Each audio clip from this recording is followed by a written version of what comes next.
Hello.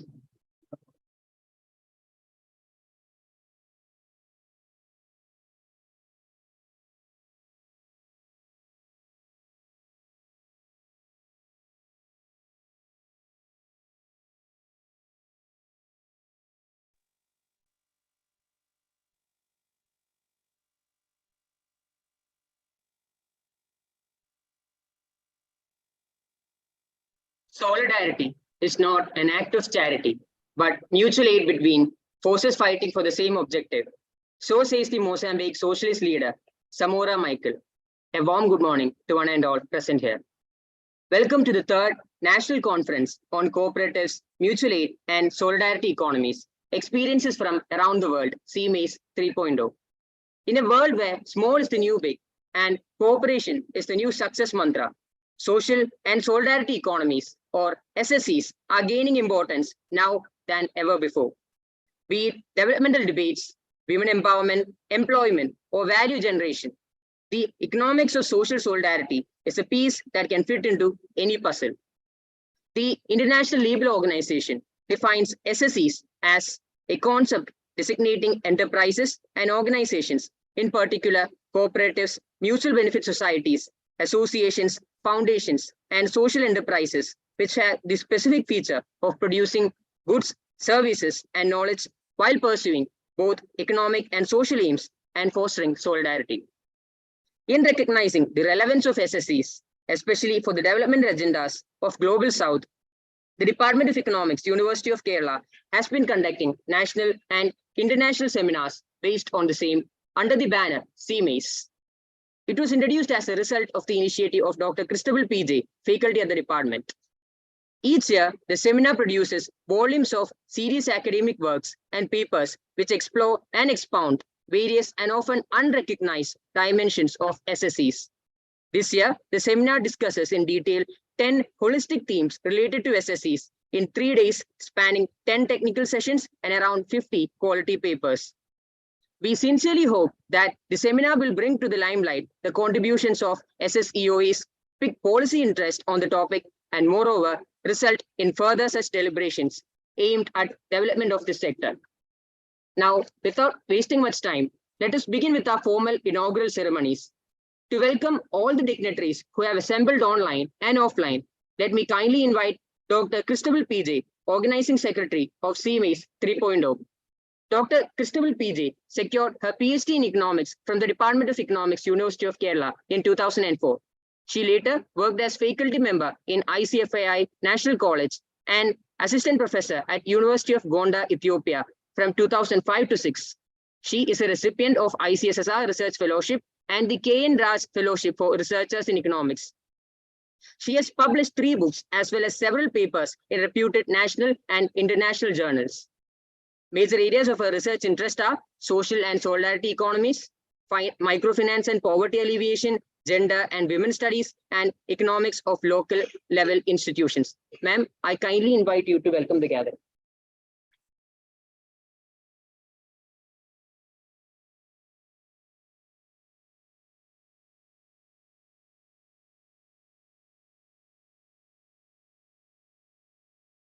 Thank you, Adil Joseph. Thank you so much for the welcome address. Respected Chair, Professor Shija Essa, Head Department of Economics, Professor Sajjad Ibrahim KM, Dean, Faculty of Social Sciences, University of Kerala, Keynote Speaker, Dr. Veena PL, Associate Professor, Center for Development Studies, Professor Dr. Gopchandran KG, Member Syndicate, University of Kerala, my dear colleagues in the Department of Economics, Sciences departments, and my dear participants. A warm good morning and a hearty welcome to one and all who are connected virtually and via Zoom platform, as well as offline in the Department of Economics to the inaugural session of the 3rd National Conference on Cooperatives, Mutual Aid, and Solidarity Economies, Experiences from Around the World. Thank you each and every one of you for being here with us today morning. My primary duty is to welcome the dignitaries and distinguished guests who kindly consented and accepted our invitation to participate in the inaugural session.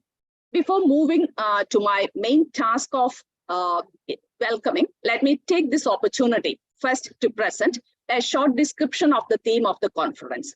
As Atul was correctly mentioned, SSE is a concept designating enterprises and organizations, which includes cooperatives, mutual benefit societies, associations, foundations, and social enterprises. This multitude of enterprises and organizations that come under the social and solidarity economy is largely evident in the global south in the form of a number of different types of cooperatives, mutual aid associations, self-help groups, and activism, both in terms of collectives and solidarity. So there is an interface between SSE, different social movements which are going on in the global south, and activism, both in terms of movement institutions like associations, unions, as allies and enablers of social and solidarity economy via advocacy, contestation, and policy influence, which are very, very significant or highly significant in the recent period. In the modern context, the SSE addresses the explicit problems in almost all the sectors of the economy, like finance, education, health, housing, poverty, and local development in very innovative ways. The international communities, they have ascertained the economic importance of SSEs in the various sectors and held that it has a lot of importance in supporting the private sector as a principal source of economic growth, job creation, by enabling an environment of entrepreneurship and sustainable enterprises. Likewise, it also helps to promote micro, small, and medium-sized enterprises, as well as cooperatives, to generate decent work, productive employment, and improved living standards.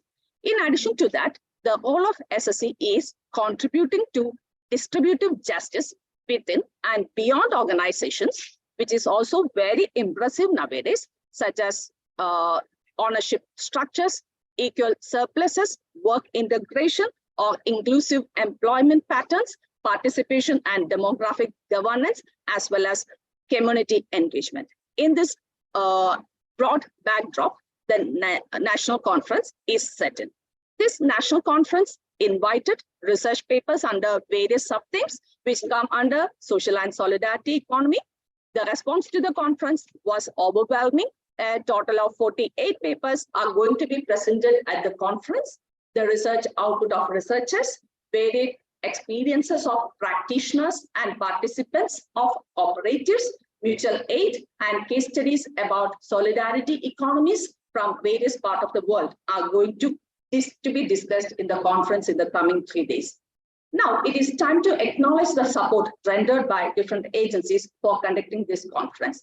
With great delight, I would like to inform you that this conference is fully funded by the University of Kerala with the support of the government of Kerala.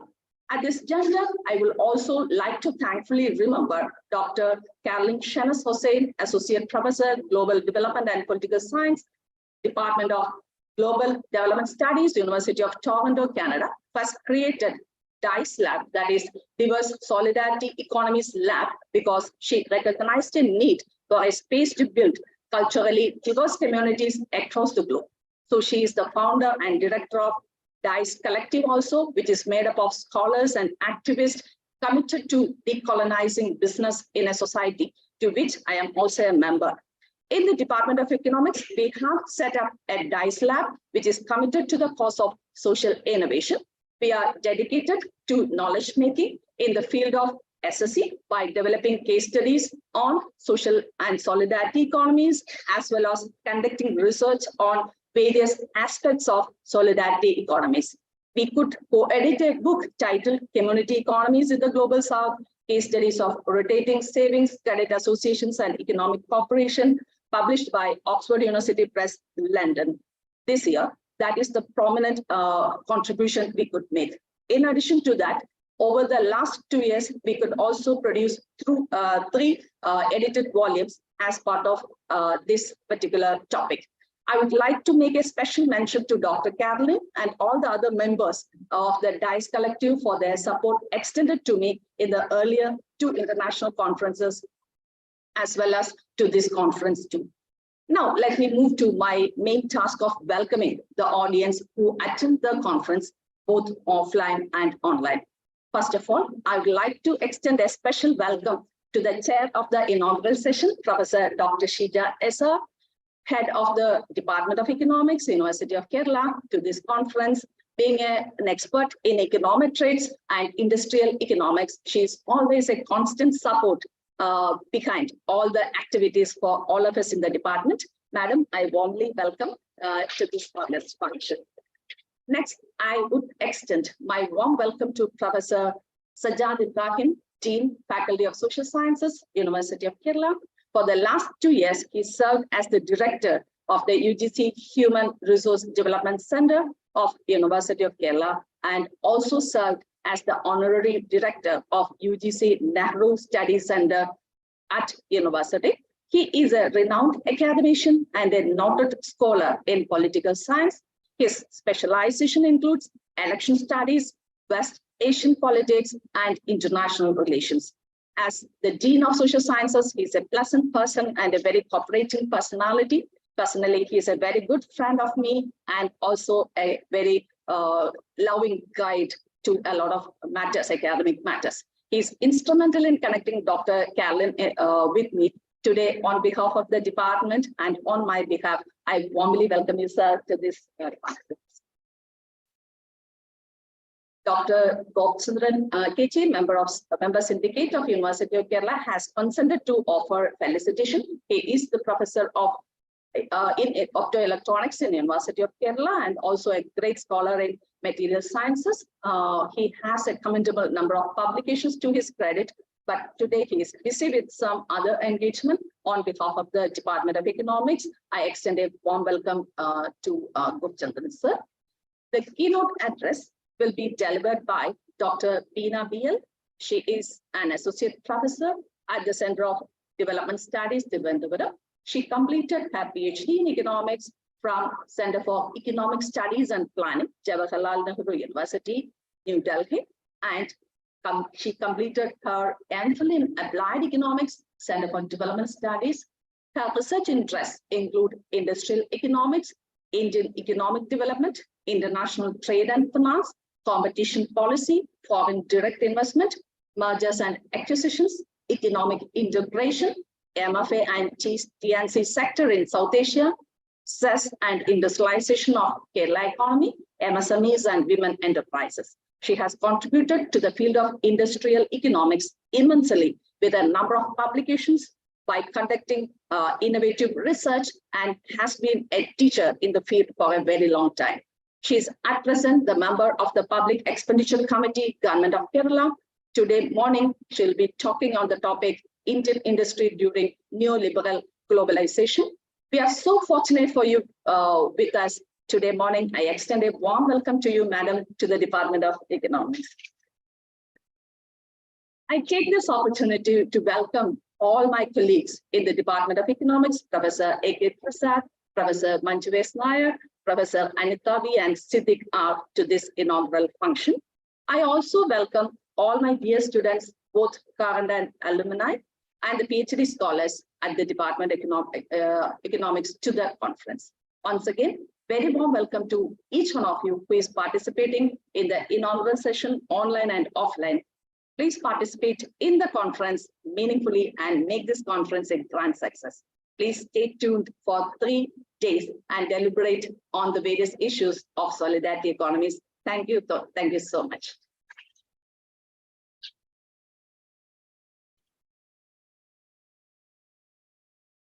Thank you, ma'am. Let me now invite Professor Shija Esa, Professor and Head, Department of Economics, University of Kerala, for the presidential address. Dr. Shija Esa has over 20 years of teaching experience and has been a professor at the Department of Economics since the year 2020. After completing her PhD in economics in 2005, she went on to complete MBA from Alagappa University in 2014. She has undertaken a UGC major research project titled Issues of Marginalization and the Role of the State, a study of marine fisher folk of Kerala. Dr. Shija is the recipient of K.N. Raj Fellowship instituted by the Center for Development Studies, Trivandrum. She has published 2 books and several national and international research papers. Ma'am, I kindly invite you for the presidential address.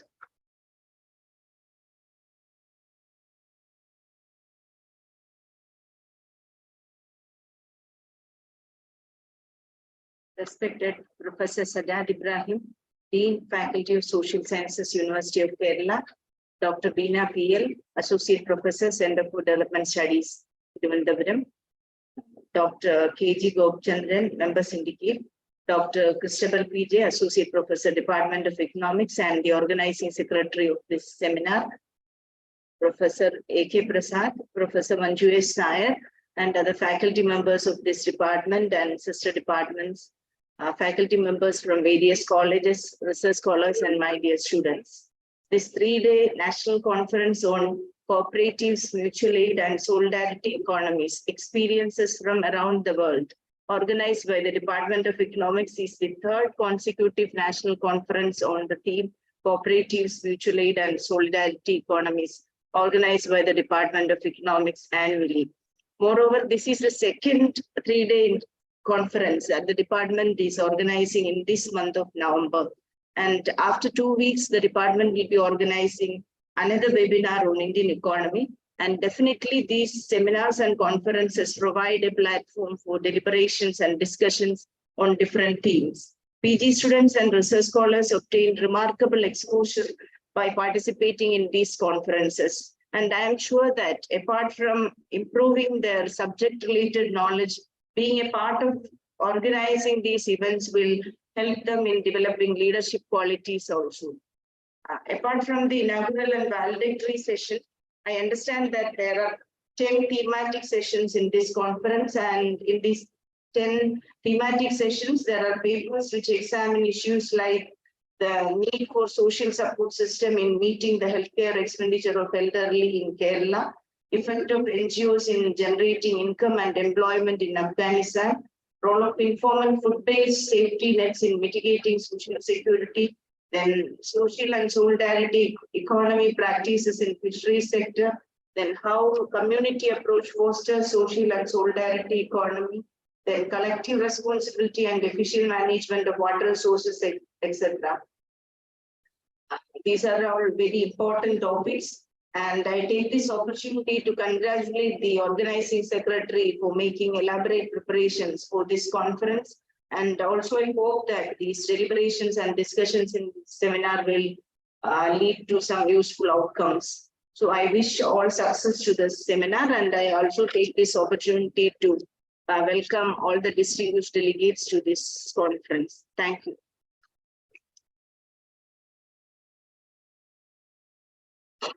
Thank you, ma'am. Dr. K.M. Sajjad Ibrahim is professor at the Department of Political Science, University of Kerala since 2016. He passed MA Political Science with first rank from the University of Kerala and completed his PhD in 1995. In July 2008, Professor Sajjad Ibrahim was conferred the honorary citizenship by the Mayor of Harrisburg, Pennsylvania. He is a recipient of PhD fellowship from the Institute of Objective Studies, New Delhi. Areas of his research interest include West Asian politics, international peace and security, global terrorism, electoral democracy, and Indian foreign policy towards West and South Asia. I kindly invite Dr. K.M. Sajjad Ibrahim for inaugurating this seminar and for the release of the compendium of abstracts presented in this seminar. So please.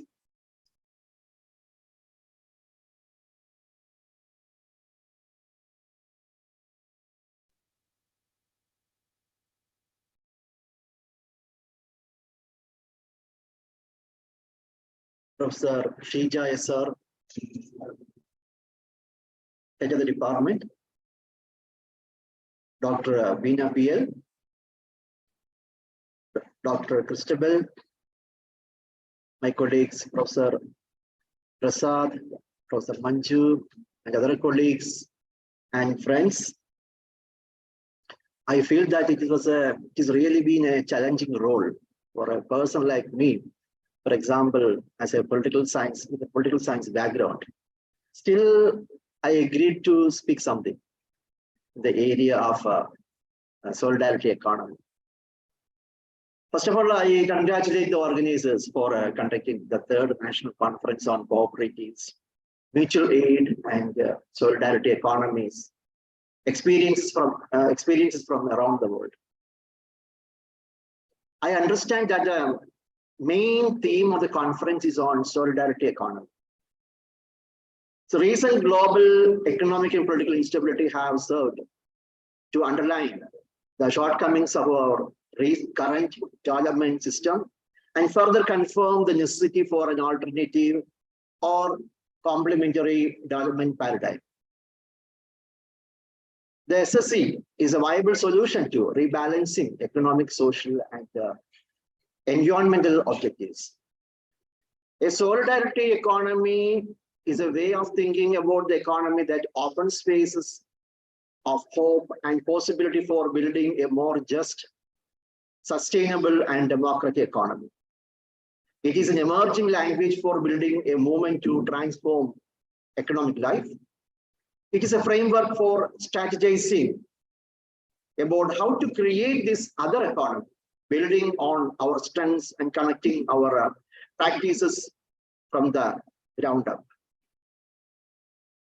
Solidarity economy is a space in which to imagine, debate, and create visions for another economy based on shared values. As a political and economic project, a solidarity economy is both humble and ambitious. It is humble in the sense that solidarity economy movements do not claim to have all of the answers, recognizing instead that strength of the global south lies in coming together with the creativity and courage to experiment and learn. Its ambition lies in aspiring to build strong linkages across multiple sectors of society and economy. Unlike many radical social change theories of the past, in which economic transformation was supposedly built into the logic of structure itself, unfolding out of some historical necessity or from the contradictions within the system, the solidarity economy approach comes with no such theories or guarantees, I understand. If the solidarity economy is to succeed, it will be a product of courage, struggle, and collective creation. Within the roots of social solidarity economy are ancient. While the roots of the social solidarity economy are ancient, the term solidarity economy as a basis for today's SSE networked movement is something recent. In the last 3 decades, there has been an explosion of solidarity-based economic practices around the world. I think this would be the topic of discussion here in the coming 3 days, due to a range of reasons. For example, these reasons are an increasing number of people throughout the world are experiencing deteriorating living conditions and deepening poverty. With the logic of capitalism, people and society become resources to be exploited. Their value in the form of labor or social relationships is reduced to their worth in maximizing profits. The deep environmental degradation provoked by an extractive, intensive, and extensive linear economic model led to widespread pollution and climate change. In this context, grassroots solidarity-based economic initiatives have emerged, rediscovering timeless practices and cultural traits, renewing and adapting them to the current context using new technologies and other contemporary regenerative and resilient resources. Social solidarity economy includes a wide range of practices that span economic, social, environmental, political, communitarian, or holistic dimensions. In recent decades, we have the example from Tunisia, which experienced a strong economic and social progress. More recently, a successful democratic transition through the Arab Spring. The convergence between social progress and economic development has, however, slowed down due to low levels of investment, as well as persistence of social and regional inequalities. Thus, The establishment of SSC is essential to create economic opportunities for the benefit of vulnerable populations. In recent years, the social solidarity economy has become one of the most important tools for economic development and social stability in many developing and developed economies of the world due to its contributions to GDP growth as well as wealth and job creation. I hope the 3-day national seminar would be able to bring out different dimensions of the social solidarity economy. Finally, I thank the organizers, the seminar, especially Dr. Christabel, for the opportunity to deliver the inaugural address. Thank you all.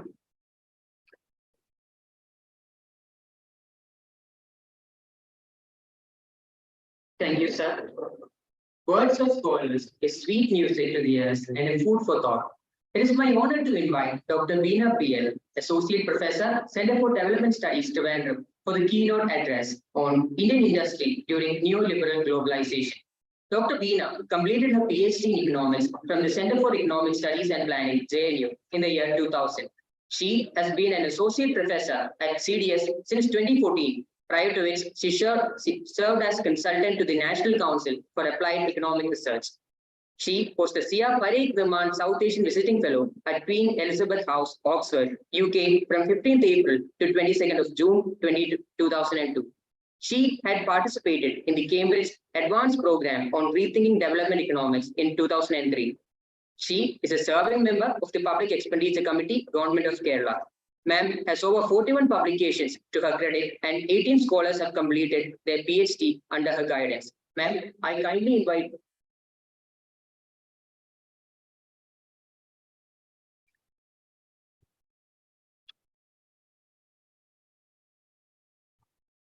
Now, let me please invite Dr. Sajjad Ibrahim for the inauguration of the event and for the release of the compendium of abstracts of the seminar proceedings.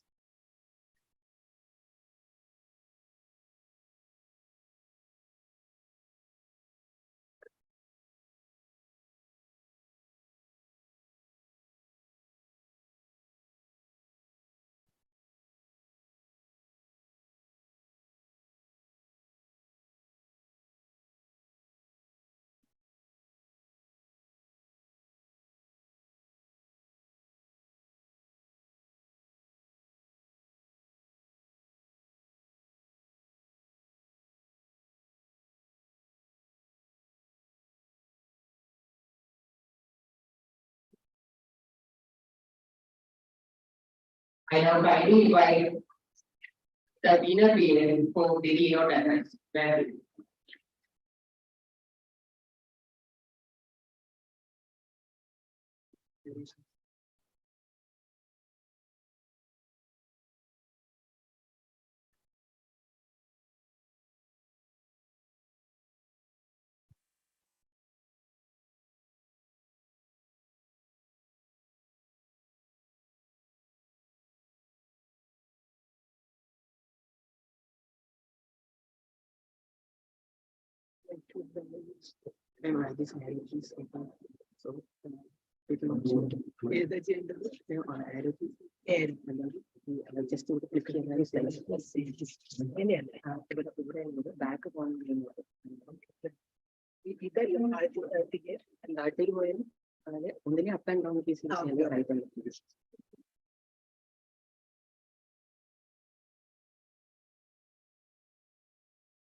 Good morning to all.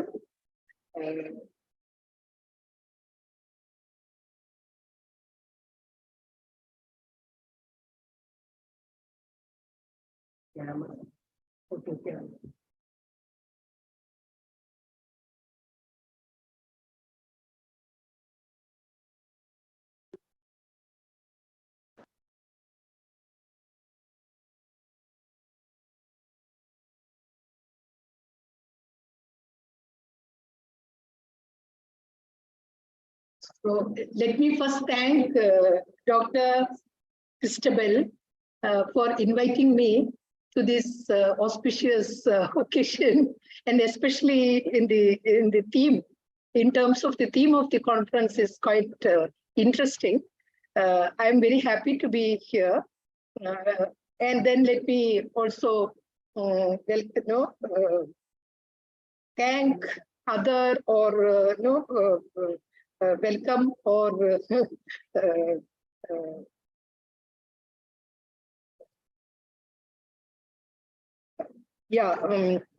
dear Dr. Shija, the chair and the professor from the head of the department, and Dr. Sajjad or Professor Sajjad Ibrahim, Dean, Faculty of Science, Social Science, and Dr. Christabel, I have already mentioned, and Dr. or Professor Manju, Professor Prasad, and other teachers of the department and students. Now, let me get back to the topic of the presentation which I have promised to give today.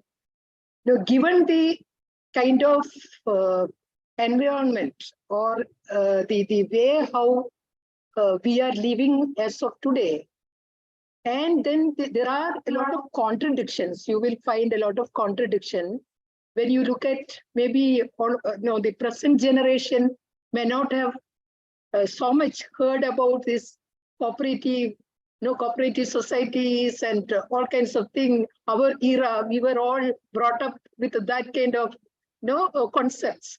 So in that way, it is very nice to think of going back to that solidarity economy, cooperative societies, and social enterprises, the small scale enterprises, and see the possibility of generating employment and livelihoods. And this is, this concept is very important in the era where we are facing neoliberal globalization and capitalism. So now, when we talk about this neoliberal globalization, what is neoliberal and what is liberalization? What is the difference between liberalization and neoliberalism or neoliberal globalization? This is what I just want to give one minute to that. So it's not that this, no, before that, let me just tell you how I am going about it. I would talk about liberalism and neoliberalism, neoliberal globalization. I would also touch upon this industrial policy reform and performance and growth strategies of private corporate sector, how this market structure in this neoliberal globalization system or capitalism system, how this market structure or private corporate market structure has been changing over the time. Is there any move towards creating global monopoly or global oligopolies? What is the abuse of dominance? Are these corporate sector, or are we as a consumers facing any kind of abuse or dominance? And then insights from the existing debates on industrial stagnation or industrial deindustrialization debates. That is what currently we are going through. Now, when I come down to this liberalism, this word liberalism, this was always propounded by Ricardo Adam Smith during 19th century in the context of pre-competition capitalism. Now, this same kind of concepts, it got accentuated or with full force, it is implemented during this neoliberal globalization, where it's all about free trade and free movement of capital, increasing role of foreign investment by multinationals, eliminating price controls, privatization of state enterprises in the context of oligopolistic and monopoly capitalism. This is the difference between liberalism and neoliberal globalization. Now, what is the role of the state in this context? state was always there, even before and now.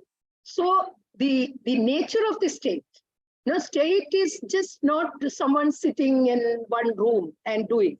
So state is using the entire policies or instruments or the all weapon or institutions. They use it for to facilitate or appropriate the capital. The rent, appropriate the rent, or facilitating this kind of monopoly capital, or allowing these monopolies to control the whole wealth of the nation. So if state is using that role, then that state is not the state which is doing the kind of act they are supposed to play for the normal or for the rest of the society, for the to have a sustained growth for an inclusive growth for the whole population. So no, one should be very careful when we talk about the role of the state. What kind of role the state is doing it? This is what very important. And I'm happy that we are having a political scientist here in this conference, especially when we are talking about the role of the state. It has got a lot of, he would be the better person to explain about the role of the state. Now, see how this state as a nation did different kind of policy reform since 1991. Especially under the, while implementing this WTO. So we know that even much before WTO we signed in 1994, where China signed in only 2004. So 10 years after us, China signed in it. So much before, we did start some kind of liberalization. So de-licensing, removal of tariff barriers, de-reservation of the products in the small scale sector, removal of barriers to the different kind of tariff and non-tariff barriers, and flow of capital, allowing firms to invest even abroad without keeping any kind of conditionalities. And it goes on and on, new FDI policy, but then you realize that you are not able to really reach or provide or generate enough employment, or your industrial sector is not able to contribute enough share in the total GDP. And then again, we are going back. We, politically, at least they are using different kind of jargon, saying that we need to have a national competitiveness. National competitiveness bill has come. Make in India bill has come in India. Much before bringing this Make in India bill in India, even Make in America bill was there in 2009, and we brought it in 2014. So, on the one hand, you have protectionist kind of measures. People were thinking about it, and across countries they are talking about it, and that is also reflecting in different kind of policies even here. Now, similarly, you have Monopoly Restrictive Trade Practices Act earlier that was replaced by Competition Policy Act. Then you have, as I told you, FDA policy was there. And as part of WTO, you also have TRIPS and TRIPS, trade, the implementation of the new trade regime, financial liberalization, agreement on trade-related intellectual property rights, TRIPS, trade-related investment measures, TRIMS, all this was implemented as part of WTO. But what we do find that all these policies have limited the scope for intervention for those state in terms of policy. The industry-specific policy is there, but then we do not not able to really bring independent of, each nation is not able to bring their own industrial policy. You have to operate under this WTO, under this Bretton Woods system. So that is where the problems lies. Now, when you look at, I don't know whether you are able to see it. Are you able to see? You can. So, okay. So when you look at this contribution of different sectors into the total gross value added, because why I took gross value added, you always have gross GDP till 2014. After that, they started providing GVA. So I have calculated GVA, I have taken GVAs and then try to look at, in spite of, during this 90s onwards, actually, I will show you, actually, if you look at this 1950, 51, 1980, 81, and 1991, 2000, 2001, 2010, 11, 1920 before COVID, and then 2021.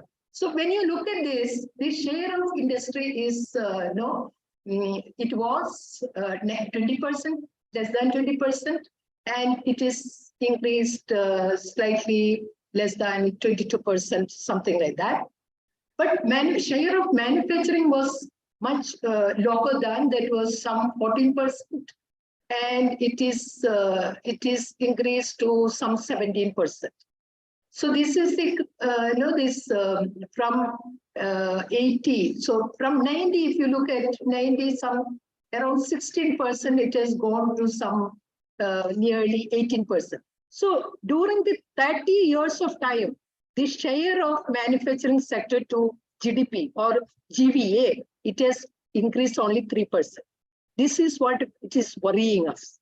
So in spite of all kinds of policies, during this period, we did succeed in terms of diversification, in terms of composition of different products, in terms of some kind of competition, some technological changes, and all that has happened, but still we are not able to find the increasing share of manufacturing to total GDP of the economy. And this is also reflected in terms of employment. Contribution of manufacturing employment contributed by the manufacturing sector to the total employment. So this is what it is worrying us. Some scholars say that India is going through some kind of deindustrialization. At the same time, some scholars say that no, we cannot really say that there is a deindustrialization because there is a growth in output. Even if it is 3% share, but there is a growth in output. But even if you do not really find so much of growth in output, but some in terms of employment generation, you do find that there is some 2% growth in the employment generation in the manufacturing sector. But this employment, unfortunately, this employment is generated by the unorganized sector. When you took, because this is another contradiction. You have dual economy. Now you have organized sector and unorganized sector, organized manufacturing sector and unorganized manufacturing sector. So when 80% of the production is happening in the organized sector, 80% of your employment generation is happening in the unorganized sector. This is the contradiction. So we are not able to provide employment and decent jobs to the population. This is the another contradiction. So where are we now? So this is the kind of now when you look at the composition of your GDP, you do find that there is a declining share of agriculture. It has declined from 55% to 15%. But it's not that declining share that is absorbed by the industry. You do find that there is an increasing share of service sector. So, and again, when you look at the employment when I told you about the employment, service sector is not able to absorb the surplus labor from the agriculture sector. And neither manufacturing sector is able to absorb the surplus labor from the agriculture sector. This is the problem we are finding it. India is facing as of today. So actually, when you look at historically, India and China has started its industrialization from the same level. But then China has ranked the top, and India has, it was some 10th position in 2010, and it has moved to some 4th rank as on 2017. One should look at UNIDO statistics to find out where do we really stand as of now. Now, it is Nagaraj paper 2021, there is a paper, 2017, there is a paper you must read. If anyone is interested on industrial debates, the paper by Nagaraj, Sudeep Chowdhury, and these are the people bring out a very interesting kind of exercise. And according to Nagaraj, he says that China is known as factory of world, whereas India is the world's back office, generating very narrow base of employment. So now, this point, again, I will come back to this point. Now, there is a paper by Rashmi Banga. She says that is Indian industry or is there any following out is happening? With the following out actually occurs when the domestic value addition represents a diminishing share of total output. So I was talking about,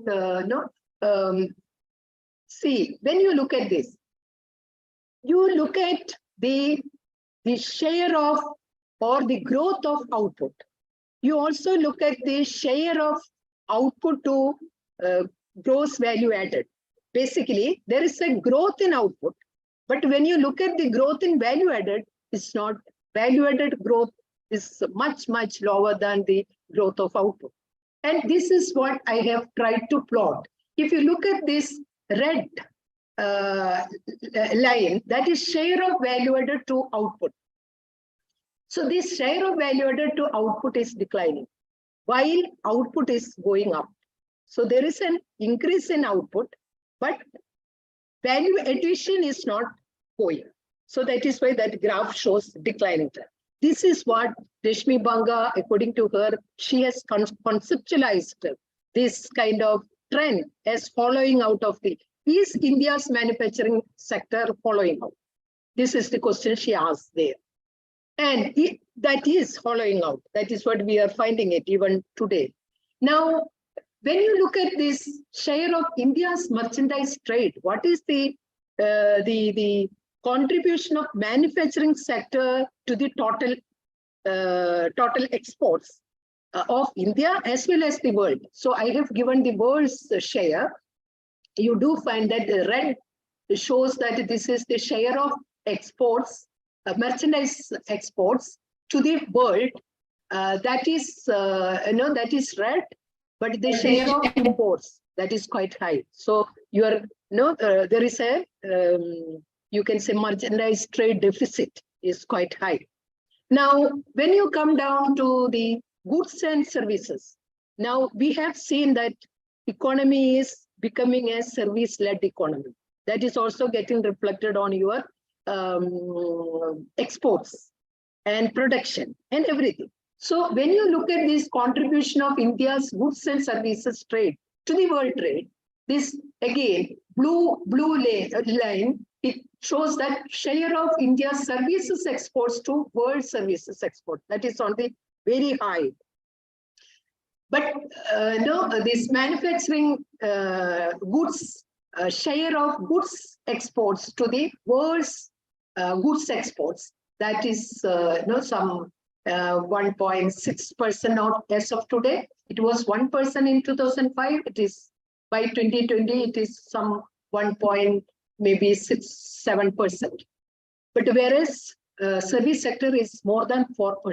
So that is the kind of gap you can find. So definitely the Indian economy is becoming more of a service-led economy rather than the manufacturing or industrial led kind of economy. And then it's not that we are not we are against the service led industrialized or growth, but whether this service led growth is generating employment. That is the end of. Are we missing some kind of structural transformation when we talk about Kuznets and Kaldor and all those kind of or Lewis model? We were taught by many models about the structural, how the structure of the economy should transform. So when we are transforming, when your economy is transforming from the agriculture to the service sector, have they gone from agriculture to industry and then industry to service sector? But in this case, we have missed that industrial kind of composition, and that is why we say that whether India has deindustrialized prematurely. When you mature, when you grow, and when you reach to a maximum, then you cannot grow. Then you will try and find some other sectors, isn't it? That is what diversification is all about. But whether India is that condition in the context of here, whether we have matured enough to skip into the, are we matured enough to skip industry to get into the service sector? Or are we completely skipping industrial sector and then getting into the service sector? This is what we are worried about it. Now I will bring another dimension of this, when we talk about, let me sum it up. So when you look at this, the growth scenario, one point I can bring it here. Wage pattern, I was talking about the employment is not generated. That is also, I have looked at this wage pattern of Indian private corporate sector. I didn't look at the ASI. ASI will give you organized thing. This one is the private corporate sector, which also gives you organized and unorganized sector to some extent. This is based on the Provost database. You do find that wage pattern, that compensation to employees have been declining continuously. So whatever little bit profit, if at all they are able to make, and it is at the cost of wage, employees. So that is what it looks like. Now, let me sum up. So Indian economy's performance in the last 3 decades with reference to industrialization objective has not been satisfactory. Growth has fluctuated rather than consistent.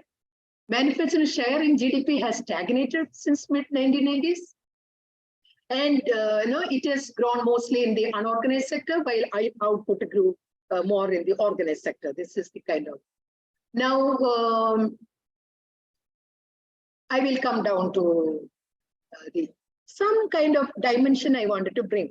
So bring in, because we are operating in the context of now, when we talk about this capitalism in the neoliberal globalization, you have gone for privatization. So public sector is gradually replaced with the private sector. When you are looking at this investment, composition of investment and saving, it is coming from the household saving and it will be the private sector. It is not the public sector will be contributing. And there, marginally their contribution or share is declining over the time. Now we have one emerging sector after the household sector, then you have corporate sector, who is supposed to take the role. And if you wanted your economy to invest, then you need saving. So, but as part of your globalization agenda, we are depending on the saving of the other economy. That is that foreign direct investment or foreign investment. So you are waiting for the saving from the other economies to come here. And we are not able to generate enough employment and income here, which would give employment and income in the hand of the people, and they will have some surplus saving, and that will again come back to the domestic investment. So this is what we are supposed to bring, create, but we are not very successful in doing that, because the recent EPW paper in this November issues, there is a paper you must look at that, how this, what is happening with the investment and saving pattern in Indian economy. So, so what we are finding that the leading firms, again, the concentration, the issue of concentration, I was talking about how the state is appropriating, there all kinds of policies in order to appropriate the rent-seeking behavior of the corporate sector, how corporate sector is becoming more powerful and creating some kind of monopoly. So when you look at the corporate sector as a whole, we do find that there are leading firms, especially in the technology-oriented sectors at the global level. They have strengthened their competitive position by acquiring their potential competitors, acquiring through strategic alliances, mergers, acquisitions, all kinds of strategies, growth strategies they use in order to get into the global value chain or get into the global oligopolistic kind of structure. So such aggressive growth strategies are adopted by leading firms owned by Indian business groups or multinationals operating in India. So this is the kind of strategies all successful firms are following. Now, when you look at their outsourcing, this private corporate sector, how they have outsourced their work, the overall work or also the professional jobs, increasingly they are outsourcing their work. So outsourcing in the sense that you are contractualizing within the legal sector, you have contractual workers. So the share of contract workers within the organized sector is also increasing. So this is what you are finding. And economy itself, you know that 90% of economy is informal.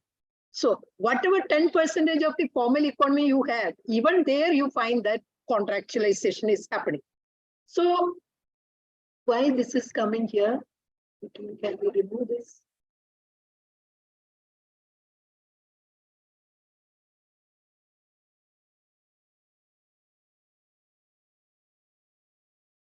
Also.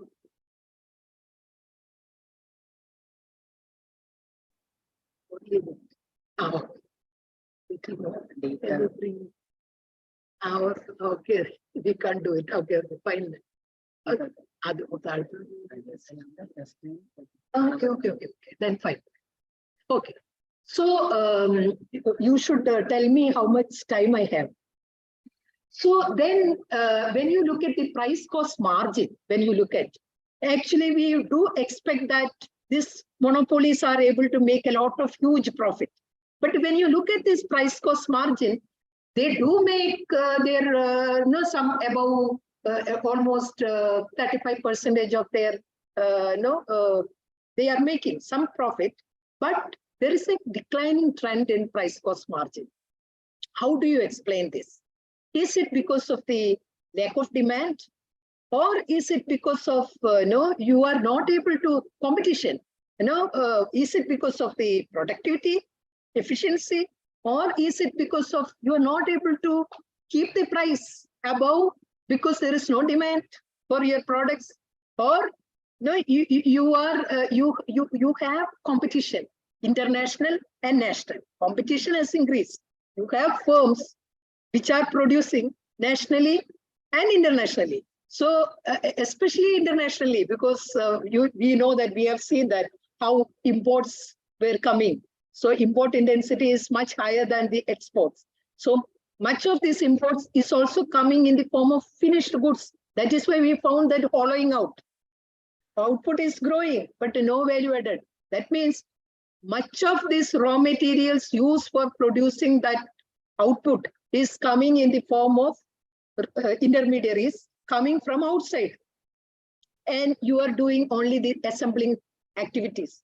So output is increasing, but if that value addition is not going up, because of that, there is no employment, there is no production.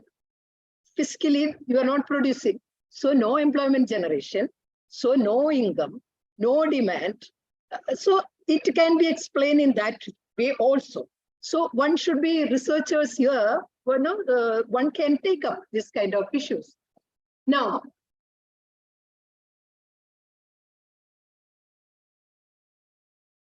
got stuck.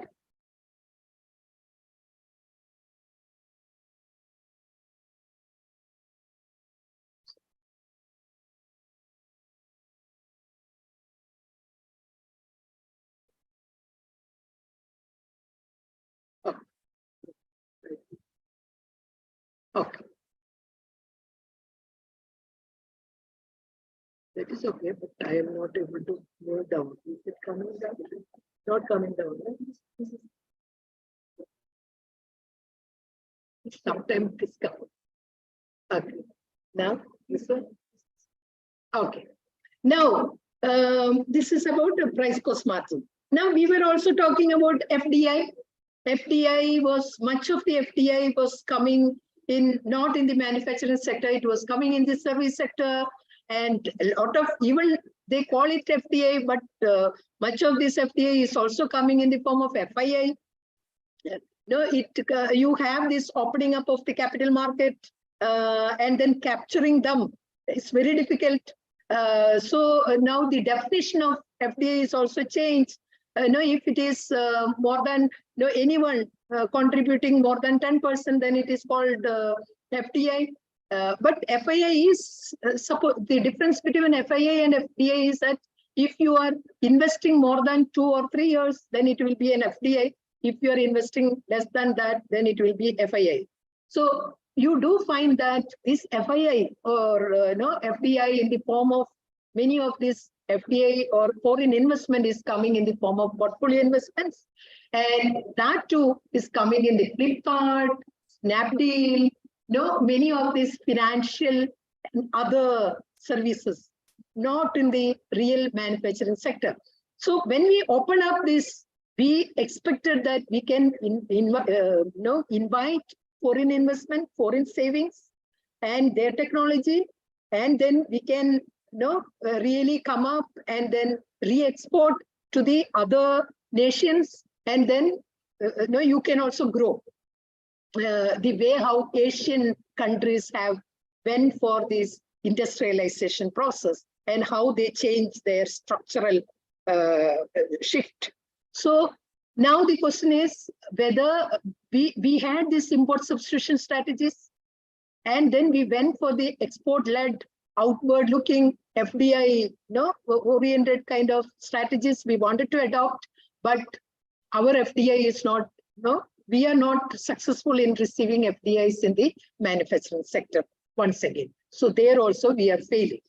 Now, I have taken 2 industries just for this to show that how the distribution of this capital within these industries are. So we do find that you have less number of firms having the size, the number of firms that is having a size less small size firms. You have less number of firms having small size, but then you have more number of firms are having large size. So the size of the capital within the industry, you do find that there is a skew distribution. So definitely it gives you a kind of indicator, or it gives you can get an impression that this capital is concentrated within few hands. That is what I wanted to tell based on this. Now, when you look at within the software industry, when you look at, you find that TCS, Infosys, Wipro, Cognizant, IBM, Tech Mahindra, HCL, Oracle India, all these, some, how many? 1, 2, 3, 4, 5, 6, 7, 8. 8 of them controls 61% of the aggregate sales of this industry. So that is the kind of concentration.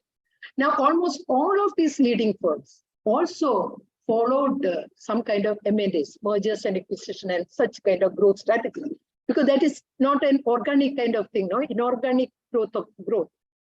You try to buy the firm which is already established, So you are not from the scratch. You don't want to grow from the scratch. You want to find, have an alliance or acquire a firm which is already established in that market.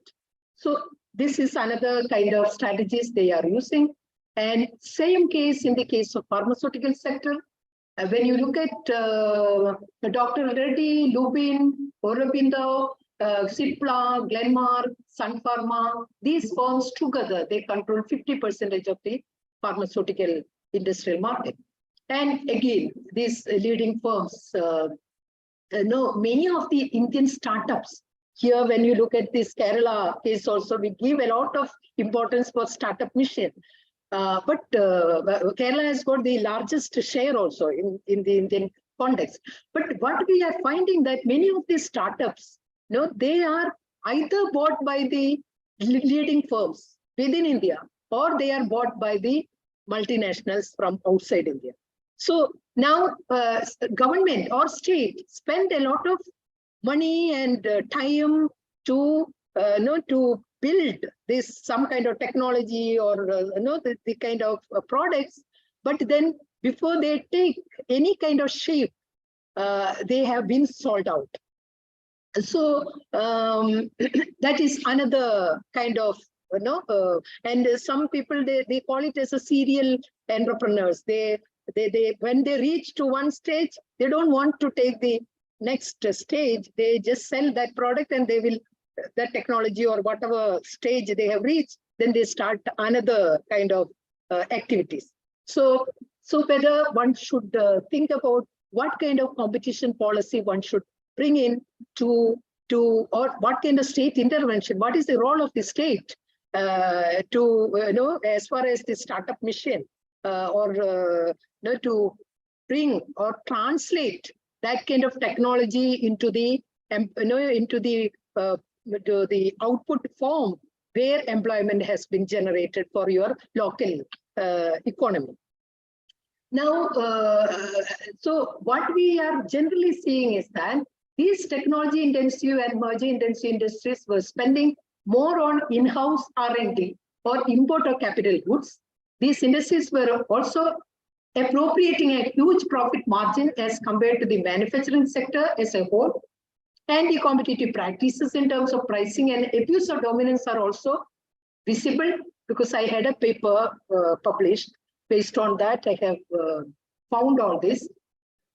So I have already shown you something. It was price cost margin and R&D intensity.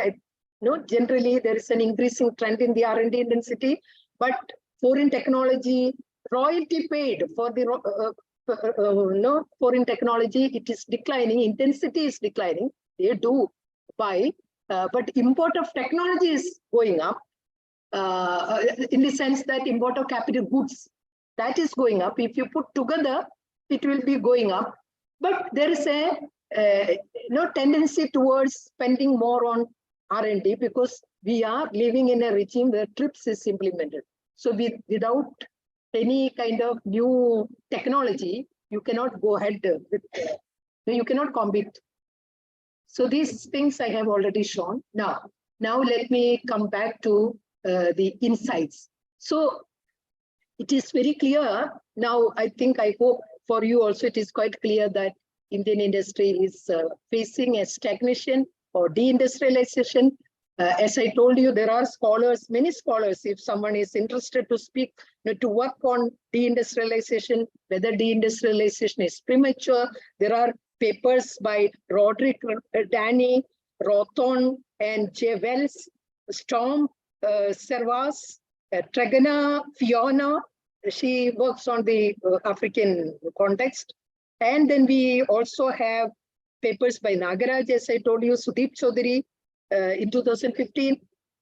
So we have quite a lot of authors who have contributed to this debate.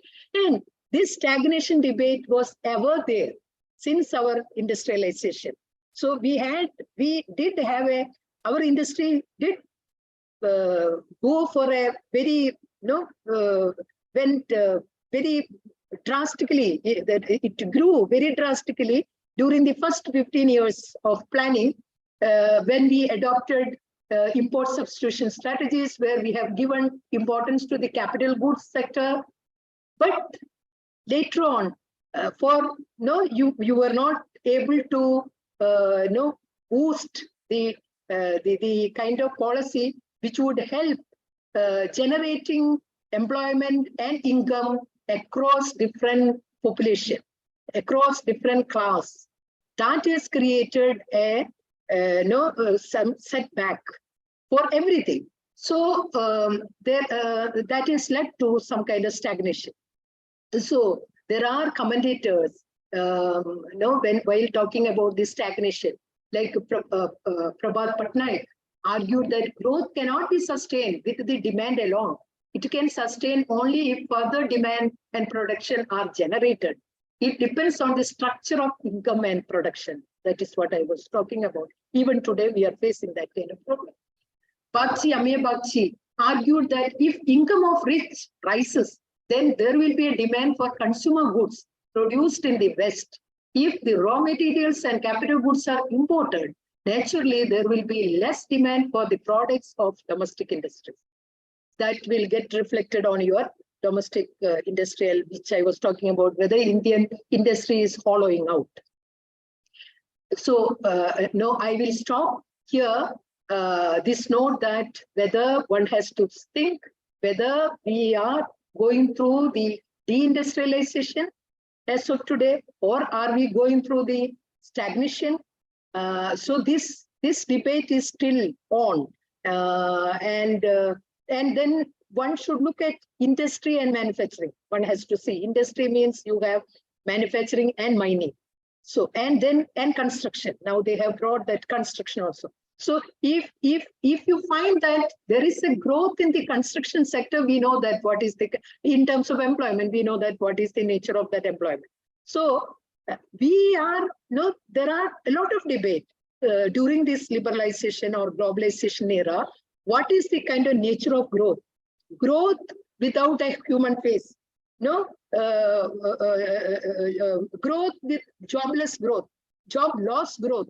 All kinds of jargons and concepts have been flooded around. So young budding economists and students should start thinking about whether are we going through the correct kind of path, or what kind of alternative kind of industrialization we should use. Shall we go back to the cooperative societies and cooperatives and solidarity, social enterprises, SMEs, SMEs?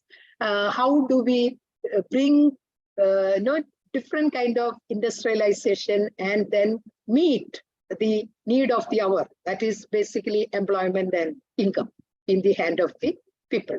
Okay, thank you.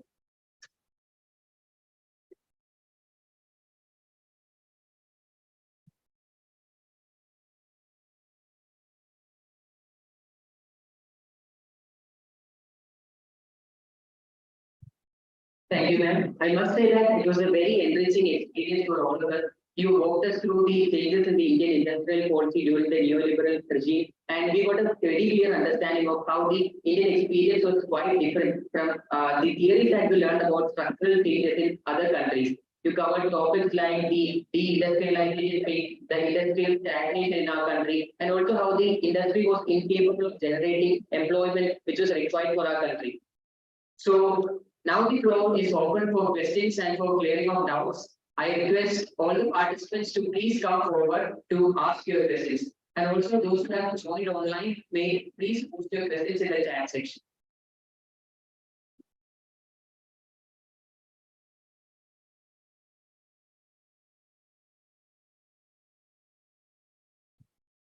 Good morning, ma'am. From your words, it's clear that neoliberal economic policies have intensified wage inequality in developing countries. Could you explain this in the context of India? What is the impact upon the Indian economy and how we can overcome that? And also, I want to know about the demand-led growth strategies adopted by India.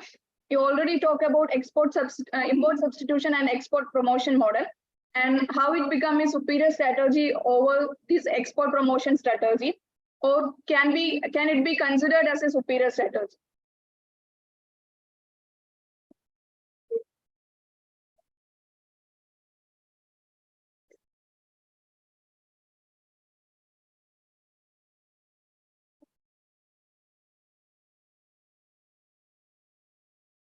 Thank you, Dr. Veena. A simple question. So I was just thinking on what you said. The price cost margin in Indian industry has been falling over the years, and it is now, I think, around 35%. So are there any existing studies which examine this fact, that is the price cost margin coming down? And even if it is 35%, it is, I think, still high. What about the developed country experiences?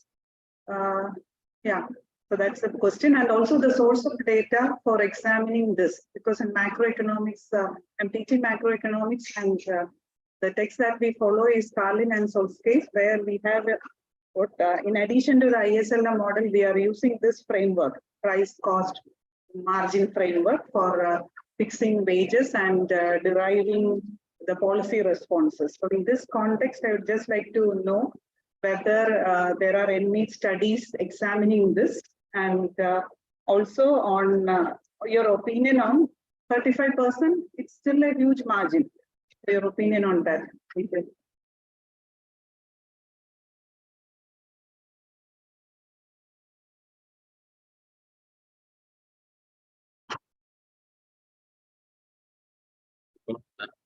It is actually a great lecture. I have two queries. If I talked about the trends in the environment, especially in the private sector, we have seen huge firings in Meta, HP, when Elon Musk took charge of Twitter, he have fired so many workers. So the labor across the world has become something who can lose its job security at any point of time. Even in Kerala, we have a socialist government had created a case which is totally based on contract labor to earn maximum profit. So unregulated, unorganized labor has become something which is a key ingredient for a successful mode of production in the world. So I want to ask you whether can labor across the world can find a new sustainable, secure mode of production, especially in the realm of neoliberalism. Because even when you join a private bank, especially an ICICI bank or HDFC bank or somewhere, they would sign you a document that you would not involve in any kind of trade union activity. So trade unions are considered as something which hinder the progress of the capitalist mode of production. So what is the future of labor if we are operating in a system like this? So the second thing is you have talked about the lack of foreign direct investment in the real manufacturing sector in India. Actually, I think we have failed to develop popular brands. When we talk about cars, you must talk about all the German manufacturers or Japanese manufacturers. You don't have a popular Indian brand to equal with those sophisticated counterparts from abroad. So when there is technological transfer from abroad, the rich consumer is a selfish person. He don't have any sentiment for the local commodity or the local good. He would prefer the more sophisticated alternative. So they would obviously go for a foreign manufacturer, a Volkswagen or an Audi or a Jag or something else of a Tata or a Mahindra. So these domestic manufacturers, especially in all the sectors, would fail to attract investment in this regard because they are not the market leaders. Whenever you talk about the popular phone companies, you have the Samsung, you have the Xiaomi, you have the Redmi, you don't have any companies to grab investment like these companies do in their respective markets. So how could we attract investments, or how could the domestic industries can compete with these industries or being market leaders in attracting investment? I don't feel that these domestic industries can grab investments or can get an extensive market coverage unless they could be able to compete with these international counterparts. So, thank you.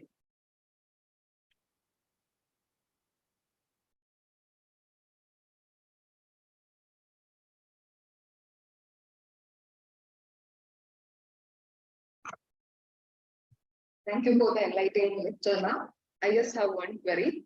You have told about the stagnation trends in industrial growth. So, without having looking into the trends of total factor productivity, this the industrial stagnation is always linked to this productivity trend. So, my query is both these total factor productivity and industrial growth are mutually reinforcing. So, is it ideal to look both a view in which both these are combined, like we can link up this productivity along with this industrial trend? So thank you.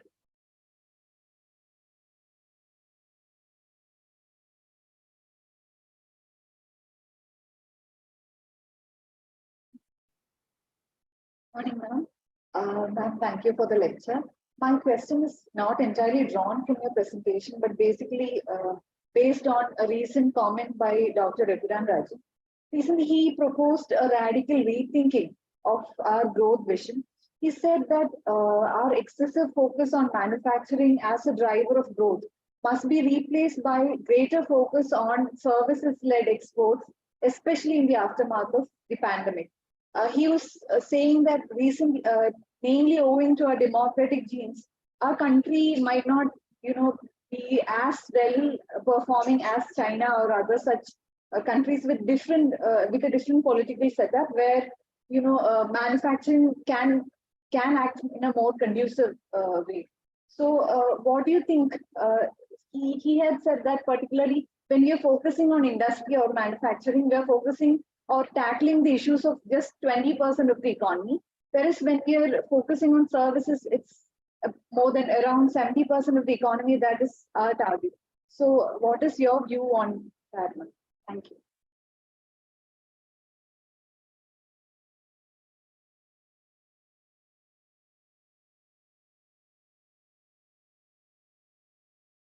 Very good morning to all. Actually, I have a question, ma'am. Maybe it is not related to the topic. It is somehow related to the politics and economy. Because I am coming from Department of Political Science. I have a doubt. It is actually, maybe it is a doubt. It is somehow, it is maybe a kind of contradiction.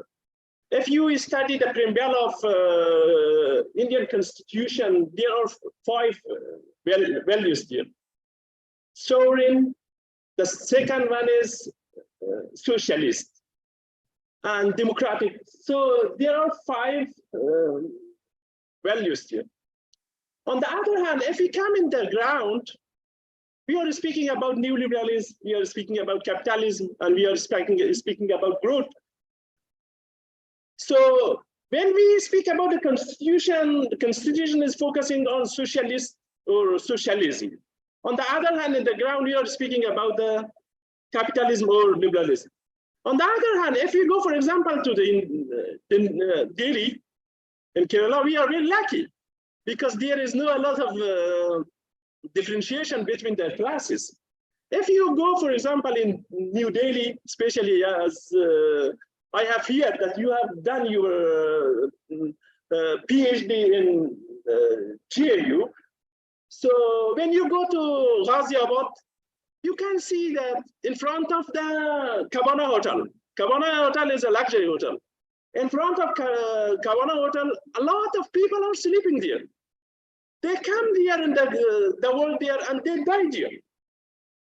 So the question here is, whether should we focus on the values of constitution, or we have to go to the new paradigm for economy, as we have always propagating about liberalism and neoliberalism. As you know, liberalism is actually rooted in the capitalism, and it is a kind of somehow it is a policy transfer that entered from the West and forced it into the economy of third world countries. Thank you very much. If it is not related, just leave it. Thank you.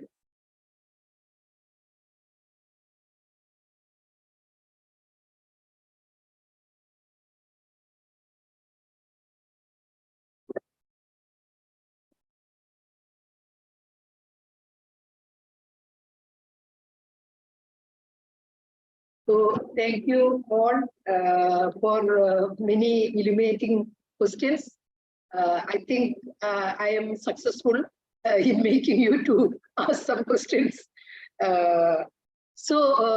This is what all of you had the question related to what could be the alternative solution to face the contemporary problems which Indian economy is facing. This is the question. All of you have it in mind. Now, let me go back to the first one. She was talking about there is an eradication of employment or wage compensation to wage rate or compensation to wage, no wage is falling. So what kind of strategy, or even export is falling, what kind of strategies we should follow now?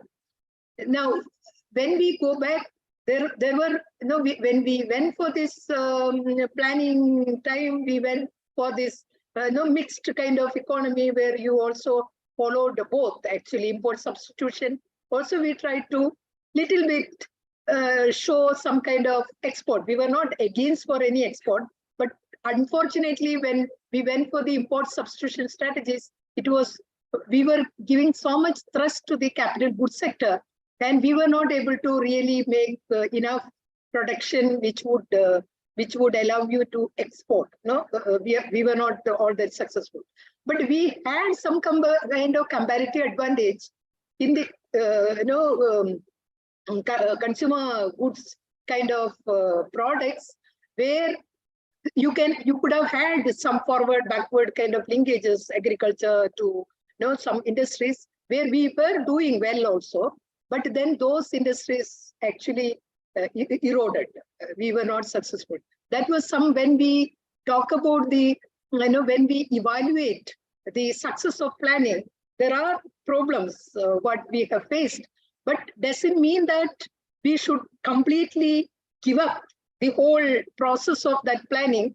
But unfortunately, you are in an era where the whole economy is going to that kind of, they don't even use that word planning. That planning commission also does not exist. They made it like the Ayog and different kind of, even internationally also all these intellectuals went for this Washington consensus where they wanted to bring all that what the latest speaker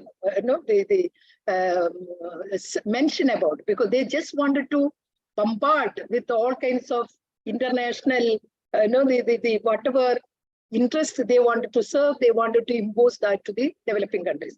But now the option left with us is now nothing but using this export-oriented strategies, outward looking strategies with a proper kind of state intervention. But now again, even the third, the person who mentioned about the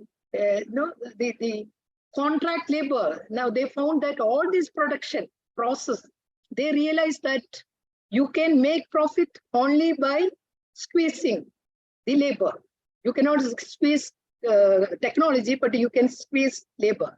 And also there are papers now showing that cost of technology has become less expensive and labor has become more expensive. Although we are labor redundant country, we have surplus labor, but in this kind of technology driven kind of economy, you have cost of capital has reduced and a lot of automation and many things are happening. So eventually, definitely the labor is going to lose out from the whole process. People who are propagating for the artificial intelligence and industry 4 and all that, they would say that no, labor will be there. They are not going to be wiped out completely. But no, when we were in school, 1980s, 85 or before 90s, when this computerization was coming, we were all against for computerization, isn't it? So, and we were all worried about we will lose out our job. But now we have accepted computerization. Everyone is having computer and all that.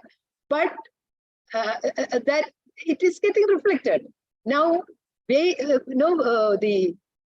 wage rate, they squeeze, the number of employment is reduced, but then they make profit by cutting down the number of employees, and then they will increase the number of hours worked by the same employee, and they give bonus and everything. So we are definitely going through a era where labor is not recognized, or as a human being, we are going to lose our rights.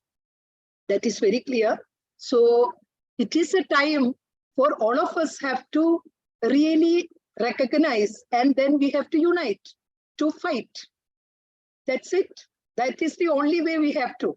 So whether we can sign out from the WTO, whether we can escape from that globalization, that is also I take that.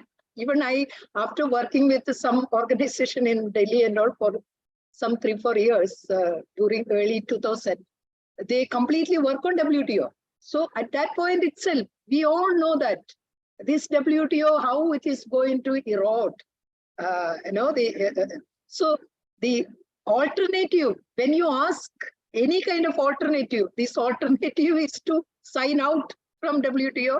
You have your own, so that you will have your own space for industrialization or to bring your own policy, and state has to act very positive role in order to create, in order to meet, in order to ensure that children or women and children and old age people are not on the street, left on the street. There is no social security. We don't have any social security. So now young generation wanted to escape from the to the country where there is a social security. So those who are here, we have to, and it is very important. It's a role of even academician to come forward to search, look for alternative kind of policy. So that is linking with this employment kind of thing. And when it comes to Manjula's question, there is a paper by Goldar. That productivity. He has shown that there is a Journal of Developing Economies. Also, he has published some paper is there with IEG working paper and all. There he has shown that price cost margin, it is declining, but whatever margin they are able to make, it is at the cost of labor. And he connects with the wage, value added, price cost margin. So he uses Provus and ASI data. Somehow he is very good in using all that.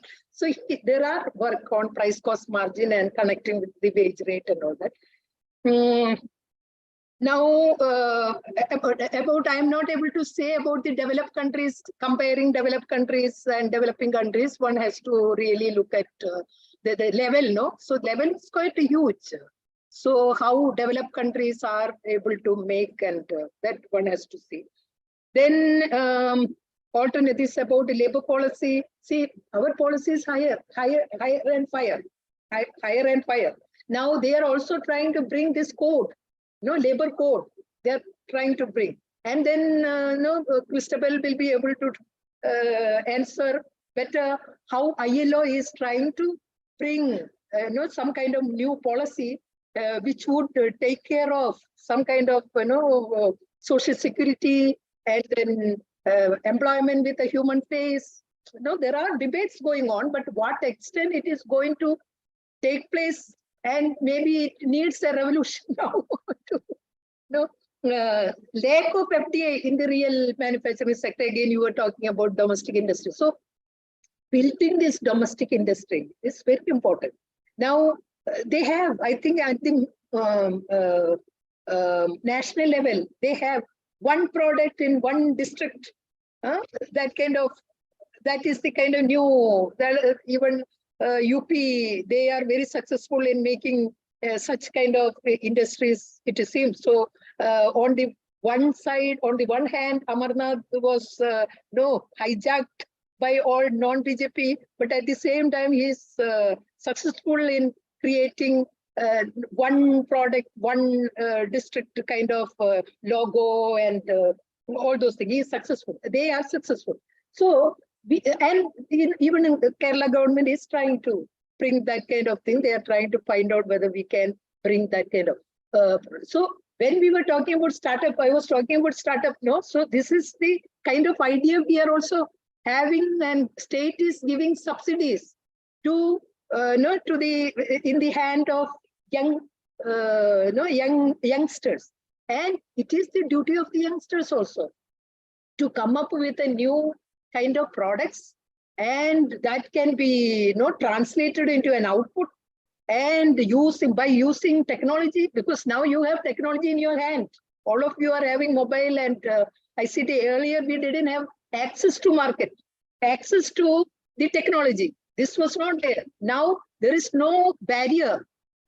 So how we use our infrastructure, which is there in front of us, to make a product which can be scale up and which can generate more employment, at least 10. If one person start one venture and which it can create some decent job for 10, that can take care of to some extent, in your own district, in your own area. So this is the kind of thing they are talking about now everywhere across the world. They all give a lot of importance for SMEs, small scale manufacturing enterprises. They are talking about MSMEs and SMEs. And many of these Asian countries, they are successful in terms of their, they have come up with the technology, they have come up with SMEs. And it's not that only the multinational or leading large firms can bring all employment and all that. So now the other one about productivity, someone was asking. So definitely Kaldor law, it talks about, if there is a growth in output and there should be a proportional growth in manufacturing sector. That is the real growth. The economy is going. Someone was also asking about Raghuram Rajan's way of thinking. So the thing is that if the economy is shifting from one stage to the other stage, so you have different 5 stages of modernization we talk about, So then have we reached to a stage where we can think of skipping that stage and getting into the next stage? Are we able to create enough employment in the service sector?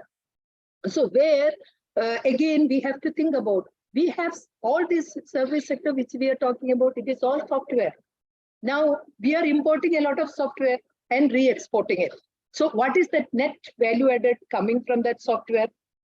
And then are they able to really make employment generation? You have some technopark here, some IT professionals are there. And so more than that, are they able to really have some spillover effect? Are we able to use that services by the industrial sector? Is there any kind of forward, backward linkage between this modern service sector with the industrial sector? Then it's good. So if you have built your industry and then you are also building service sector and you are using that forward, backward linkages, then it is good. We have reached. But what we are talking about here is that we have not reached that kind of stage. So we also wanted to have technology, this not only IT, we need to have what is that, software and hardware. You need to have hardware.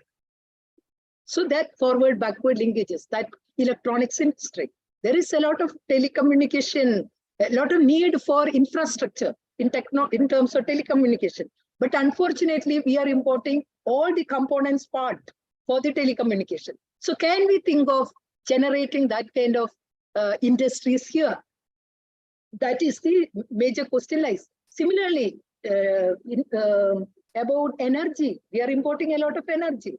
So we were talking about solar energy and alternative energy. Are we successful? Can we make alternative energies and then substitute whatever imports of energy which is happening right now? So one has to think about, so and then we need to have that kind of radical thinking for creating an alternative kind of solution for all these issues which I have discussed. And I do feel that we were, at least our generation was we are much better when we see our seniors. They were even much better in terms of getting employment. I really feel bad for the young generation here and across. And I myself, so it is all of our duty to generate employment, create alternative solution. And in that way, I am sure that this 2-3 days seminar, we should really open up our eyes and see what is the kind of solution, alternative solution we should have. We should think about it. So I think I have answered. I am not able to answer. No, there is an alternative answer for this. There is no solution for this, but we have to do something. That's all. But in terms of industry, with whatever given things which we have, even we know that even what is the role of the state, what is happening at the museum, what is happening. No, so the state tries to bring Adani, different kinds of Adanis, and giving everything to the hand of even your airport. No, everything is giving to the private hand, who will not ensure anything to you. It's all problem. No, since we are academician, we can afford to talk. So thank you. Then I think I want to.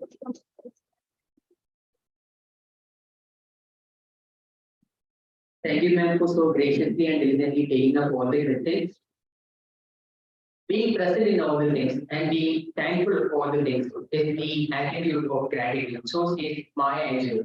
I now invite Mara student of secondary economics to propose the word of thanks.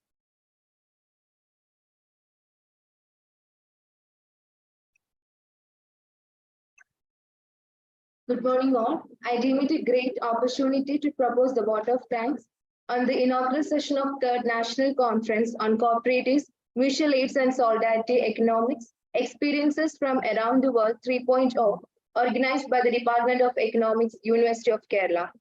First and foremost, I would like to thank the head of the department, Professor Shija SR, for the presidential address. Thank you, ma'am, for all the guidance and support. Next, I would like to thank Professor Dr. Sajjad Ibrahim, Dean, Faculty of Social Sciences, University of Kerala, for inaugurating the seminar and gracing the session. On behalf of everyone here today, I would like to express sincere gratitude to Dr. Beena PL, Associate Professor, Center for Development Studies, Trivandrum, for taking the time to speak to us today on the topic Indian industry during neoliberal globalization. The session was so enlightening, and ma'am comments on the importance of SSCs and cooperatives on employment generation, and the question you raised whether India has deindustrialized prematurely is very relevant in the present scenario. Once again, on behalf of everyone here, thank you, ma'am. Now, I would like to thank Dr. Christabel PJ, Associate Professor and Organizing Secretary of Third National Conference on Cooperatives, Mutual Aids and Solidarity Economics, for all the effort you are taking for the conference to become successful. Finally, I want to express my sincere gratitude to all the teachers and each one of you for your kind cooperation and support for making this event a successful one. Thank you.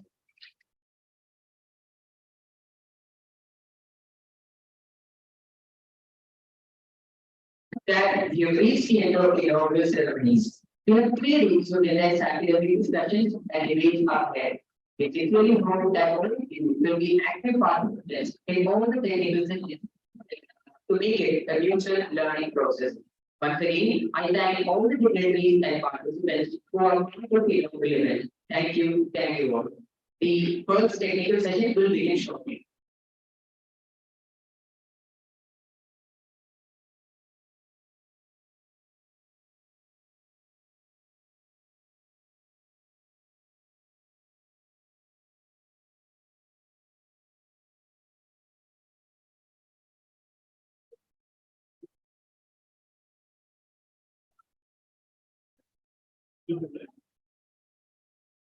ഈ സമയത്ത് video ഇടുന്നു. മറ്റേ video എന്റെ അടുത്ത് പറയണം Ashwin.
Good morning, everyone. Welcome to the first technical session of the third national seminar on cooperatives, mutual aid, and solidarity economics. experiences from around the world.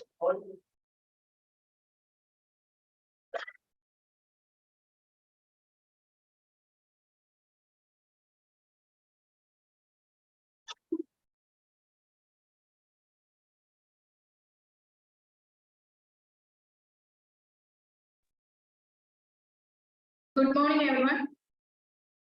Welcome to the first technical session of the third national seminar on cooperatives, mutual aid, and solidarity economics, experiences from around the world. The very first technical session of the conference, Sustainable Investment, Production, and SSE, will cover various aspects such as geriatric care, food insecurities, unorganized service, and women solopreneurs. Now, let me get to my official duty. It is my privilege to welcome the chair of the session, Sri Siddhi Gravier, Assistant Professor, Department of Economics, University of Kerala. He is the director of IUCD. He is equipped MA from University of Kerala, MPhil from University of Hyderabad, and pursuing PhD in JNU. He writes actively on the issues of social, political, and economic relevance in various online and offline publications. I welcome you, sir, and handing over to you. Now you can speak. Thank you so much. Am I audible? Yes, sir. Yeah, thank you so much for inviting as well as giving this opportunity. First of all, I would like to thank Professor Christabel, who is the organizing secretary, as well as who had invited me to chair the session. And the theme of the session is actually sustainable investment, production, and SSE, that is small scale entrepreneur. So this is actually a very interesting topic as far as the whole theme of Cmase is concerned, that is cooperative system is concerned. And this is actually the third seminar continuously being organized in the department. So I am thankful for giving me the opportunity. Let me come to my official duty as a chair. I would like to actually place the whole presentation in the realm of Kerala and the possibility of placing it in the alternative perspective, basically. So we know that actually in the presentation we do have actually 4, and they are speaking diverse issues. One speaks on health, and the other one on basically marginalized community and how we can mitigate marginalization through social security schemes. And then the third presentation is on unorganized services sector enterprises, and then the last one also on the entrepreneur, basically unorganized entrepreneur, aspiration of women, etc. So all this is in fact talks about some sort of a non-conventional kind of intervention. In that, I would like to actually place where we can see and how we can locate the whole discussion. Especially, as I said, in the Kerala development experience, one can place that actually health is played a very important role, as well as the social security measures of the state. So if you say that actually health played a very important role, despite the fact that earlier when the development experience were at its discussion or at its peak of discussion, that is in the 80s or in the late 70s, the idea that actually the income of the state was so lesser than normally economists try to conceptualize, that income is the driving force of better health. So we had a very different experience that with a not very good growth in income or a higher income level, we still managed to have some better health indicators such as lower MMR and infant mortality and other kinds of health indices, which is normally been treated as standard parameter of having higher or good health system. So in that sense, also the expenditure on health during that period was not so high. But eventually, when the state's income has increased over a period, and now in 2022, 2020, if you look the income of the state, then we are one of the not poor state. Actually, when you compare that with the national average, the income of the state is one of the highest in the whole country. So, but what about actually the expenditure on health?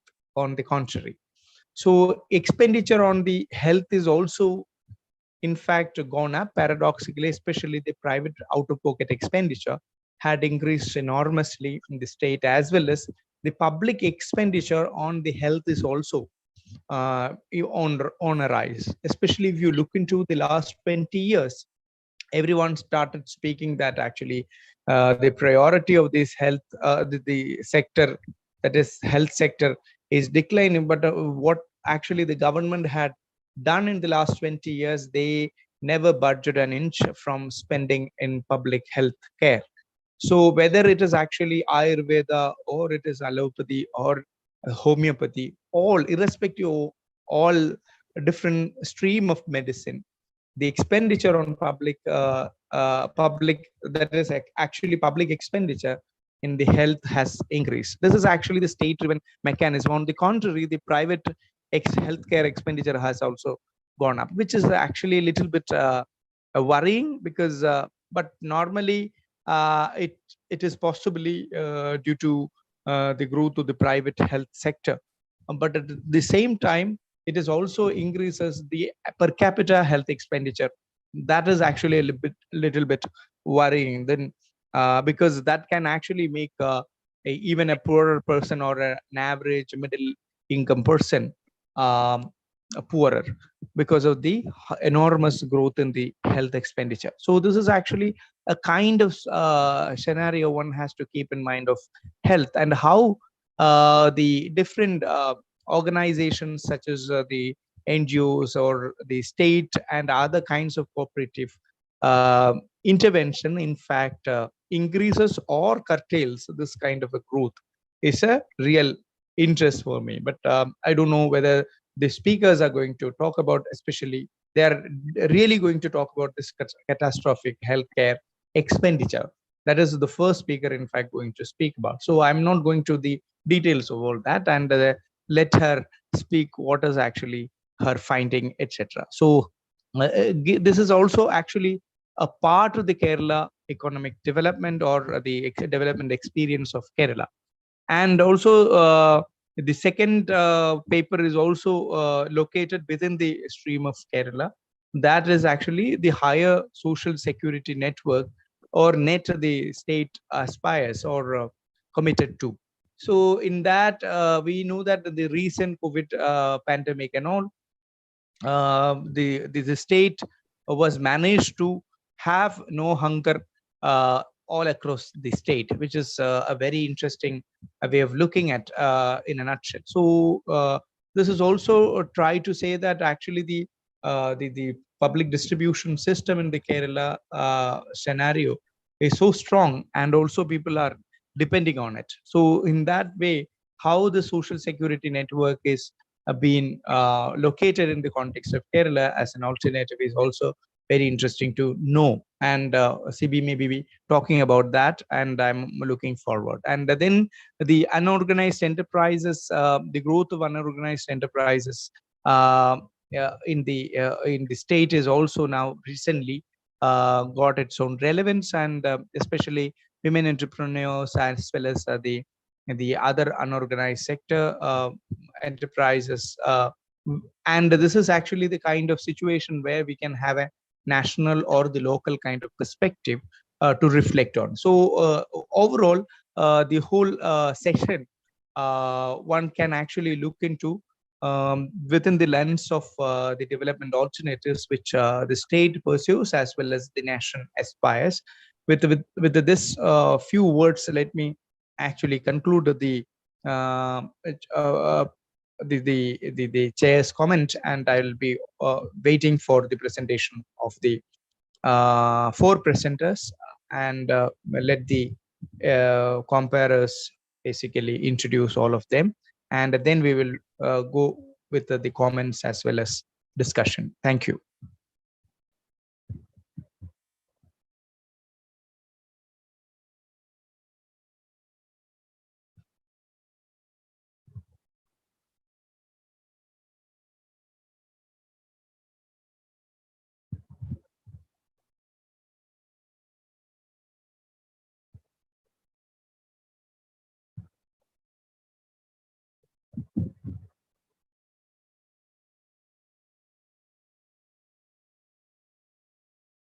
Thank you. Thank you. Thank you, sir. The first paper is titled The Catastrophic Healthcare Experiences Among Elderly in Kerala, the Need for a Social Support System. It will be presented by Srimati Reshmi R. Nair, Assistant Professor, Department of Economics, University College, Trivandrum. She is a second rank holder in her Economics Masters. She qualified for UGC NET in 2011. She has over 8 years of research experience, mainly on topic the health and experience of the aged population in Kerala. I cordially welcome you, ma'am. Now you can present.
Thank you. Thank you for the introduction. Welcome.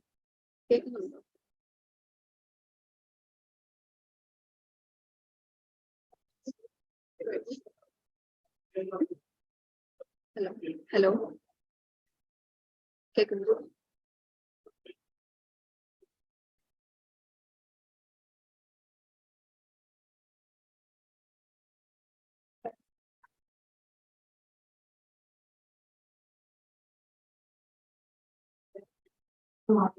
you for the introduction. President, Head of the Department of Economics, Sri Lanka, Dr. Vishnu Vijay, the Organizing Secretary of Lithuania, Dr. Vinana, Sudhisa, guest students and students, the guest of Medex for giving an opportunity to present every year. I'm very happy to be here because I was a former student of this department a couple of years ago. I'm very happy to be here. So today we will national topic the catastrophic healthcare expenditure among elderly in Kerala, the need for a social support system.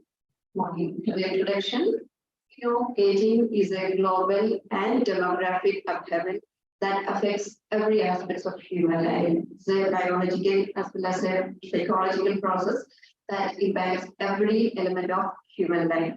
So, aging process is inevitable one in everyone's life. It cannot be prevented, it cannot be avoided, or it cannot be caused. So it plays a very crucial important role as far as the entire life of the person is concerned. And it also depends upon the construction by which a society makes itself. In some countries, the starting age of may be different from in different countries. In countries, it's 60 years, or some countries, it is 65 years. Different 60 or 35 years are considered as age of retirement in many countries. So this is as a criteria for defining if a person has aged or not. So there are many controversial suggestions or arguments from different persons regarding the population or the regarding impact of population aging on economic. A study by Britner that was conducted in the year 2012, he argues that there was a positive association between this population aging and economic growth. He says that as people become aged, they will be having a tendency to save more. When they have a tendency to save more, then we can, so that the economy will get more resource enough to invest for future development. So it's the concept introduced by this Bretner in the year 2012. We know along with consumption and income, another important factor concerned with the concept of aging is better health. We are not having better health, definitely we will have to suffer a load when we become aged. So my study concentrates on how the healthcare system becomes very important in our day-to-day life, how the healthcare becomes, or healthcare expenditure become very crucial in determining the stability of a person's life. My study concentrates on all these concepts. According to the study or the latest census in 2011, India's total elderly population accounts for only 8% of entire population. A study by WHO reveals that the proportion will be estimated to increase nearly 20%, likely to 19.8% by the year 2050. That means the proportion of elderly is increasing both in absolute and relative terms in our country. When we consider the case of Kerala, Kerala occupies the first position in terms of accompanying highest percentage of elderly population. Kerala has the highest percentage of elderly population in its total population compared to the rest of Indian states. So in this situation, it becomes very important to have an analysis on how the health expenditure impacts the economy. So let's examine a linkage between disease and economy. I got this World Health Organization as a study conducted as per in 2006. Department of Chronic Disease and Health Promotion, World Health Organization. The study sees that, or the diagram says that if you have chronic illness, definitely that will deteriorate your health status. When you are severely affected by health condition, that will reduce your labor productivity, that will increase your inability, disability. So in such a situation, the production will decrease, productivity will get diminished. We will have a reduced accessibility to fighters of infection. All these things will definitely lead to lower vulgarity of income. So we can say that having people with more severe illness or something like that will definitely lead to a bad impact or having bad impact on the economy. Regarding the statement of the problem, so we know increasing owing to lower fertility nowadays, the fertility rate is falling in our country, and owing to lower fertility and later life expectancy, the proportion of elderly is increasing in our country day by day. So one of the important factors associated with population aging is increasing tendency to having illness. So there is this shift from even though we are seeing rising tendency of both communicable and non-communicable diseases. But the tendency is that the prevalence of non-communicable disease much higher than the non-communicable diseases, much higher than that of the communicable diseases in our country. As the prevalence of non-communicable diseases increases, their health expenditure associated with the treatment of the non-communicable diseases also increasing. We know non-communicable diseases, for example, cardiovascular diseases, cancer, diabetes, all these kinds of diseases, long-term treatment.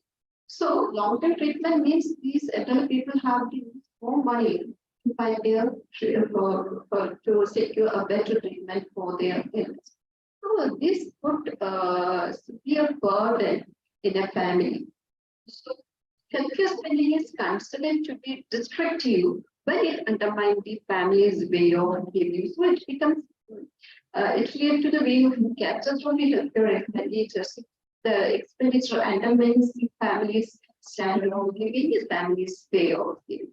So in these circumstances or in these situations, it becomes necessary to have an understanding on the severity of healthcare expenditure incurred by the elderly population in our country, in our state, and how can we resolve such catastrophic healthcare expenditures. So my study concentrated to understand the pattern of health expenditure among all adults in Kerala. So regarding the data source and methodology, the analysis released on the 75th round of a national sample survey performed by the National Statistics Organization, Ministry of Statistics and Program Implementation from July 1, 2017 to June 30, 2008.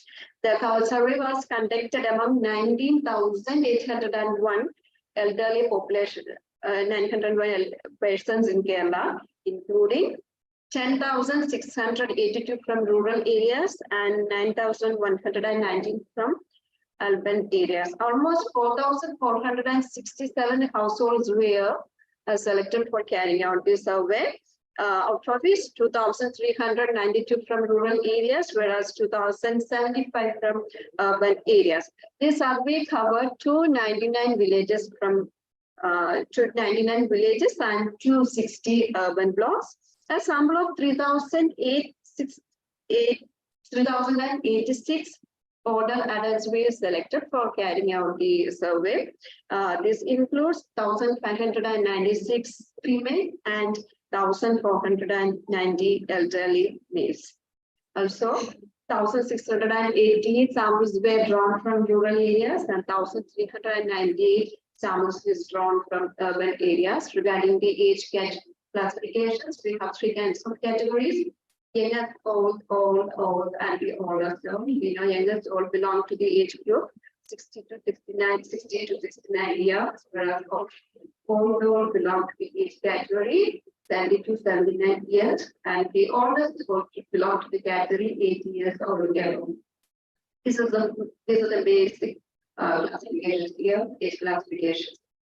So this table shows the average health expenditure on various components during hospitalizations among the aged in India, based on 2018.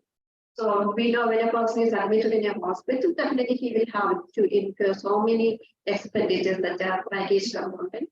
Doctors or surgeons, fees, medicines, diagnostics, case, hotel charges, other medical expenses, medical expenditure, transport for patients, something like that. Here I have given a gender analysis, male and female categorization. When we go through this table, you can understand the expenditure is highest among the elderly male population compared to elderly female population. So when we consider the case of total medical expenditure for elderly male population, it is 33,089. Whereas for elderly female population, it is 21,890. Total medical expenditure is 27,000 as per the GAIL data.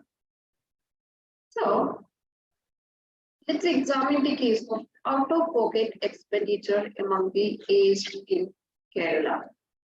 So what is out-of-pocket expenditure? So out-of-pocket expenses are incurred by a person situation when the insurance does not cover the NDA cost of the health or services. Even though we are taking health insurance, many situations the health insurance is not capable of covering our entire health needs. So in such a situation, the patient will have to bear the remaining amount from his pocket. So that will put more pressure on his family or his relatives or his friends or his children. So in that situation, may become a burden to his family. So look at the data, and India out-of-pocket health costs pushed to 35 million people into poverty in 1994, 93, 94, whereas 47 million in poverty in 2004 by this, as per the study by Ghosh in 2010. So this data shows what is how much it becomes difficult for a person to bear his all expenses on the health. So there will be rethinking from the part of the government or some other institutions regarding its expenditure pattern. There should be a shift from the part of the government, from other, even though every social aspects are very important, more important should be given to the health care insurance. We know in India, we are spending only 23% of our GDP for our healthcare, the health expenditure.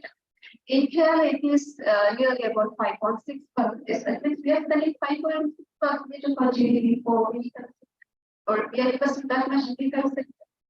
So all the data shows that this much investment is not enough to meet the requirements in the healthcare. So we have to invest more, and we have to find another strategies or solutions for finding a solution for this issue.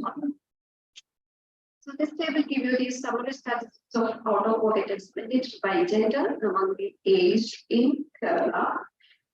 See here you are given with the statistics of medical expenditure, reimbursement, and out-of-pocket expenditure. So actually, this out-of-pocket expenditure can be treated as the difference between this medical expenditure and reimbursement. Okay. So in Kerala, for male medical expenditure stands as 30,408, whereas the reimbursement rate is only 3,805.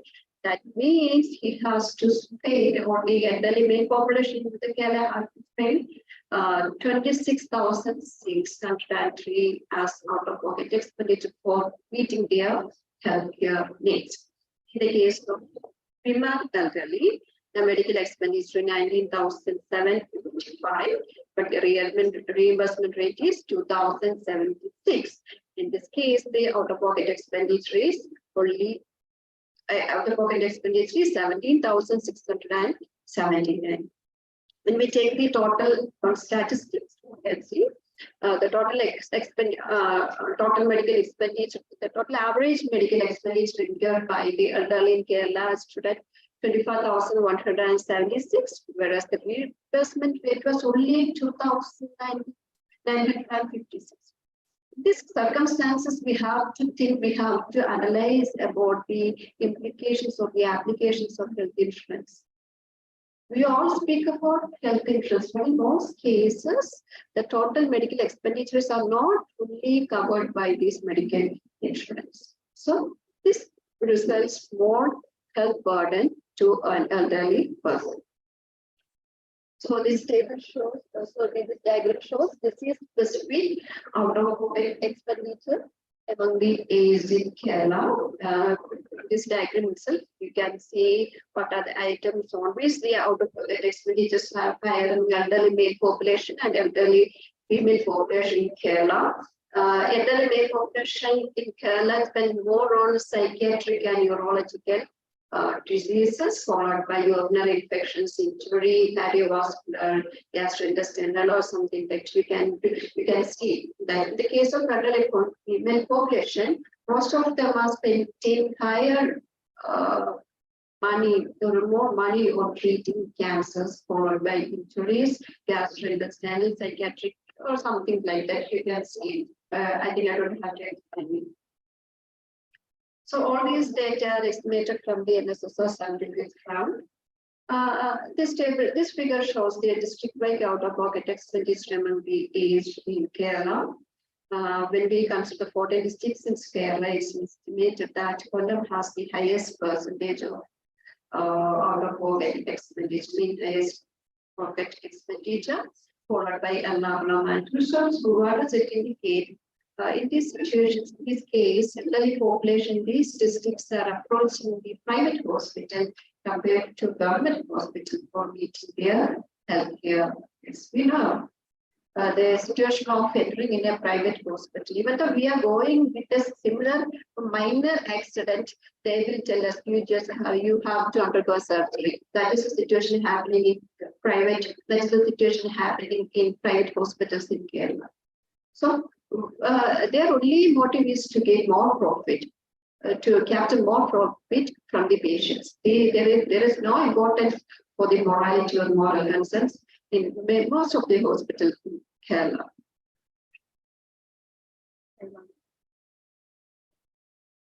So let's examine the case of out-of-pocket expenditure by duration of stay at hospital. So here also I'm giving male-female categorization. From this diagram, it's clear that as long as duration of stay at hospital increases, definitely out-of-pocket expenditure also increases. Another important theme I want to explain here is the distress financing.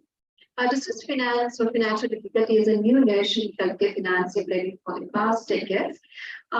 Distress financing is actually directly linked to the household poverty. The poorer family is more likely to borrow, become in debt. In simple terms, we can say, if I'm not able to find my healthcare expenditure, if I don't have sufficient income, I will have to borrow from my friends, I will have to borrow from my neighbors or relatives.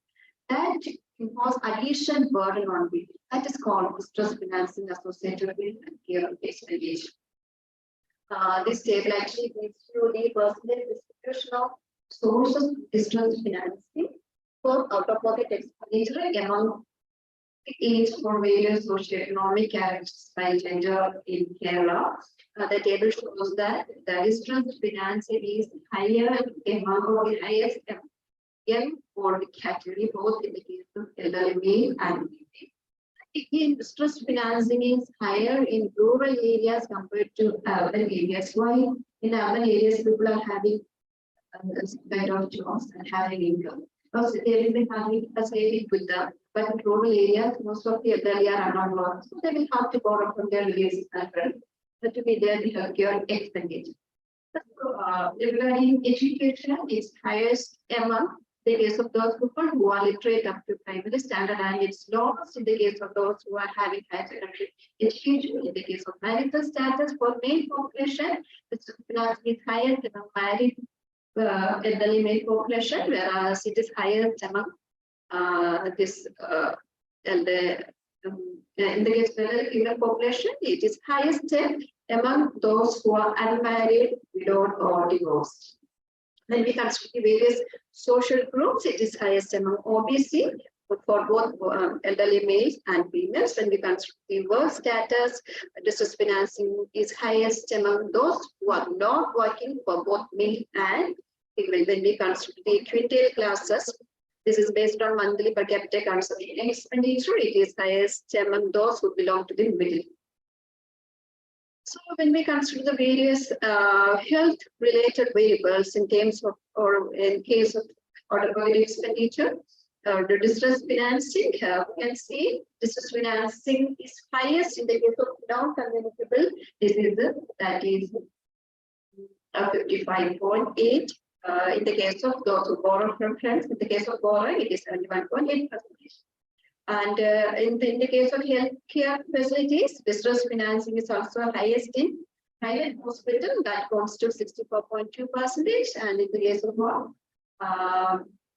or something like that. As I said earlier, distress financing will increase if we stay more in hospitals. So what is the problem? So what is the solution we can provide here? The first and foremost solution is having insured. We are having a health insurance cover. Definitely, we can control this the problems of this expenditure to some extent, or not fully. Health insurance should be carried out in the case of outpatients also. Strengthening public primary health infrastructure is another important thing that we can do. In addition to this, there should be monitoring authority to implement all these things. That is the most important thing. And one of my personal suggestion is the main reason for all kinds of diseases, particularly non-communicable diseases, is our health habits. So awareness should be made among the citizens of our country at the very earliest stage. So a curriculum should be implemented as part of the school education regarding the after effects of ill and bad effects of having fast food or something like that. So awareness program should be implemented from the childhood days itself. By doing all these things, I think we can control our diseases so that we can have a better standard of living in the near future. So all the times constraints, I'm forced to conclude my session, my presentation very fast. So thank you all for your patient hearing. Thank you so much. This is all about my presentation. Thank you.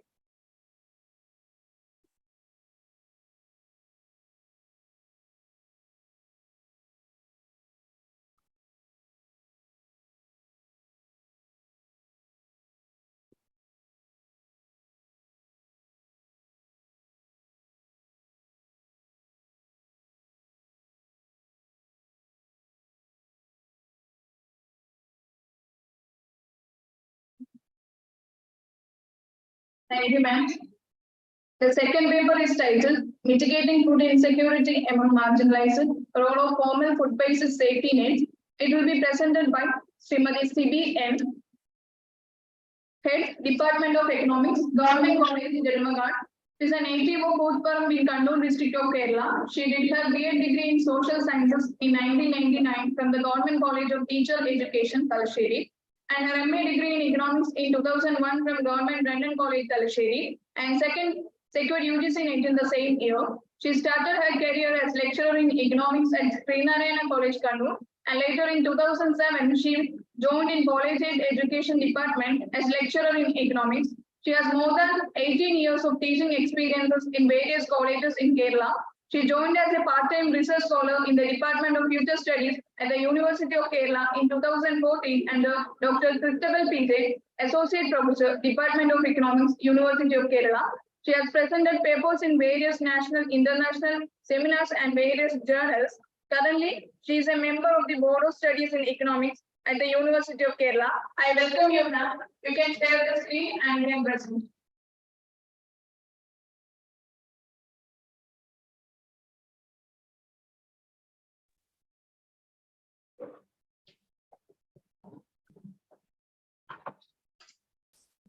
Am I?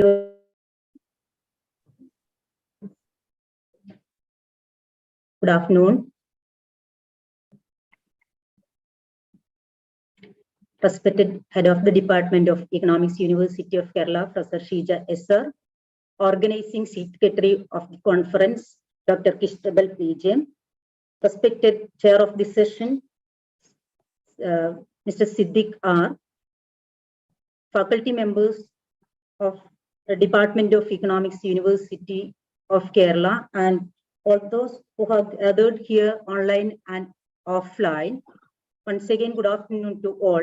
First of all, I would like to express my sincere thanks to Dr. Christabel PJ and organizing committee for giving me an opportunity to participate and present in the seminar. So due to time constraints, I rightly move to my presentation.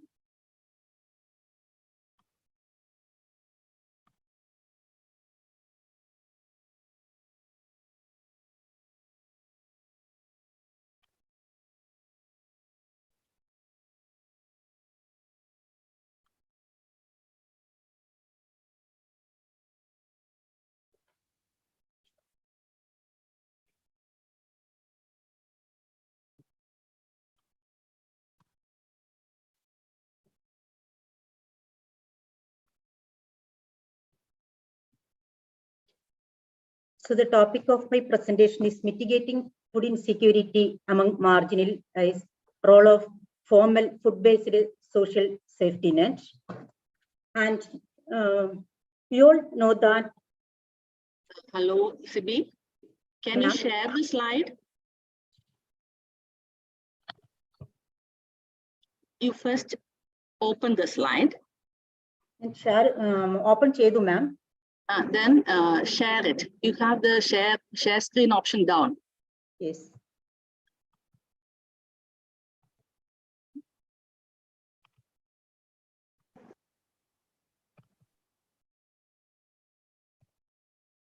ഫോൾഡറിനെ ഒന്ന് stop ചെയ്തിട്ട് ഫോൾഡറിനെ അത് ഇതൊന്ന് stop sharing കൊടുത്ത് ഇത് on ആക്കിയിട്ട് ലാപ്ടോപ്പിലെ PPT on ആക്കിയിട്ട്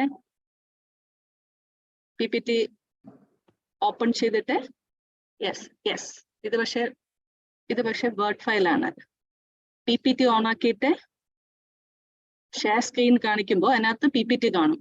share സ്ക്രീനിൽ PPT കാണും. ആ PPT യെസ് ഇപ്പൊ വരുന്നുണ്ട്. അതിനെ ഒന്ന് സ്ലൈഡ് ഷോ മോഡിലാക്കിക്കോളൂ. Okay.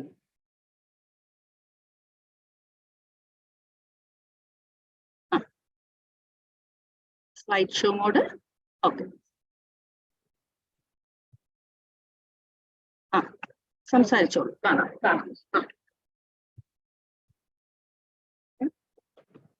So today food security is ma'am കാണാമോ? Yes. സ്ലൈഡ് ഷോ മോഡിൽ ഒന്ന് ഇടാവോ?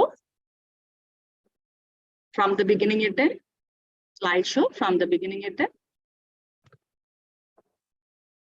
സ്ലൈഡ് ഷോ സ്ലൈഡ് ഷോയിൽ മുകളിൽ ഓക്കെ ക്ലിക്ക് യെസ് ഇപ്പൊ കറക്റ്റ് ആയി. അങ്ങ് സംസാരിച്ചാൽ മതി കേട്ടോ. ശരി. Mitigating food insecurity among marginalized, role of formal food-based social safety net. We all know that today food security is a serious concern globally due to a rapid food price hikes, underinvestment in agriculture and climate change. The Food and Agriculture Organization defines food security as a condition that exists when all people all time have physical, social and economic access to sufficient, safe and nutritious food that meet their dietary needs and food preferences for an active and healthy life. And so a person is considered food insecure when he lacks regular access to enough safe and nutritious food for an active and healthy life, which may occur due to unavailability of food and lack of resources to obtain food. And why the question of food security and food and nutritional security matter among marginalized. Food security affecting marginalized, especially scheduled tribes, fatally with increased risk of hunger, malnutrition because of the low socio-economic status as compared to other sections of the population. And in the case of scheduled tribes, they generally live in mainly inaccessible region, and the majority of them depend on agriculture and forest for their livelihood. But the traditional food security and dietary diversity of tribal people are being threatened due to rapid environmental degradation, frequent natural calamities, and inequitable distribution of resources. And also due to the intrusion of non-tribal community in the tribal habitat.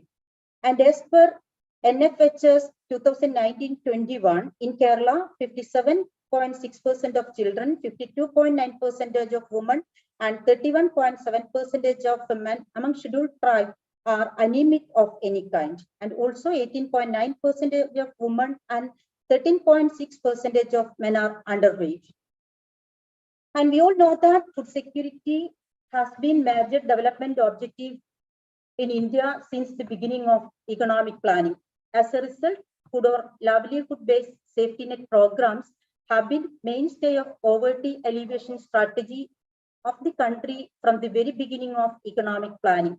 The central and state government have been implementing various safety net programs and policies for the economic and social development of marginalized communities in order to eliminate poverty and vulnerability. Food-based safety nets support adequate consumption and contribute to assuring livelihood. They differ from other safety net programs because they are tied to the provision of food either directly or through cash instruments like food stamp, coupons, etc. that may be used to purchase food. Since food provided through safety net program may be substitute for household current consumption, freeing up of income for other users from food-based transfer, contribute to increase the real income or the purchasing power of the people. The importance of food-based program was widely recognized in various World Food Summits, and one of the most powerful intervention of the Government of India in ensuring food security is the implementation of the Right to Food Act, which provides the legal entitlement to food with a life cycle approach to food and nutritional security by including a cluster of programs like public distribution system, ICDS, midday meal, old age pension, etc.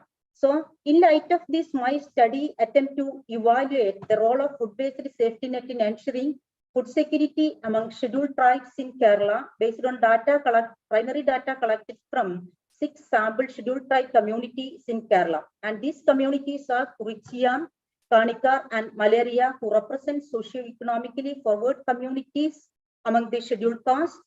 And other 3 are Paniya, Irular, and Mudavan, who are considered as relatively backward sections among the scheduled tribe community. And the districts selected for the study are Thiruvananthapuram, Kottayam, Idukki, Palakkad, and Wayanad. And the selection of the districts are made based on the concentration of the selected sample population in each district.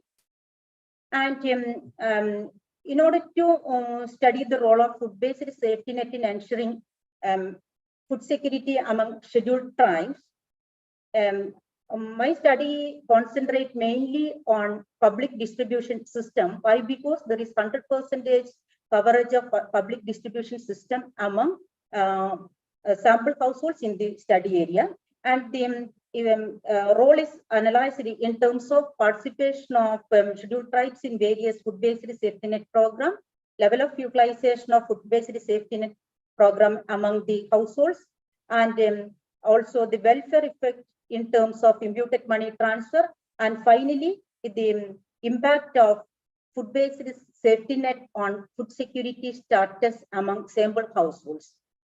And in the case of the participation of sample households in various livelihood program, the table shows that there is 100% participation in PDS, but the participation in other programs like ICDS and midday meal are low. Why? Because they are targeted for a specified category of population like children, then lactating mother, etc. But here it is interesting to note that even though MGNREG is a rural employment guarantee program, especially focused on vulnerable, in the study area, the participation is only 87.7%. And this non-participation of households in the MGNREG was due to the liability of the household to look after their family members, like elderly and children, and also because of non-attraction to MGNREG work. Because in the primary survey, some households' opinion that they get enough employment opportunities there, whose remuneration is much higher than the MGNREG work. So this may be the low participation as even though it is employment guarantee scheme. And hereafter, since there is 100% participation of households in the program, hereafter my study concentrate mainly on the benefits of public distribution system alone. And if we look at the card-wise distribution of population or economic classification of population, the data shows that majority of the population, that is 89.5% of the card holders are AAY card holders in the study area. So that's all about the participation. And in the case of utilization of program among the beneficiaries, the utilization is mainly analyzed in terms of purchase and entitlement ratio and also the contribution of PDS in the cereal consumption expenditure of the households. And if you look at the purchase entitlement ratio, and it refers to the proportion of food grain purchased to total entitlement by the households. And the if we analyze the purchase entitlement ratio, I am not going to the community-wise details. I concentrate mainly on the purchase entitlement ratio among different economic classes. And the purchase entitlement ratio is 100% among APL consumers, but it is only 94.3% among AAY card holders, and the low purchase entitlement ratio as compared to AAY card holders is mainly due to lack of awareness about PDS entitlement or due to limited infrastructure facilities among the households. And in the case of percentage contribution of PDS to the total food grain consumption among the sample households, the study showed that an average of 43.2% of monthly cereal consumption was contributed by public distribution system. And among the economic classes, the data showed that the PDS contributed 10.8% of the total cereal expenditure, and it is 27.7% and 45.4% among BPL and the AAY card holders respectively. And the utilization is also analyzed in terms of effective income gain or the implicit money transfer. That is, the effective income gain is the net income gain from safety net as a result of the safety net contribution, which measures the welfare effects of a program. And the effective income gain is measured by multiplying the PDS quota purchased by the price difference of market price and PDS price. And the effective income gain, the table shows that the effective income gain is highest among AAY card holders. That is, the AAY card holders get an average income of rupees 993, and this is only 297 in the case of APL card holders, and there is a significant difference among different communities or economic classes regarding effective income gain. And lastly, the role of safety net in contributing food security status of scheduled tribe households were analyzed by measuring the food security status of the households. And in order to measure the food security status of the household, the food security index was formulated by the formula. To determine the food security status of the scheduled tribe households, the households were classified into food secure and food secure on the basis of the food security index based on monthly per capita expenditure. And in order to calculate monthly per capita expenditure, the imputed money value of consumption through own production, safety net contribution, and also the monetary expenditure of open market purchase were used. And here the food security status of the households were analyzed without the safety net intervention and also with safety net intervention. And the statistics on the mean per capita expenditure shows that without safety net intervention, the mean per capita expenditure was rupees 1,745, and as against this, it was 2,049 in the case of with safety net intervention. And so the food security line is 2/3 of the mean per capita expenditure, and the households who have consumption expenditure equal to or above the 2/3 of expenditure is considered as food secure, and below this expenditure are considered as food insecure. And if we look at the table, in the case of when there is food security intervention, the food security line was rupees 1,366, and it was only 1,164 when there was no food-based safety net intervention.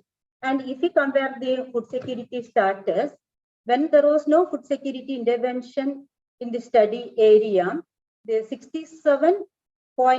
only 67.8% of the households are food secure, whereas the food security start in the case of without food security, with food security intervention, the food security status of the household increased to 88.7%. And Can you conclude a bit within 2 or 3 minutes? Yes. Yes. So the statistical p-value suggests that there is significant difference in food security among scheduled tribes when there is food security intervention among scheduled tribes in the study area. And let us conclude me by saying that the food security, the intervention of food security schemes among scheduled tribes played an important role in ensuring food security status among scheduled tribes. And there should be an intervention on the part of the government to include more nutritious specific policies and programs to ensure the nutritional security of the households, and also to include tribal specific food in the public distribution system. So with this, I conclude my presentation.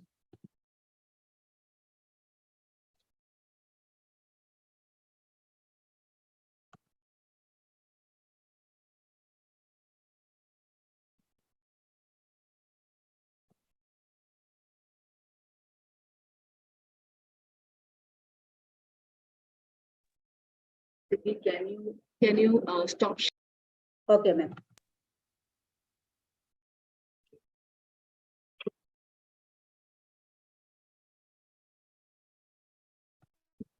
Thank you, ma'am. The third paper, titled Characteristics and Problems of the Unorganized Service Sector Enterprises in Northeast India. It will be presented by Kesia Gengame, Research Scholar, Department of Economics, Northeastern Hill University, Shillong. I welcome you, ma'am. We will share the screen from here and you can present. Okay. Hello, am I audible? Yeah. Okay. So a very good afternoon to the chairperson, sir, and to all the participants. And thank you, the Department of Economics, Kerala, for organizing this conference and also for the acceptance of the paper.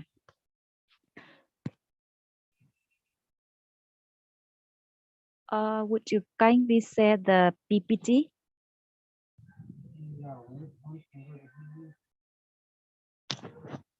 Hello, am I audible? Yes. Yes, ma'am. Okay. I will be presenting on the characteristics and problems of the unorganized service sector enterprise in Northeast India. Okay. I am Kezia Gangmai, a PhD research scholar from the Department of Economics, Nehu Shillong Meghalaya from Northeast. Now, the objective of this paper is to examine the nature, the problems, and the constraints of the unorganized service sector enterprise in northeastern region of India by examining the operational and economic characteristics of these enterprises during the period 1999-2000 to 2015-16. Now, the paper presents qualitative information about the enterprise, thereby providing useful insights in understanding the characteristics of this enterprise. Now, the unorganized sector refers to those, or rather you can say the unorganized enterprise are those enterprise whose activities or whose collection of data is not regulated under any legal provision or which do not maintain any regular accounts, which is different from the organized sector. As the organized sector are those enterprise for which the statistics are available.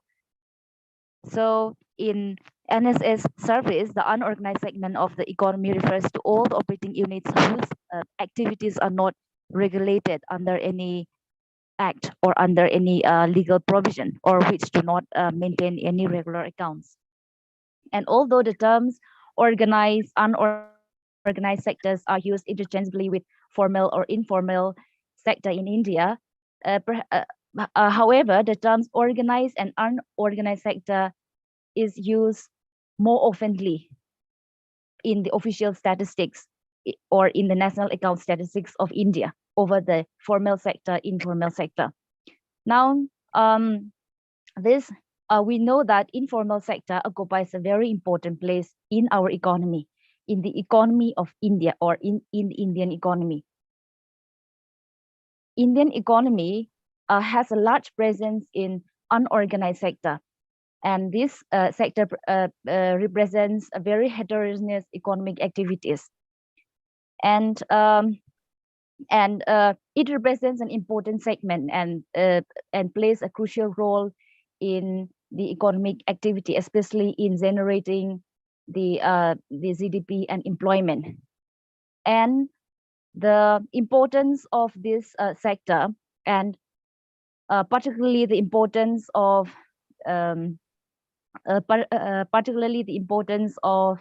the unorganized sector in service sector in giving employment opportunities to the unskilled workforce. So therefore, the study on examining the nature, the problems of the unorganized service sector enterprise forms a crucial importance. And the informal sector accounts for about 8% of GDP in some developed countries. However, in developing countries like us, it constitutes around 70% of the GDP. And so with that background, this paper tries to examine the nature and the problems that this service sector enterprise face in northeastern region of India. Northeastern region of India constituting 8 states: Arunachal Pradesh, Assam, Manipur, Meghalaya, Mizoram, Tripura, and Sikkim. And the structure of this presentation starts with the introduction, followed by the data and methodology used in the paper, followed by the results and discussions, and the conclusions. So coming to the data and the methodology, to realize the objective of this paper, I have used the enterprise surveys of the national sample survey organizations, and 5 particular rounds of this survey have been used, and it is shown, and they are shown on the slide. And the information for the 55 round is collected through the schedule, and all of those have been given. Now, to examine this nature and the characteristics, the problems, the constraints that this enterprise in Northeast India face, we examine the operational economic characteristics of this enterprise. And these operational and economic characteristics of this enterprise are those type of enterprise, type of ownership of enterprise, the nature of operation, location of enterprise, the status of the registration, and the status of the maintenance of accounts, and problem phase, type of assistance received. And each of these category have, or each of these characteristics has their own categories again. And that I will not go into detail. So now coming to the results and discussion, I have provided the results and discussion in a tabular form. Now coming to the distribution of enterprise in terms of percentage, okay, by the type of enterprise, I have just given for 2 particular time points, 1999, 2000, and 2015-16. Now this NSSO classifies the enterprise into on account enterprise and establishment. On account enterprise are those enterprises which operate exclusively by the household or by the family labor without hired workers employed on a fairly regular basis. But the establishment are those enterprises which operate with at least one hired worker on a regular basis. And as the table shows, these service sector enterprises belonging to unorganized sector, both in the country as also in the northeastern region of India. We will see that many of these enterprises are predominantly an own account enterprise. And this type of ownership of enterprise being predominantly an own account enterprise can also be seen in this table. The distribution of enterprise by type of workers. You can see here the distribution of the workers by the type of workers and by the type of sector, rural and urban sector. And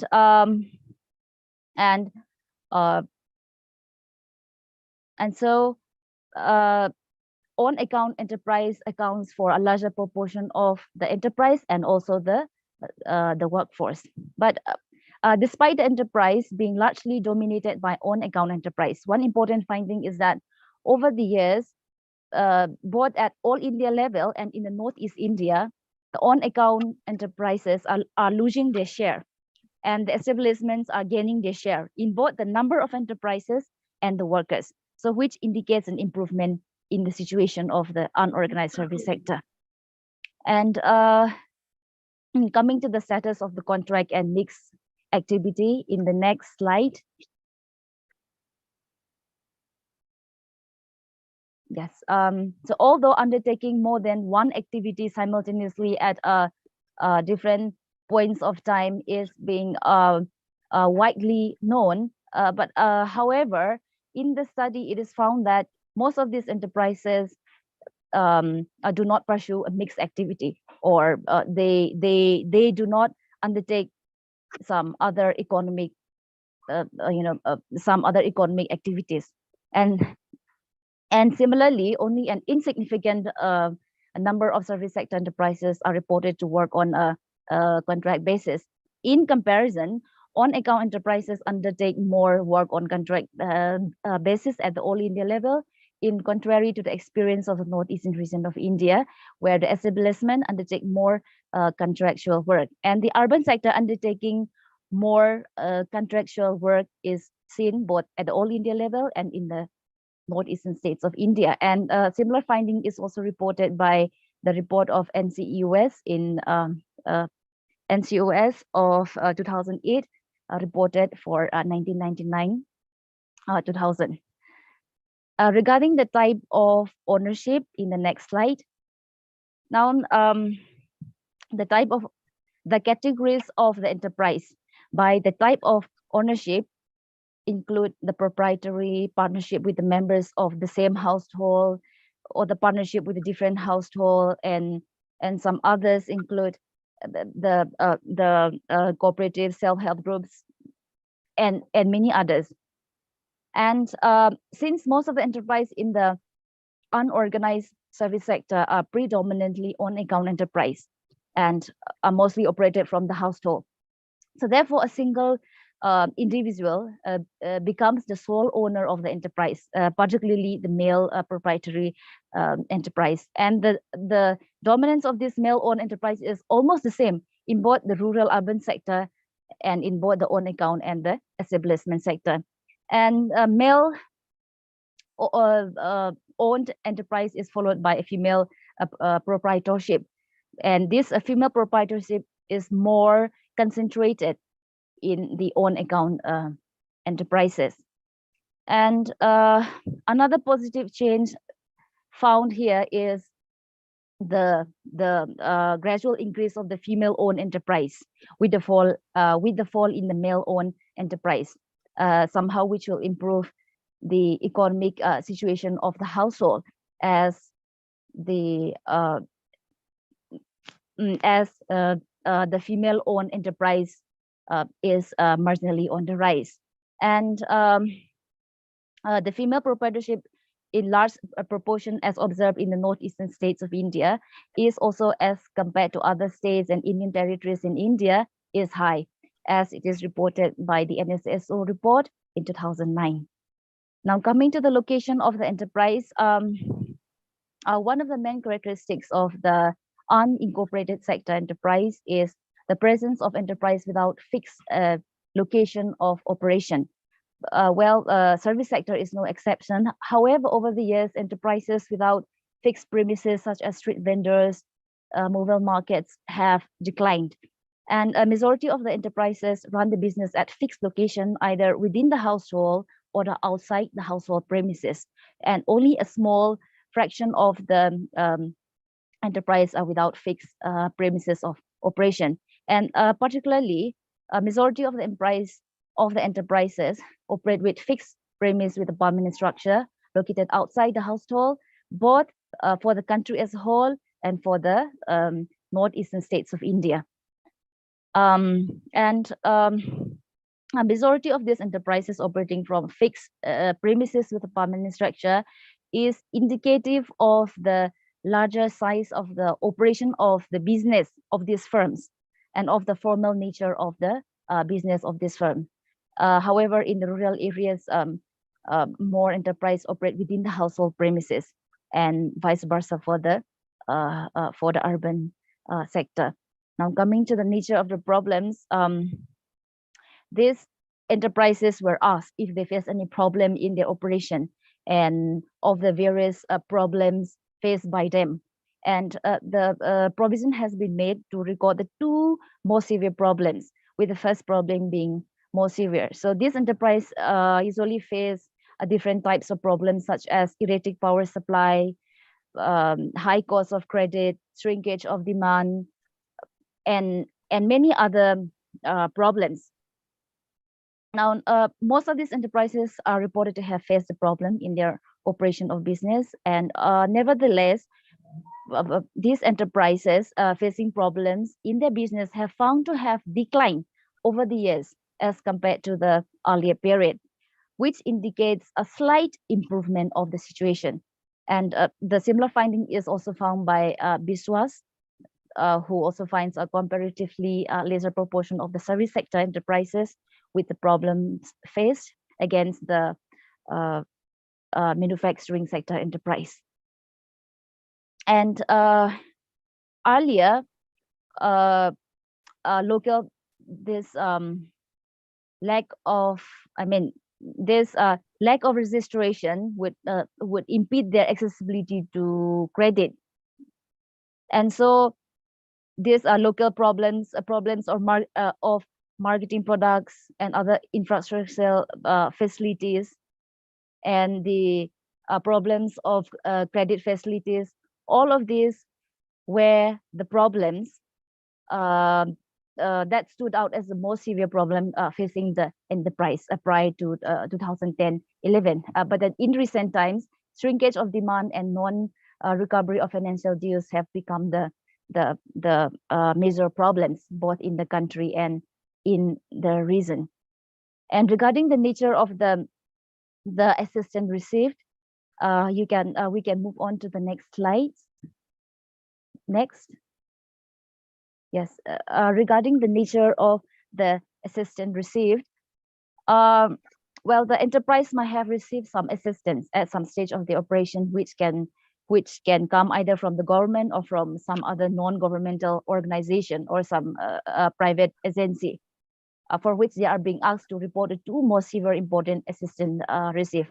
However, the study points to the finding that most of the enterprises do not receive assistance from any government or from government agencies, both in the country and in the states of this northeastern region of India.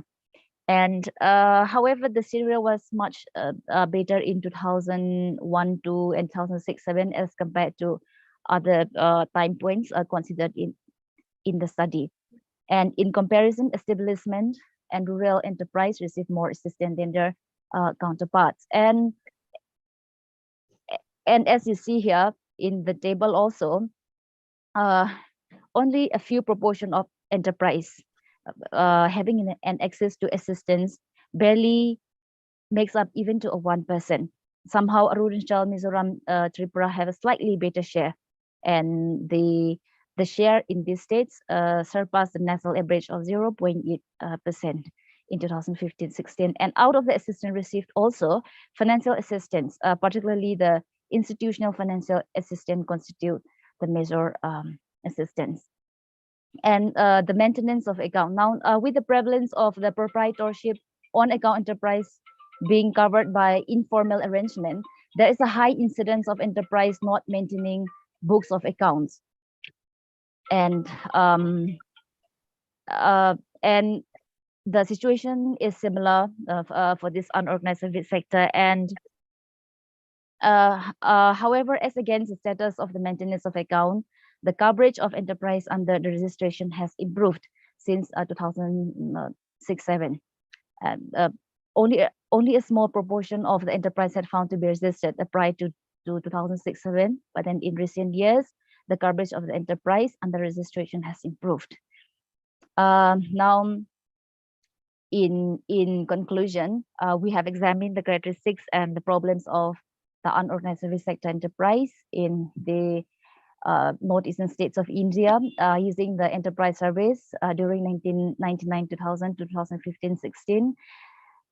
The finding is that most of the enterprise in the unorganized service sector are predominantly own account enterprise running exclusively by household family member without hired workers. And almost all of these enterprise run on a perennial basis, operating more or less throughout the year. And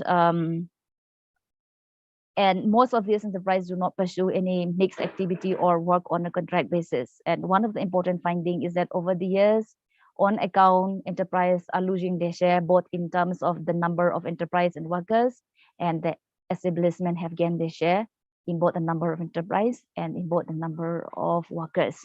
And also the female proprietorship in large proportion as observed in the region is also one of the important finding of the study. And with the problems of this proprietorship and on account enterprise being covered by informal arrangement, most of the enterprise do not usually maintain books of account. Most of these enterprise are not registered with the government agency. And most of these enterprise do not easily receive assistance from any government. However, despite the presence of informality and the unorganized feature, the unorganized service sector enterprise is not totally unorganized, or it is not totally unstructured. And this sector will continue to hold its importance in the economy, particularly in terms of employing, in terms of the generation of employment. When the unorganized sector has low employment growth, and it's when the organized sector has a low ability to absorb the additional workers in the midst of this population growth and workforce. So with this, I conclude my presentation. And so thank you all.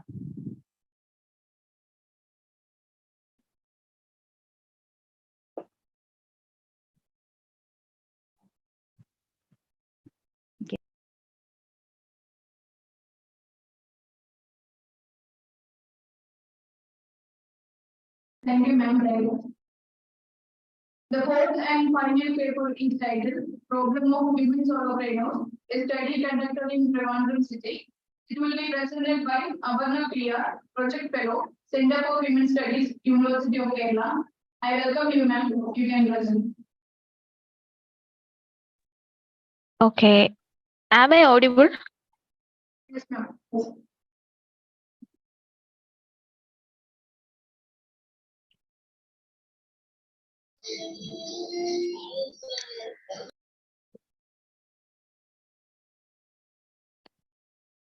Okay. Very good afternoon to respected chair and all participants. First of all, I extend my sincere gratitude to Dr. Christabel, the organizing secretary, for giving me such an opportunity to participate in this seminar. My topic is about the problems of women solopreneurs in Trivandrum city. Actually, this is a part of my PG thesis.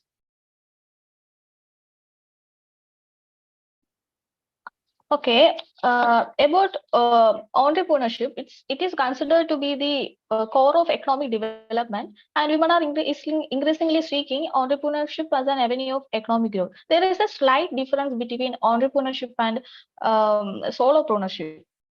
Coming into solopreneurship, actually, solopreneur is a person that creates a business and run without any help of other people. Then entrepreneurship is recently being recognized as a full-fledged profession, and women entrepreneurship is an even newer phenomenon. Plays an important role in the economic development of a country.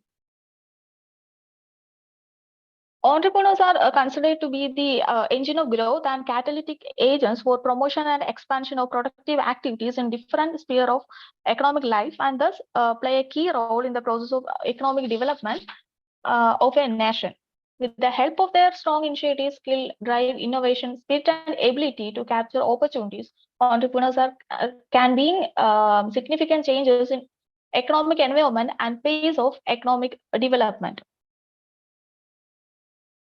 The initiatives and leadership which lead to the embodiment of business ideas are termed as entrepreneurship, and the individual who promotes this unit, organizes the factors of production, and manage the affairs of the business is called an entrepreneur. The 28% of female population was employed in an unorganized sectors and were confined to activities such as weaving, garments, handicraft, and food processing. For women entrepreneurs, starting and operating a business involves considerable risk and difficulties because the society's belief that women are not as serious as men in managing a business.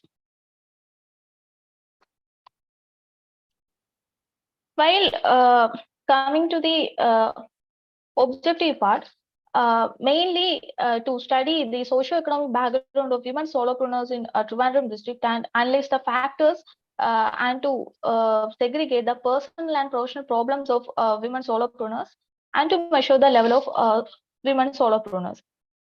Coming to the methodology, the sample of the study consists of 60 women solopreneurs in the urban area of Trivandrum district, and it is very difficult to study the women entrepreneurs attitude, which is still an important drawback in this study.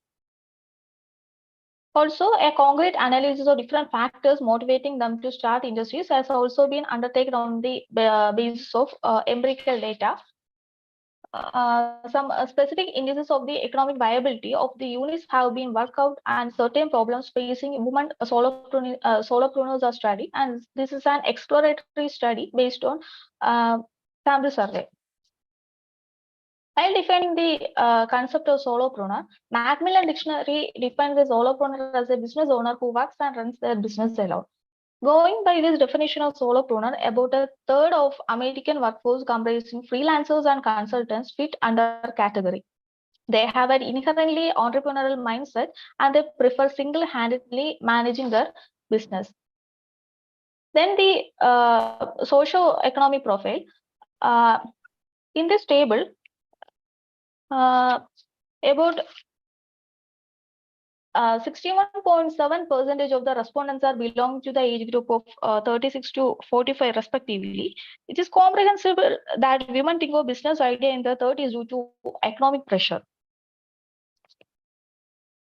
Then coming to the marital status, you can be see that 53.3% are married and 26.7% of the respondents are single. Married were experiencing freedom and receiving support from the family and the husband, while the widows were suffered with a lot of problems within and outside the family.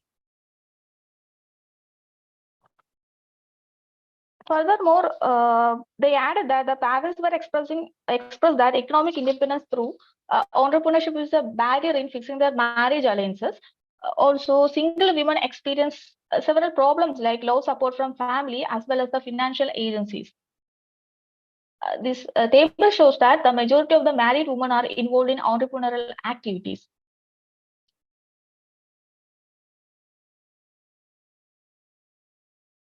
Then coming to the nature of business activity, can be seen that 40% of the respondents are running beauty parlors and they got much benefit from it.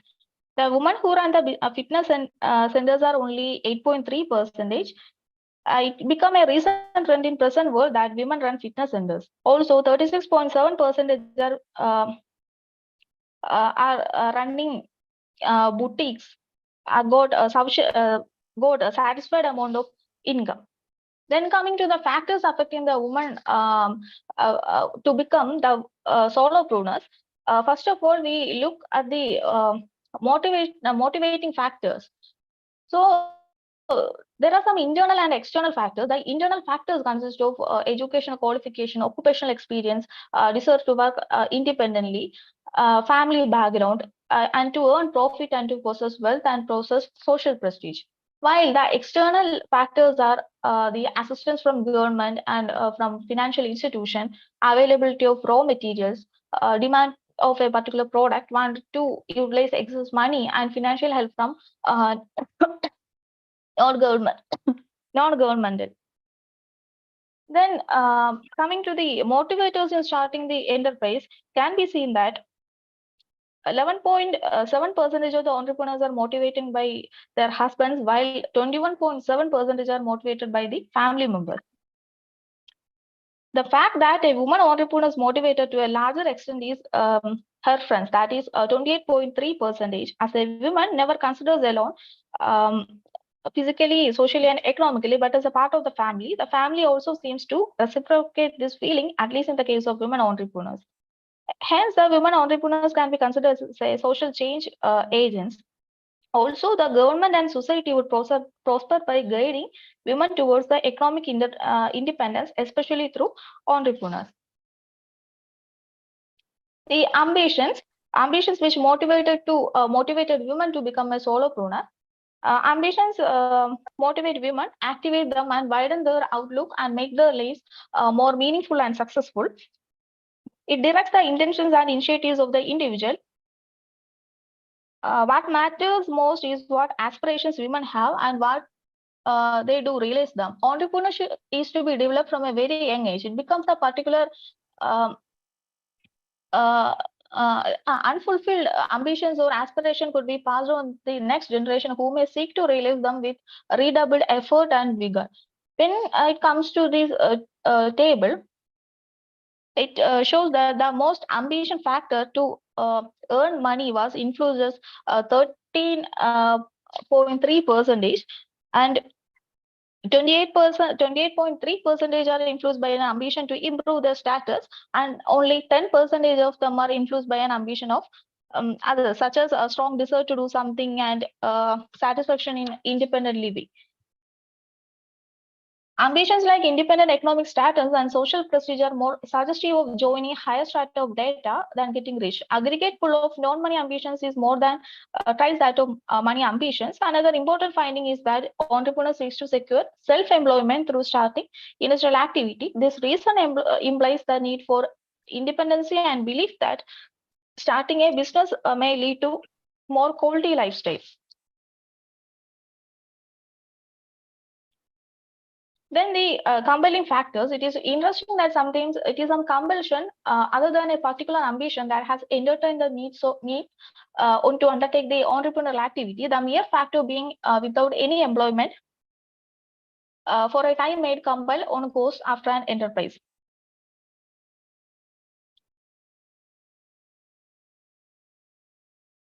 Therefore, it's quite appropriate to inquire into the compelling reasons which may have impelled people to seek entrepreneurship. This table indicates that 26.67% of the women entrepreneurs have started their ventures due to the unemployment. But few of them, that is 28.3%, have turned to industry not because they were with their jobs, but because their aspirations are more than what normal jobs provide. Also, 20% were diversification of economic interest, but have turned to industry, but not because they were unhappy with their jobs, but because their aspirations are more than normal jobs provide.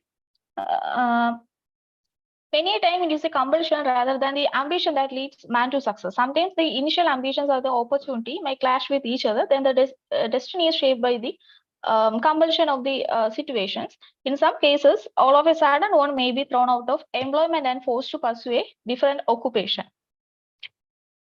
Then the opponents to the idea of starting enterprise, women have considered the cornerstone of the family, and their presence outside the family is considered with a view ranging from immoral and taboo to unwanted and unnecessary. Women taking to gainful and economic activity outside the home is a recent phenomenon, and entrepreneurship, which involves a lot of finance, in it is bound to entertain a lot of opposition. It would be very useful to record where this opposition comes from, so that the group may be educated and nourished to support entrepreneurship among women. Then this table shows that 26.7% of the oppositions are seem to be from the in-laws, and also in the case of parents, it is only 20%. Also, I mentioned earlier, it can be found that parents are very much worried about their daughter's future when they start their business venture. They were worried that it would affect their marriage alliance. There is 16.7% of opposition from the relatives and 21.7% from friends. While looking through the level of satisfaction in the present era, the women-owned business in the form of entrepreneurship are one of the fastest growing entrepreneurial population, and also entrepreneurial satisfaction might be viewed as a basic measure of performance. It may be bear upon decisions by the individual entrepreneurs about whether to invest more time and money, whether to cut back or whether to close down. It may also influence whether entrepreneurs work effectively with their customers and employees. So satisfaction can be seen as a key measure of individual entrepreneurial success. So this table indicates that the 40% of the response are seem to be really satisfied to some extent, and also 20% shows the satisfaction level at not at all. Then coming to the holistic approach to women entrepreneurial development, entrepreneurship is outcome of interaction of individual, environment, support system, and socio-cultural factors, and also being recognized from many experiments that entrepreneurship can be induces.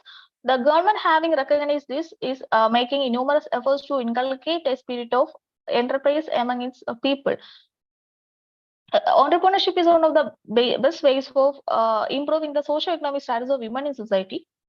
The overall plan at the national level should be perceive women in a holistic manner. When women are viewed in the holistic way, the entrepreneurship of self-employment for women becomes the single long-term measure for enhancing the status of women. By looking through the problems of types of problems faced by the women, I'm not mentioned in the slide. There are some social problems. So it is a general factors that affect and damage society. For the women entrepreneurs, all problems that have unknown elements are the entrepreneur problems, which means they require entrepreneurial management. However, although we often think of startups as being entrepreneurial, many social problems have elements that unknown, which means they are unfortunately often people don't recognize social problems as entrepreneurship problems. Instead, they believe that because the solution works in one context, it will work when applied in another context.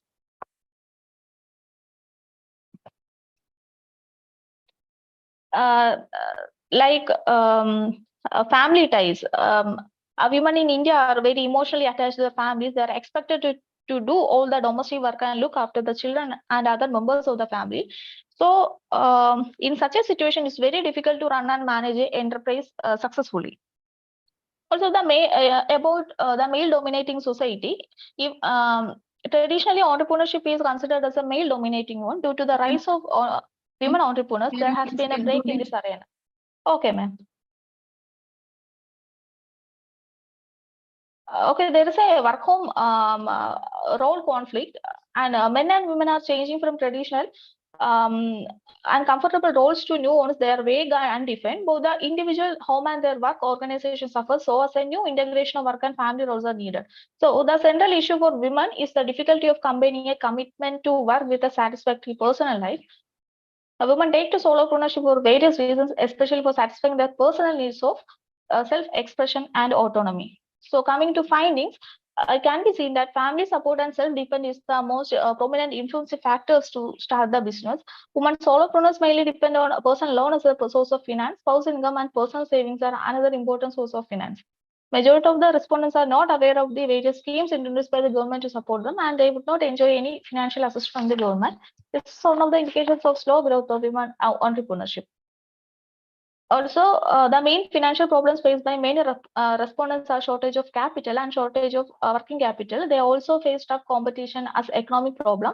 Majority of women solopreneurs are highly satisfied with their business. This is a good indication of their improvement. Till coming to conclusion. Today, we are in a better position wherein women participation in the field of entrepreneurship is increasing at a considerable rate. Efforts are taken at the economic level to broad promise of equality of opportunity in all spheres. So, women entrepreneurs. Majority of the women entrepreneurs are not even aware of the various schemes and financial assistance. Also, the attitude of entrepreneurs, women entrepreneurs are changing than before. They are well confident and ready to take any type of risk. So what women need for enterprise management is a little training, finance, cooperation, and encouragement in the sphere of activities at all levels, home, the society, and the government. Thank you.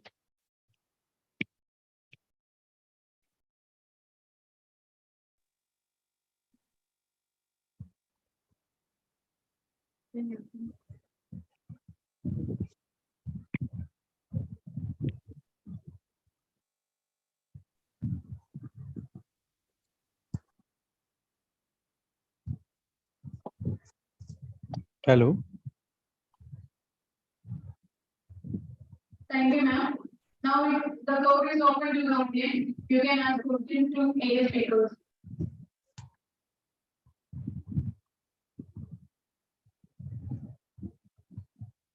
Can also, normally participants also can ask questions in the chat box.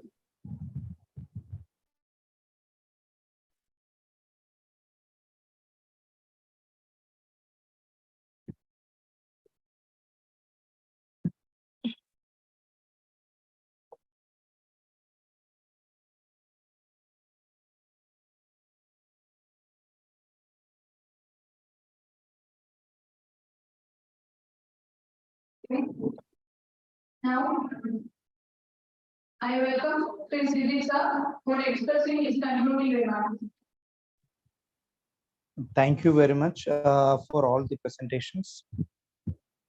Now, actually, as I said in the beginning, it is on different topic, but all the four papers, in fact, stressed on the importance of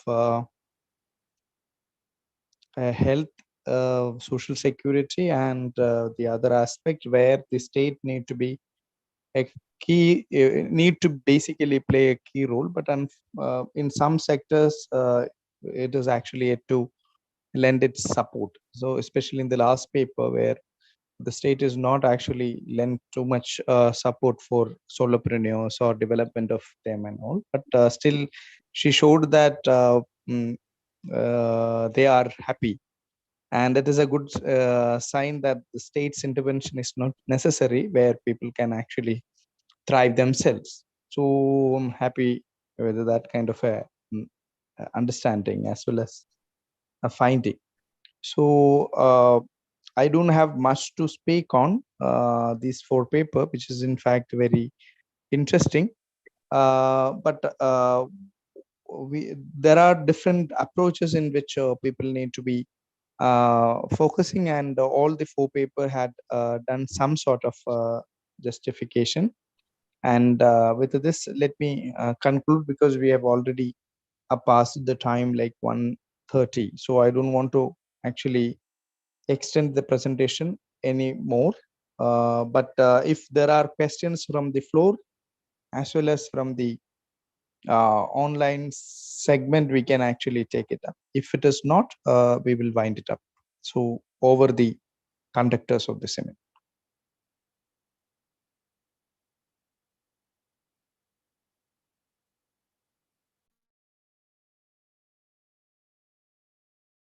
Thank you, sir.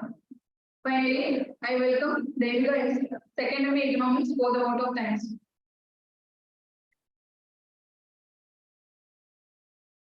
We have reached the end of a very insightful session.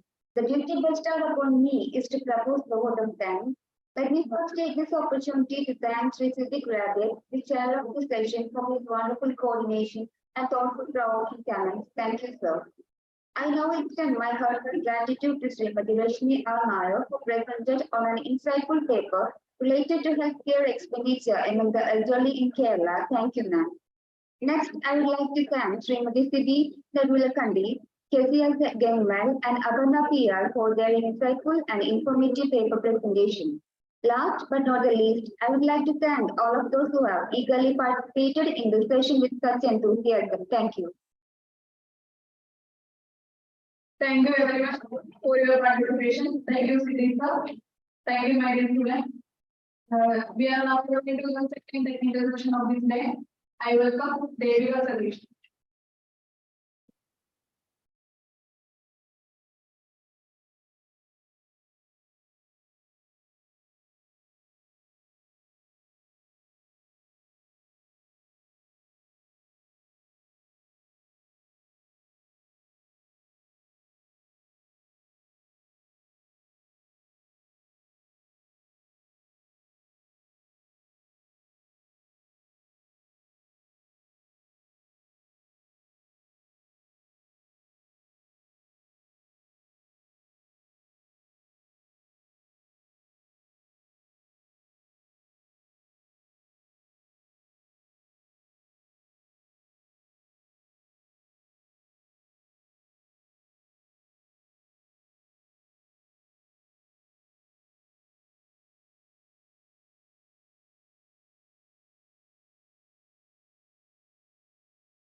Okay.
Hello, Jagma sir. Hello. Can we start? Welcome. Yes. Yes. Okay, we are starting. Okay, right. Thank you. Sorry for the delay.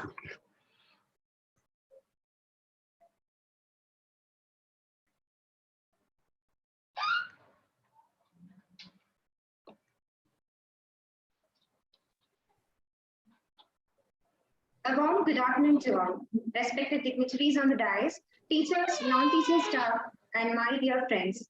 It gives me immense pleasure to extend you all a warm welcome on behalf of Department of Economics, University of Kerala. Today, we are gathered here for the second session of Third National Conference on Cooperatives, Mutual Aid and Solidarity Economics, Experiences from around the world. Now, I would like to introduce the chairperson of the session, Solidarity Economics, Organization and Enterprises, Dr. M.S. Jayakumar. He is an assistant professor at Department of Sociology, University of Kerala, and also the director of Center of Diaspora Studies, University of Kerala. He received his PhD from University of Kerala and was postdoctoral fellow at Center of Development Studies, Thiruvananthapuram. Before joining University of Kerala, he was assistant professor at Center of Social Exclusion and Inclusive Policy at COSAC. I welcome you, sir, for this session. Now I humbly request Dr. M.S. Jayakumar to take over the session for further proceedings. Sir. Thank you. Thank you for the warm welcome given. And I express my gratitude to Dr. Christabel for giving this opportunity to chair this session. Today we have in this session we have 4 presentators. And shall I directly get into the presentations? If you want to say something, introductory remarks, you can, sir. Okay, okay. Okay, and there is a comparing actually. Students will introduce the presenters and let them in. Okay, yeah. Okay, fine. Okay. Right. So it's much appreciable in chairing this session, that is social and solidarity economies, organizations and enterprises. And glimpse on the 4 presentations shows that is varied and very interesting, from the handloom industry to NGO sector to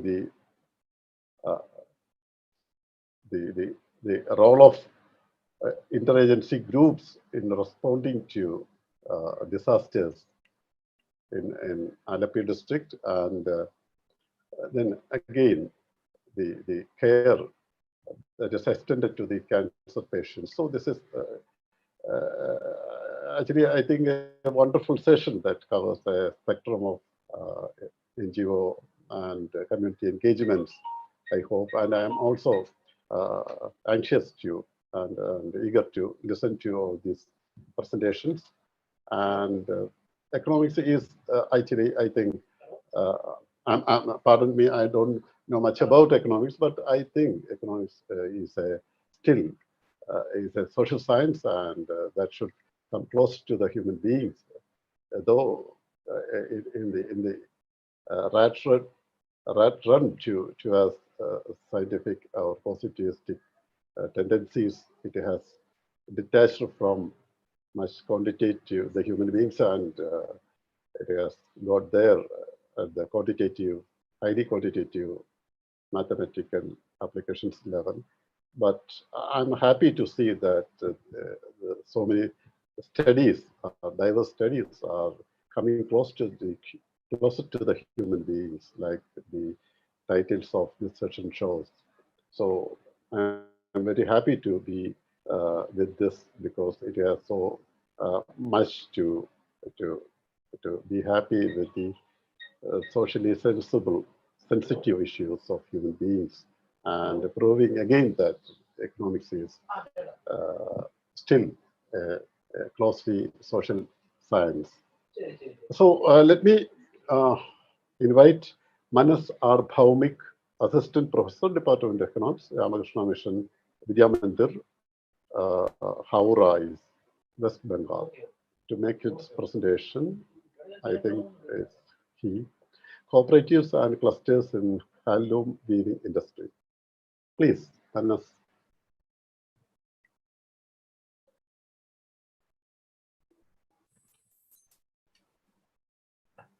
Hello, am I audible? Yeah, sure, please. Okay, thank you. I think there will be comparing. I think there will be introduction. Yeah, I'll start after that. Sorry for that. It's fine. I missed that. Okay. Thank you, sir, for your valuable work.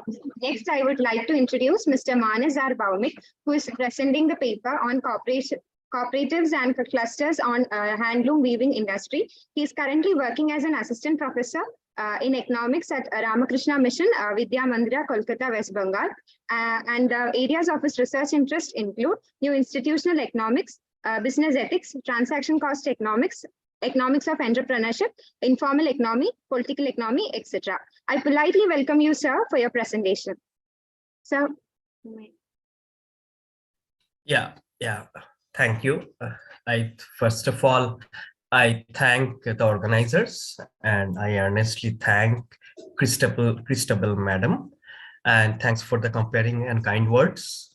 And I thank the chair of this session. And I would like to share my screen here.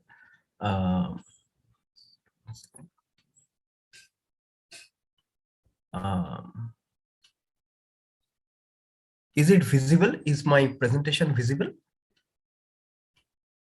Yeah, sure.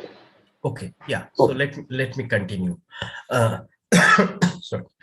So today's topic is cooperatives and clusters in the handloom weaving industry.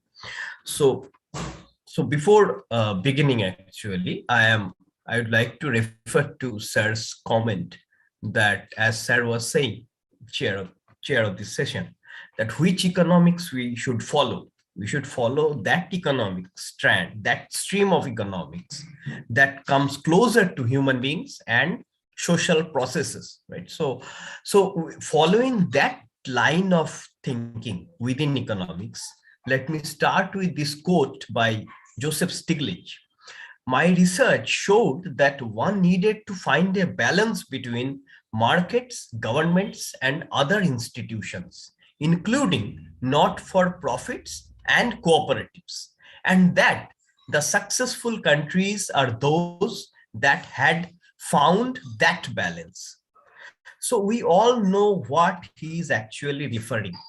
So when we say markets, governments, and other institutions, and including not-for-profits and cooperatives, we all know we are passing through, and we are living in the neoliberal era in which market reforms are happening every day, and the only objective that have been propagated by many organizations all over the world, that is the only objective: the production should happen following the one and only objective of profit, and more profit maximization.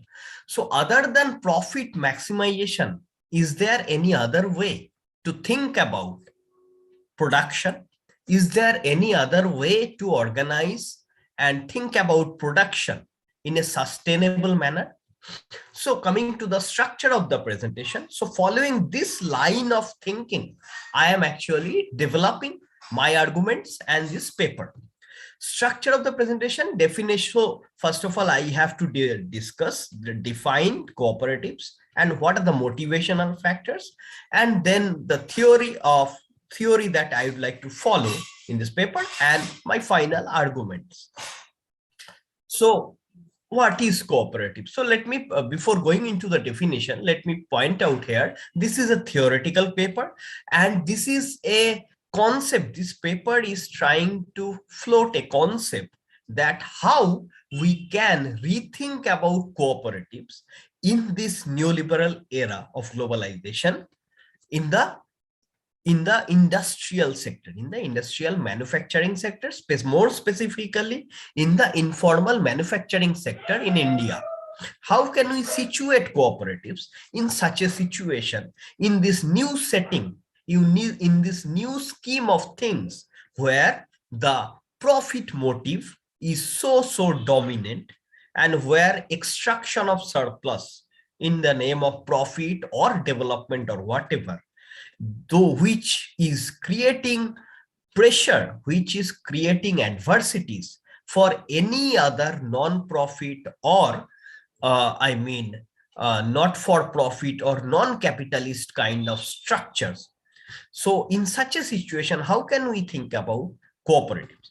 According to the international, let me go to the definition. According to the International Cooperative Alliance, which was established in 1895, a cooperative is an autonomous association of persons united voluntarily to meet their common economic, social, and cultural needs and aspirations through a jointly owned and democratically controlled enterprise.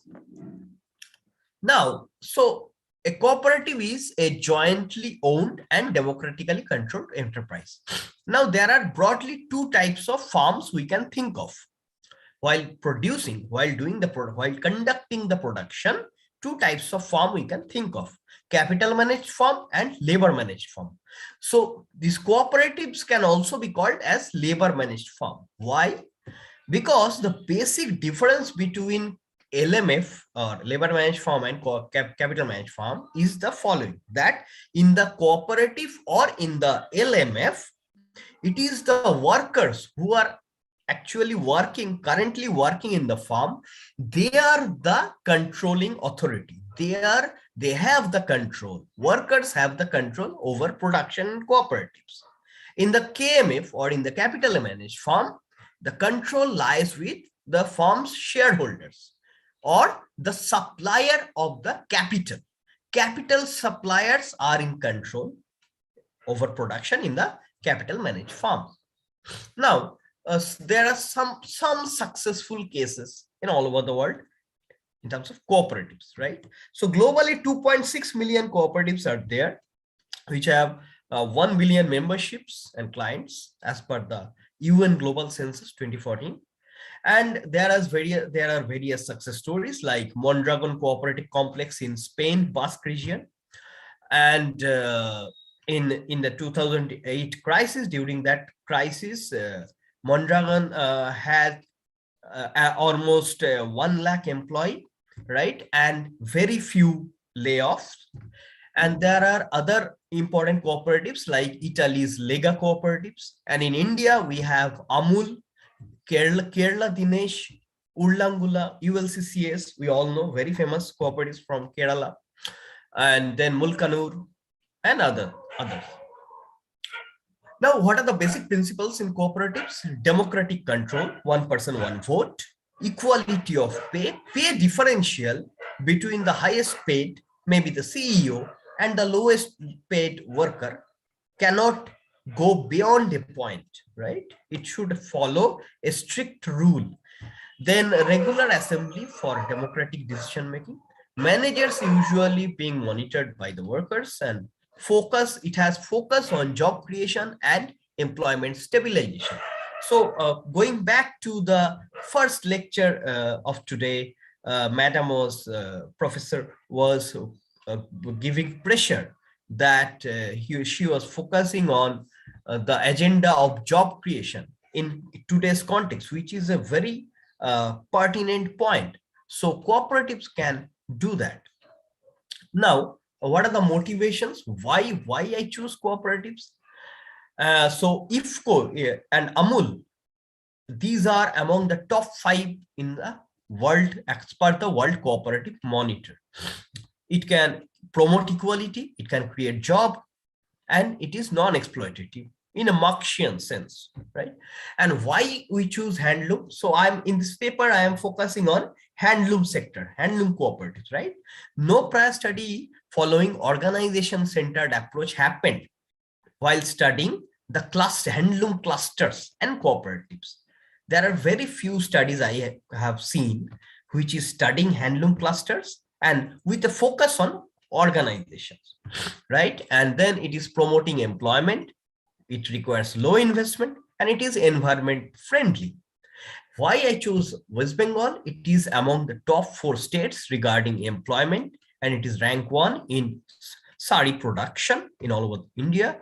And there are skilled weavers available in West Bengal who knows how to weave high quality material, right? So now this overview of literature, it is not only a literature review, rather this literature part is an important part in this paper in terms of theorizing, right? So what type of economic theories we are using, we would like to use? I would like to use mainly the new institutional economics and Marxian economics, right? So why new institutional economics? Which new institutional economics? Mainly Coase-Williamson tradition and post-Williamson tradition, right? So there, the fundamental concept, one fundamental concept I would like to borrow, that is economizing transaction costs. How do we economize? How do we reduce transaction costs while talking about a handloom cluster, what kind of organizational structure within a cluster can economize transaction cost? This is one way to theorize or think about the organizations within handloom cluster. And this is one way to consider or rethink the issue of organizations, including cooperatives, in the context of handloom clusters. And also, from the Marxian perspectives, there are many perspectives. There within Marxism, within Marxian perspectives, there are many different voices. Here, one main concept that I would like to borrow for my research, that is the issue of surplus, production of surplus and appropriation of surplus and accumulation of surplus, right? So within a structure of handloom cluster and within which is having different organizations, including cooperatives and master weavers and for-profit organizations, there, how the surplus is getting produced and how it is getting distributed. That's the interesting part for me. Now, this is going by, first of all, while going through NIE, mainly, first of all, I would like to talk about the NIE theory or new institutional theory. NIE means new institutional economics. So here, two types of rights are important. So within an organization and outside an organization, two types of rights are important: property rights and decision rights. Now, within an organization, there are contracts and transactions. Contracts can be formal and informal. In our country, we mainly rely on informal contracts, especially while talking about informal manufacturing sector like handloom. And transactions are economic and political. So here, mainly we'll focus on economic transactions.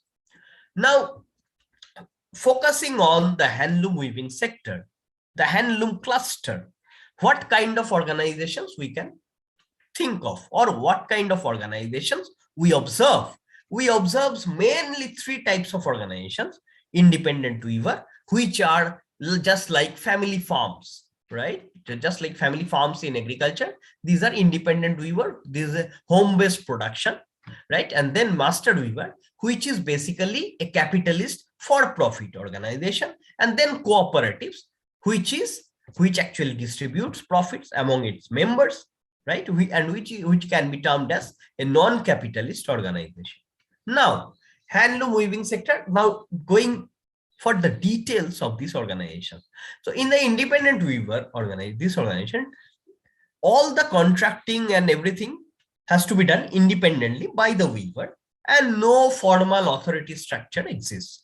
And now, in case of master weaver organization, weaver actually works under master weaver, and it basically follow a putting out system. Master weaver actually gives some inputs and give the design pattern and everything, and weaver has to weave and produce the final product and hand it over to the master weaver. He will do the marketing, master weaver will do the marketing and grab a major portion of the surplus by paying some meager wage to the weaver. And in the cooperatives, weavers collectively produce and appropriate. Weaver members are they are the directors, theoretically at least, the directors of the cooperatives, and no top-down authority. And cooperatives also share the profit. Now, so when we talk about cooperatives here, we are talking about production cooperative as well as marketing cooperative, right? So, and now you see in the as per the NIE theory, we can observe rights, contracts and transactions, and there are different types of rights and how different rights, contracts and transactions vary in these three different organizations. All the transactions are economic, we are considering. Contracts are largely incomplete, informal, And you see the property rights wise and decision rights wise, in case of cooperative, MW is master weaver, co-op is cooperative. Their collective voices are important. Now, there are different attributes. Theoretically, we can find out different attributes: incentive intensity, administrative control, and adaptation wise, right? Where in which organization weavers have more incentive, right? That is basically incentive intensity, depending on the market price change. And then the control, the formalized control structure is very high in case of the capitalist master weaver. And adaptation facility, I mean, with the changing context, how the production structure can adapt, that is better in master weaver and little better, quite better in cooperatives, but not much. It's not very well in the independent weaver. So now this is basically talking about efficiency in terms of institutions, in terms of new institutional economics, in which efficiency means reduction or economization in terms of transaction cost, right? So in which way transaction cost can be minimized, right? So there you can see that cooperatives are able to minimize transaction cost in many ways, right? So before going into this map, let me point out, cooperatives are not only producing, it is doing the production, it is paying wages, it is also paying, it is also distributing the profit among the weaver members, all that it is doing. Also, cooperatives are actually implementing many poverty alleviation schemes, right? So it is addressing an institutional failure which is happening rampant in the rural India, because there are many government schemes for the poor, but poor doesn't know it. So cooperatives are playing an important role in that regard. So that way also it is economizing on transaction costs of getting those benefits, right? So now as it is, this is the map of West Bengal at the relevant portion of the West Bengal, and you can see Nadia district and the cluster. So I am studying this cluster, which is called Shantipur cluster, right? So in the cluster, there are, within the cluster, you can see from this slide that there are marketing agencies, there are production units, there are input supply. So input supply is happening, that basically the yarn supply is happening. It can happen through market procurement, or it is also happening through government agencies, right? And production units, we know already, it is home based, it can be of master weaver type, or it can be cooperative type. And there are marketing agencies, master weavers, cooperatives, and there may be other agencies in the cluster. Now, within a cluster, so handloom cluster development scheme is a new scheme propounded by the central government of India.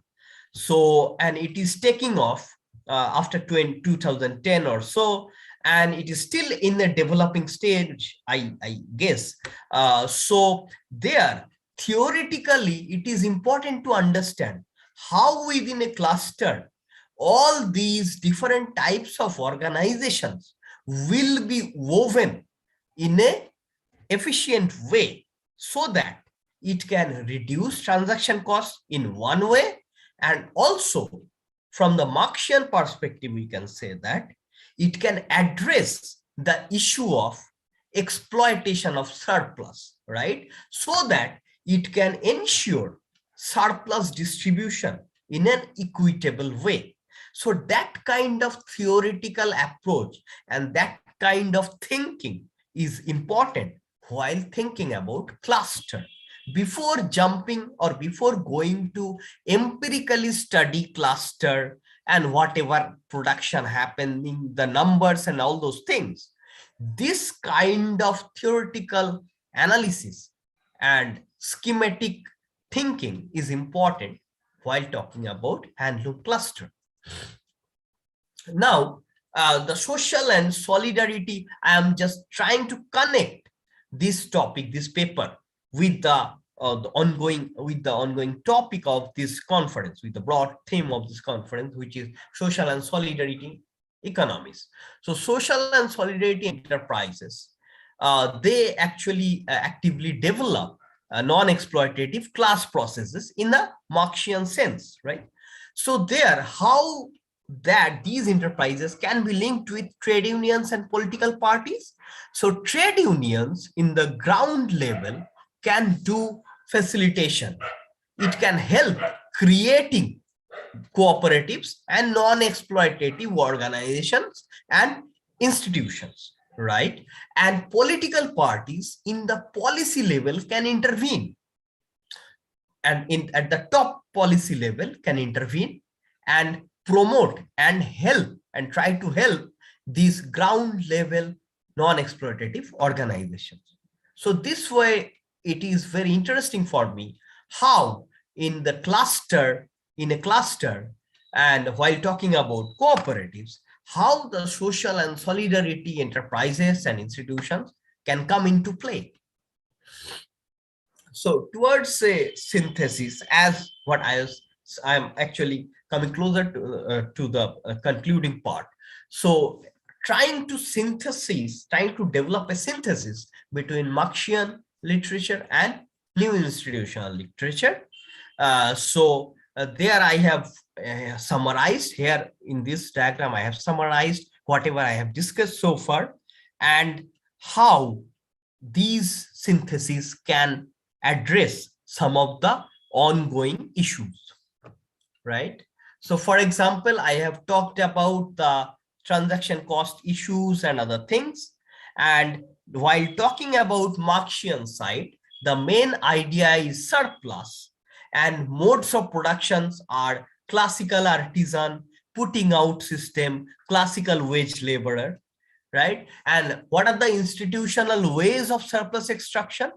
Piece wage contract, unequal exchange, labor bondage, and then gender and caste issues of operation and surplus extraction. Now, continuing with this idea of synthesis. So transaction cost. So basically, transaction cost of establishing an organization is the top issue. So let us start with the right social movements. So social movements are important in addressing the local power structure and relationship with governmental institutions. And in this way, it can address the transaction cost of establishing non-exploitative organizations like cooperatives. So that's how the idea of social movements are also important and connected, because many cooperatives that I am studying, they are the results of social movements against exploitation and oppression. Right?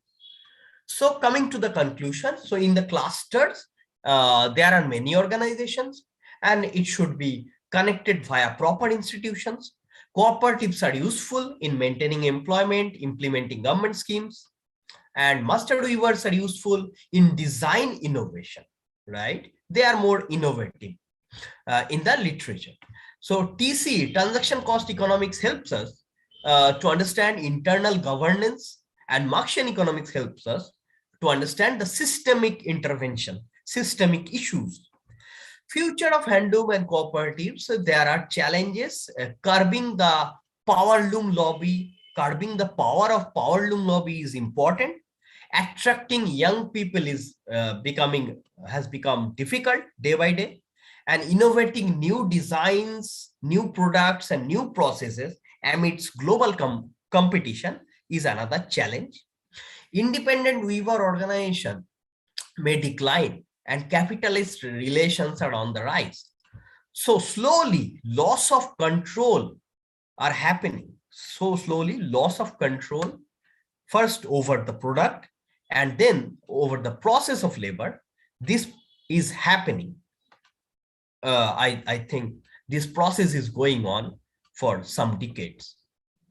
So see, these are some of the list of publications. I'm working on this area for quite some time, and thank you for listening.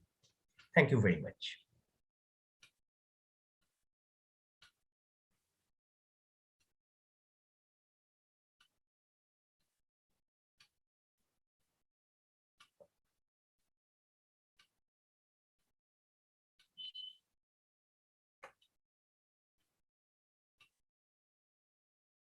Thank you for your presentation, sir. Now, I would like to move on to the next presentation of the session. For this, I would like to welcome Mr. Shafiq Rahimi, PhD Research Scholar, Department of Economics, University of Kerala, for presenting his paper on effects on NGOs' activity on generating income and employment in Afghanistan. He is having a 7-year background of work in different department of Ministry of Economy of Afghanistan as Planning and Consolidation Officer and Evaluation and Control Assistant Manager. And currently, he is working in the position of Development Project Economic Analysis Officer. I cordially invite you, sir, for your presentation.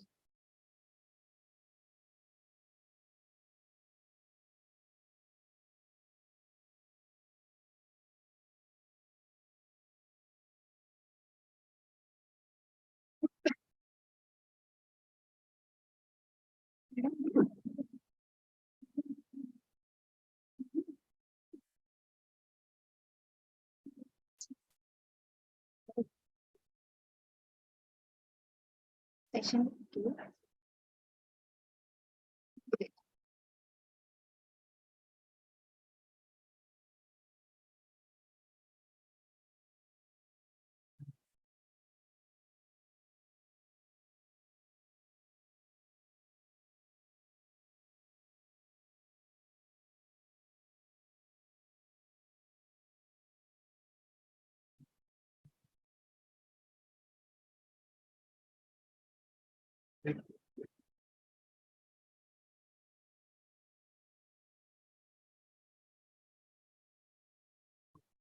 Thanks.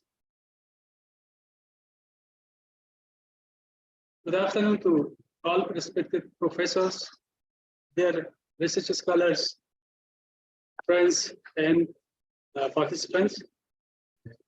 I would like to thanks for giving me the opportunity to present my paper here. And as discussed before, I will present the effects of non-governmental organization or NGOs on income generating and employment in Afghanistan.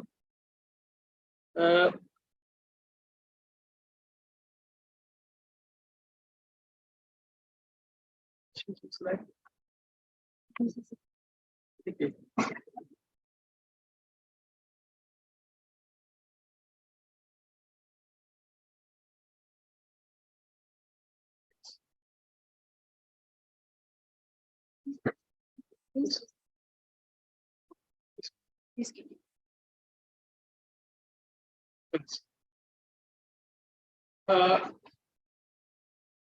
A non-governmental organization is an independent or non-profit organization that is involved in humanitarian programs, social economic developments, human rights, and education and cultural activities that align with the concerns government laws and regulations. It basically provides the services to the public and wish to pursue the concerns objectives of an aspiration. This paper basically initiates with brief descriptions of these organizations and the lawfulness and legality. Then with a deep review of the literature, it explains the impact of NGOs' activities on income generation and employment in Afghanistan, with a brief discussions, recommendations, conclusions to reflect on the outcomes and their importance for future research works and these organizations' practices in the future. coming to the lawfulness and the legality of these organizations in Afghanistan. The Afghan government approved a law in January 1990 that formally allowed these organizations to operate within the country. The law again reviewed and signed into the in June 2005, and again in December 2020, it reviewed by Cabinet Law Committee and Ministry of Justice. Then during the first National NGOs Conference, which was held in 2017 at the Presidential Palace, the President of Islamic Republic of Afghanistan introduced Ministry of Economy to emphasize on establishing the one NGO budget in order to enable the NGOs to have one specific budget similar to the government, so that they could ensure the budget transparency to the government, public, and donor agencies. Next, the legal framework for non-profit organizations in Afghanistan is primarily based on two framework laws.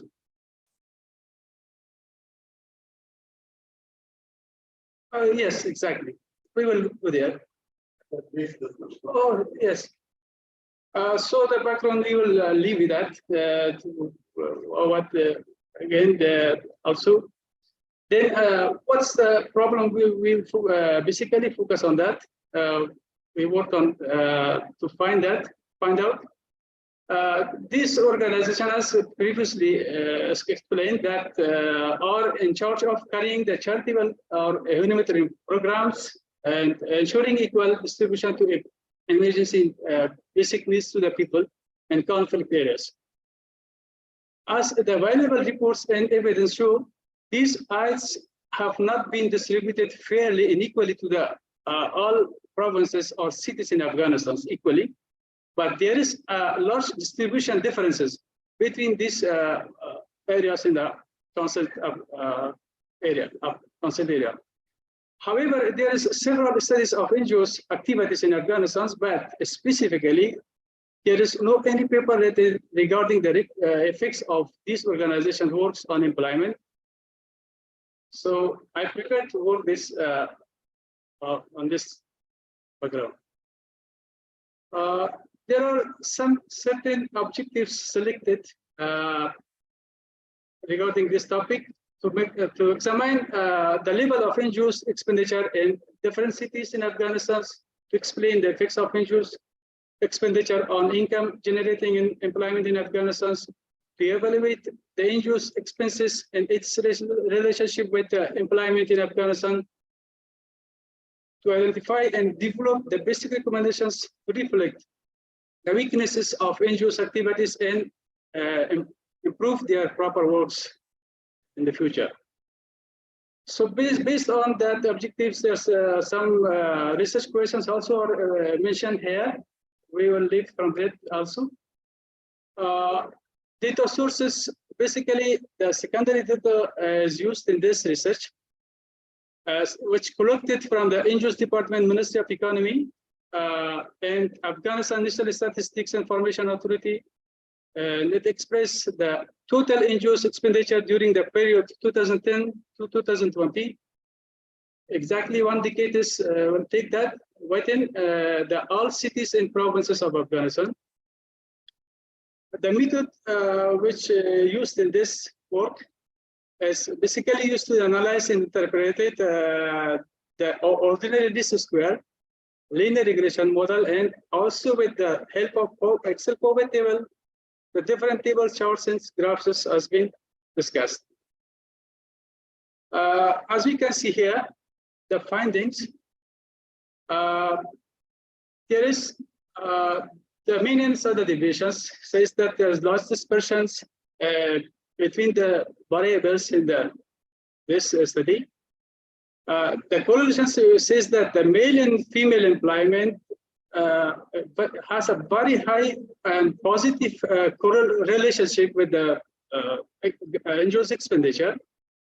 And also R square says that up to 98% the variation of male employment is explained by this expenditure, and the female also up to 99% explains or attributed by this expenditure. Same like that, the Watson test shows that the very high in positive autocorrelations between these variables, both for both male and female. And P-Valge also says that less than confidence level of significance, which is 0.05, shows that that the slope coefficients shows the high effects of this expenditure on both male and female employment in the concerned area. So the upper bound and the lower bound also that the difference people or level of the employment between the male and female shows there. So this slide also the explanation of the chart, which I already explained that. Coming to the chart here, as an example, I brought 1 year expenditure of the this presentation. See here, NGO's provincial-based expenses in 2020. This is only for 1 year expenditure. We can see here the 34 provinces or cities in Afghanistan. There is the different level of expenditure of NGOs. We can see the first line is the Kabul. Kabul with $288.63 billion during the 2020. They expend in Kabul city, which is the capital of Afghanistan. Then we can see the last line, which is Paktika city, Paktika province, which is the far distance province or city in Afghanistan. It's a southeast province.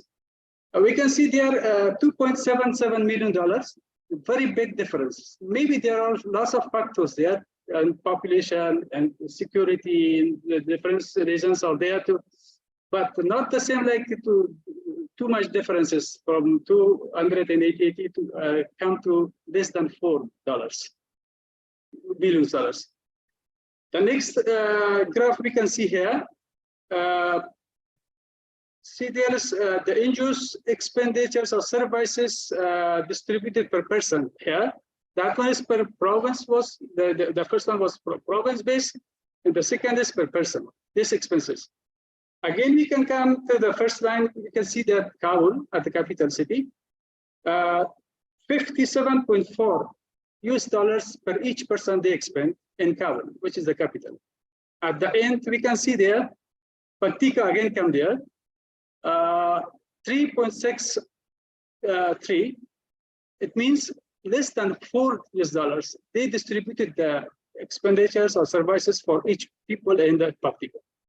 This is a kind of differences for their services which provide for the people under the conflict areas.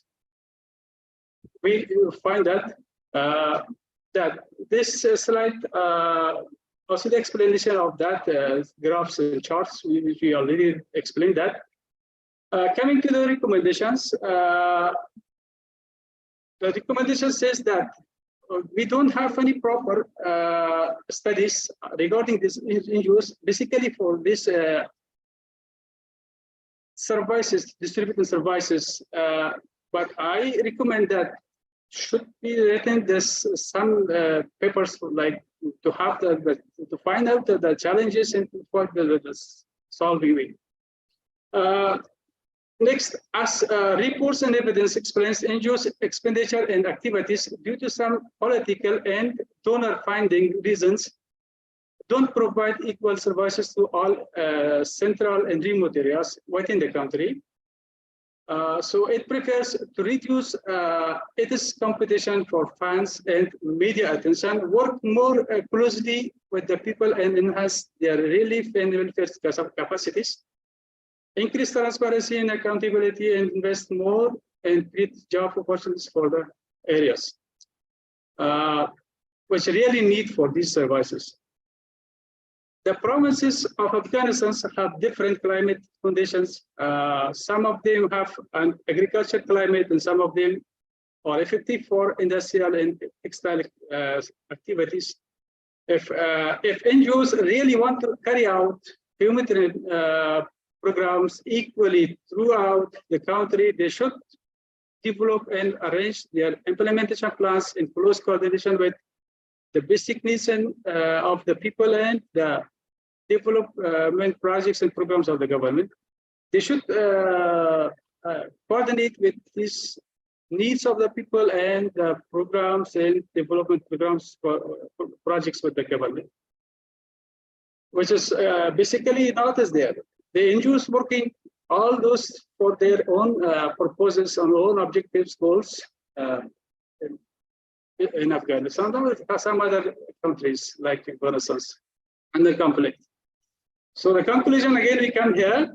This paper basically studied the effects of these organizations on income generating and employment, and the findings says that there is a high and positive correlation between the NGO's expenditure and male and female employees respectively.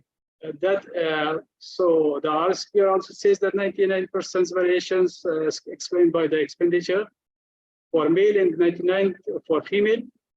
Then the correlation coefficient explains that the slope coefficient of NGO's expenditure for males is 100.4 and female 44.4. It indicates that NGO's expenditure, male and female employees have very high effects on male and female employment, but the problem is that according to the provinces, there is quite difference in these provinces that have good security. The budget expenditures of NGOs are much higher. In the same way, their effects on employment are greater. On the contrary, in the remote areas, we can see that the graphs, these expenditures are ultimately low and their effects on employment and income is very low. This was the working of NGOs, which basically indicates in the last one decade, from 2010 to 2005, the data which I collected. It was, thank you.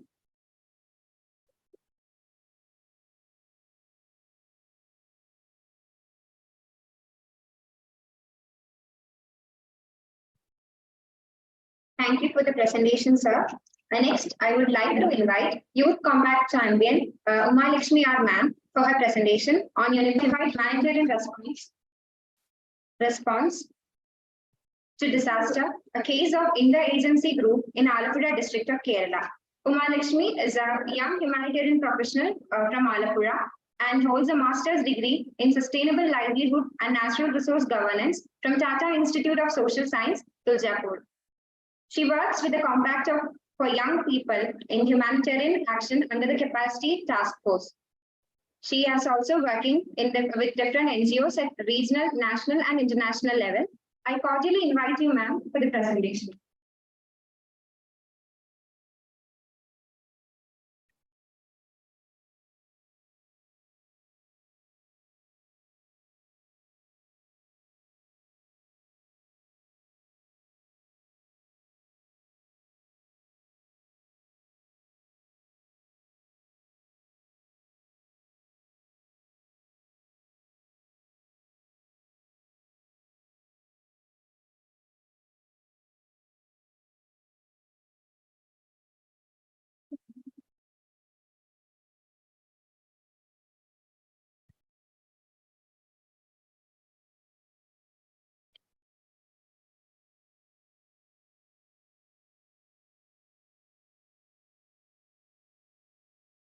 Greetings everyone, my name is Uma Lakshmi R and I am from Chedanur, Alappuzha. I'm a young humanitarian professional, and first of all, before moving on to my paper, I would like to express my sincere gratitude to the wonderful team behind this international conference. Thank you so much for this opportunity. So today I am standing in front of you to present a topic on unified humanitarian response to disaster, a case of interagency groups in Alappuzha district of Kerala.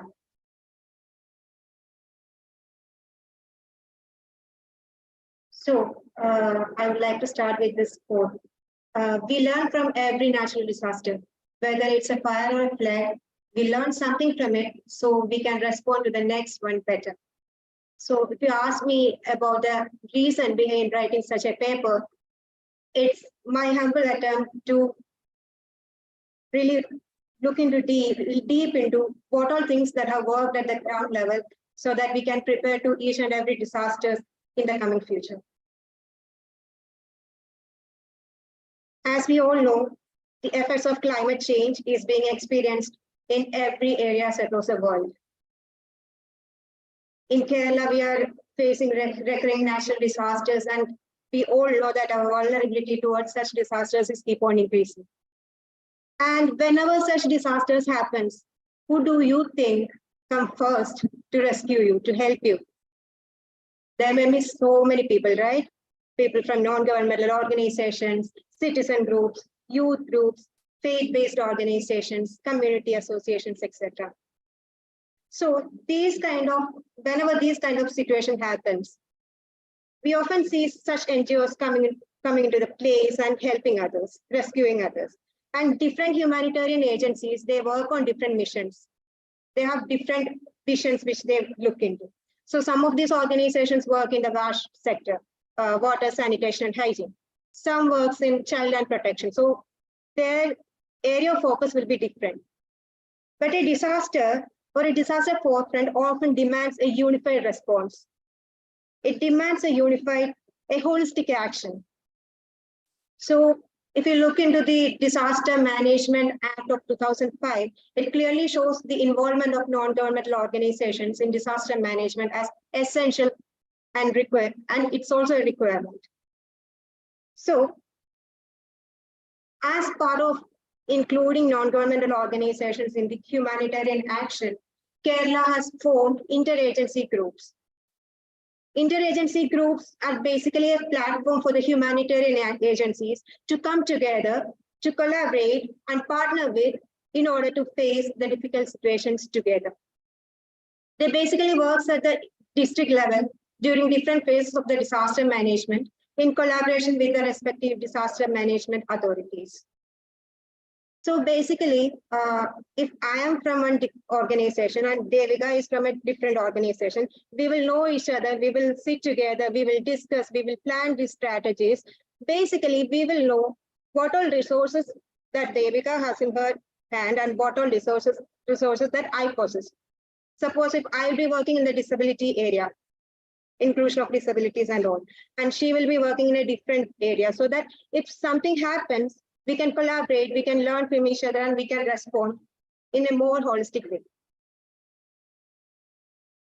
So the major research objective is to study the role of interagency group model in the different phases of humanitarian program cycle, and to study how this model strengthens the social solidarity and utilize it for building community resilience and preparedness. Coming to the research question, what is the role of non-governmental organizations during an emergency situation for a unified humanitarian response with interagency group as a case study? So coming to the research methodology part, the locale of the study is Alappuzha district of Kerala, and the type of the study is qualitative in nature. And I've taken 2 to 3 representatives from the 12 different interagency groups through purposive sampling, and 5-6 members from the affected communities through snowball sampling. And I also conducted interactions with officials from the District Disaster Management Authority of Alappuzha district.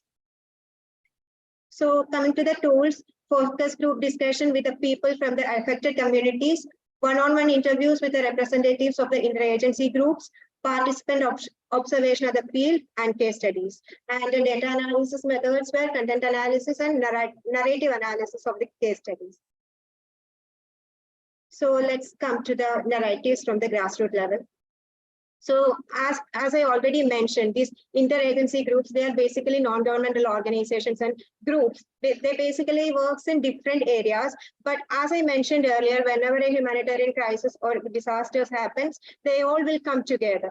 they all will come together in different parts of the humanitarian cycle. For example, someone will be more into strategic planning. Someone will be having a huge volunteer resource. So they will be engaged in resource mobilizations and implementation, monitoring. So these kind of different parts. So this is an example from ADRF, Alapura All Development Response Forum.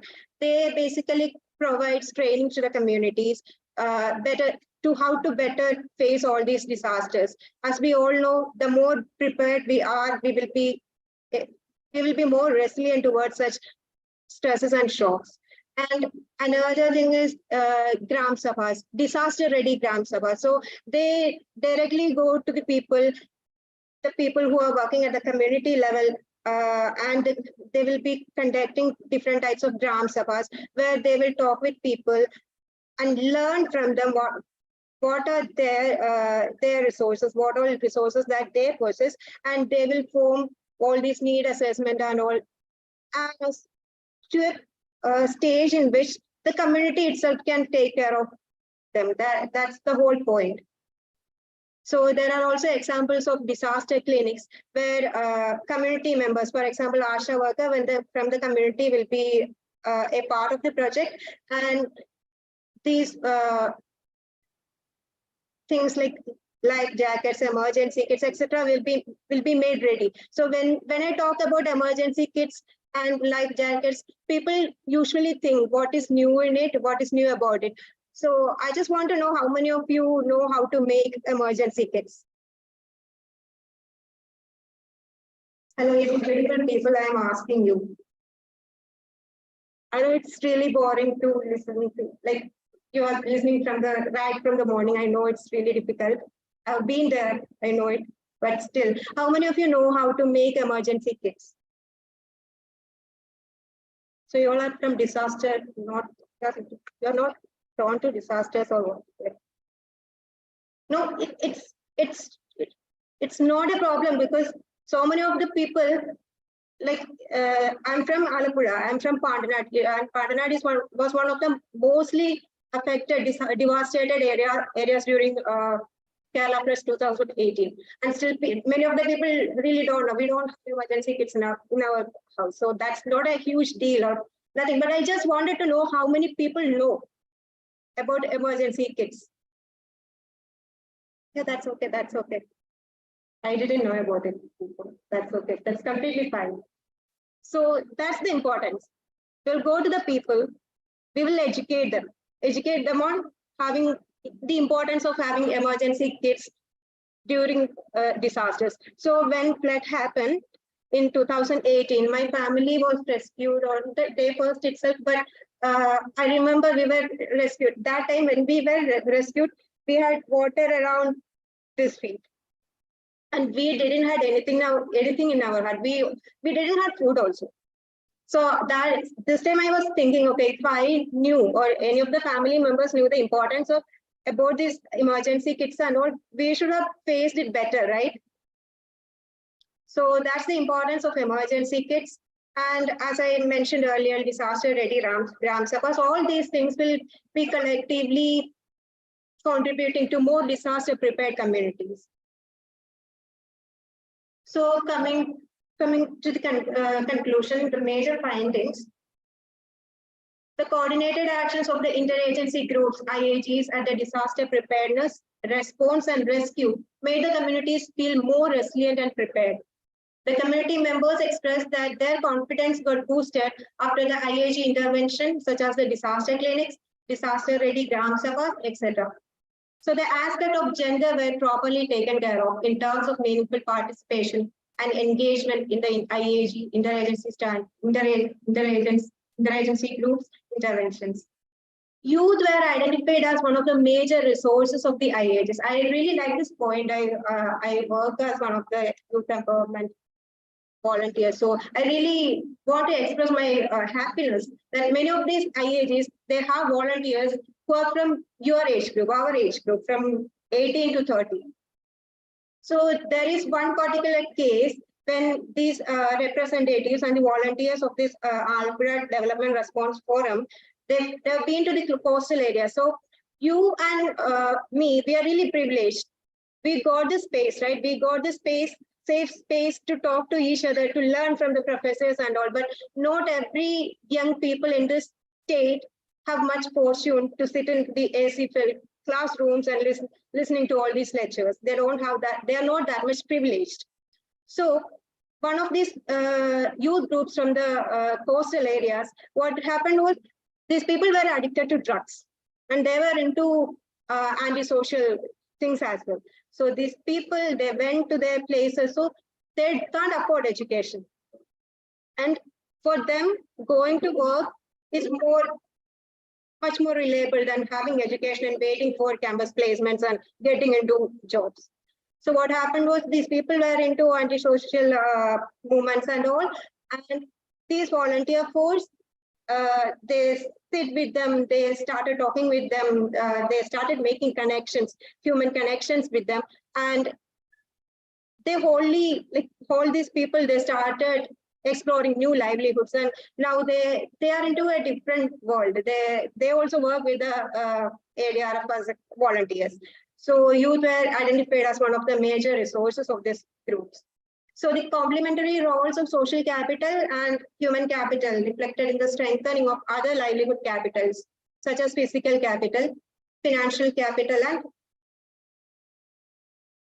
and financial capital. So the joint actions of NGOs and community resulted in better planning and action at the ground level.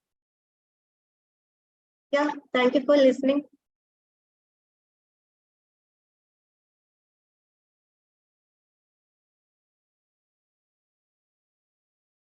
Thank you, ma'am, for your session. Now I welcome Hema and Bharades, second MA Economics students, Department of Economics, University of Kerala, for presenting the last paper of the session, Harbinger of Hope, the Homo Reciprocans, Aiding and Ailing Cancer Patients.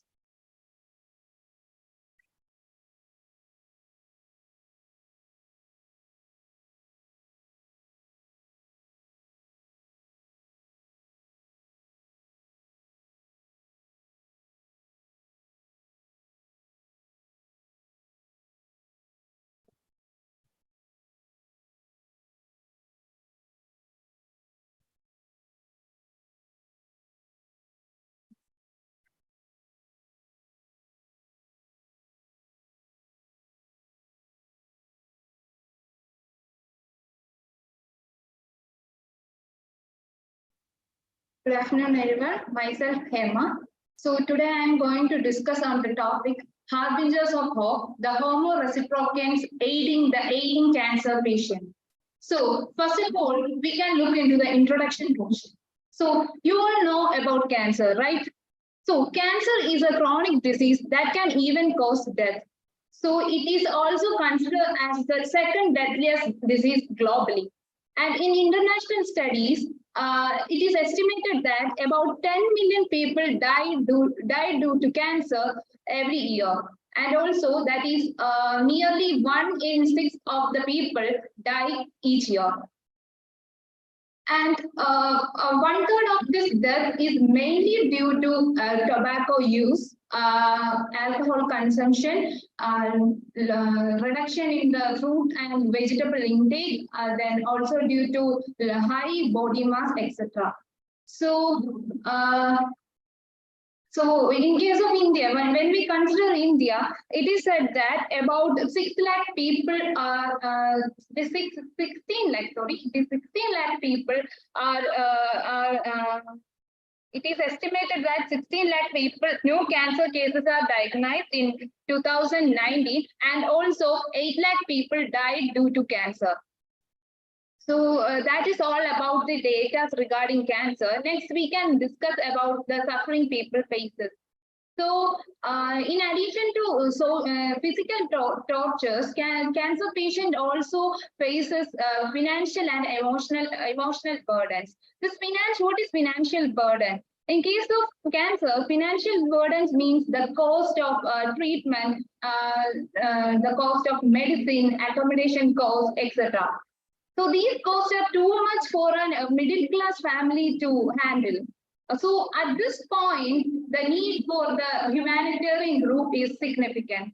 So our study is related to these humanitarian groups such as NGOs and their services and their significance.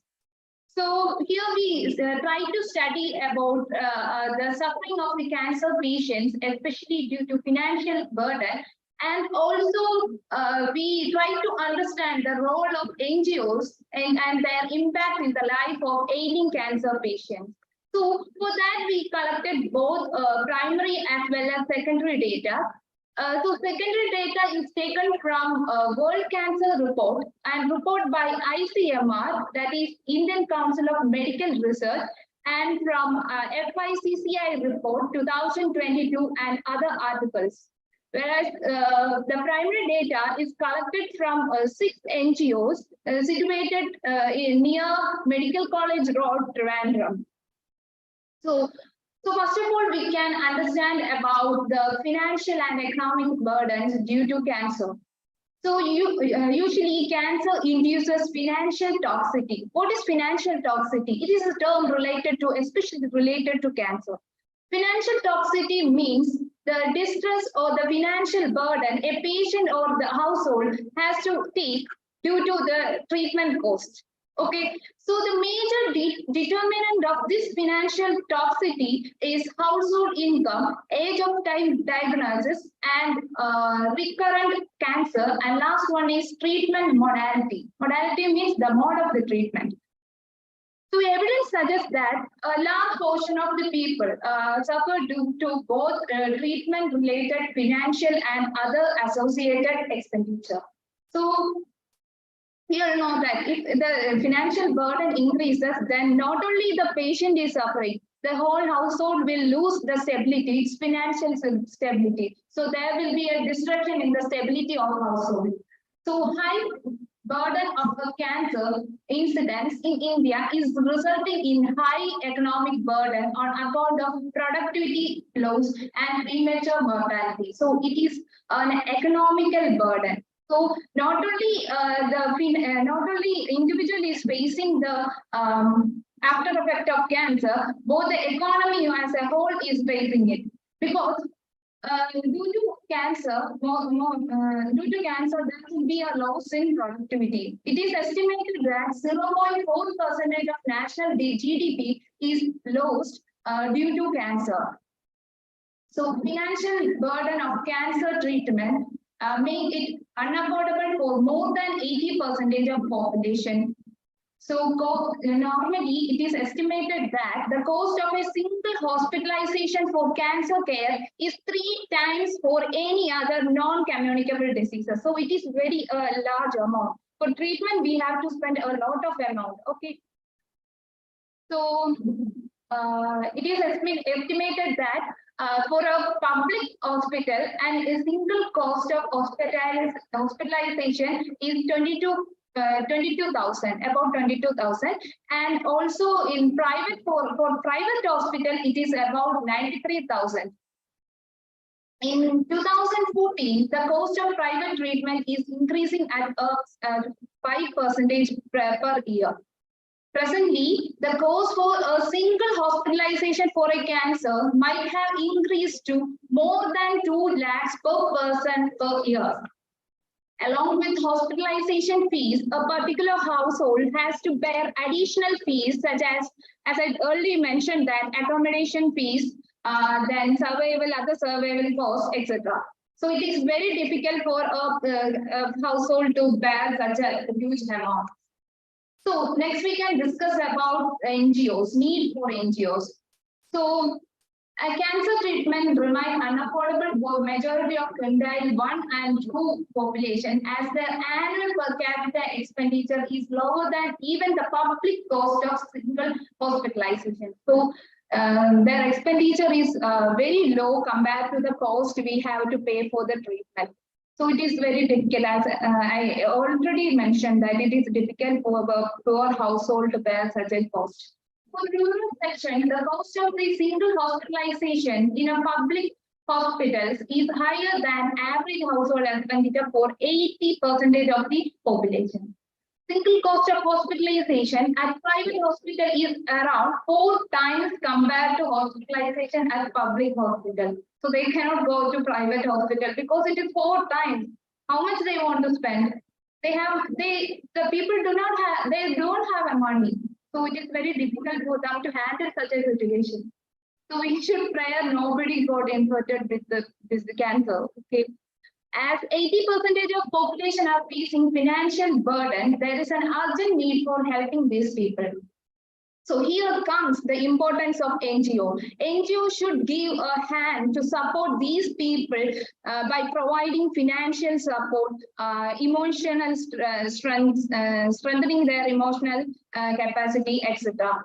Usually, the government hospitals cannot provide accommodation facilities to all the cancer patients and also cannot provide full free treatment.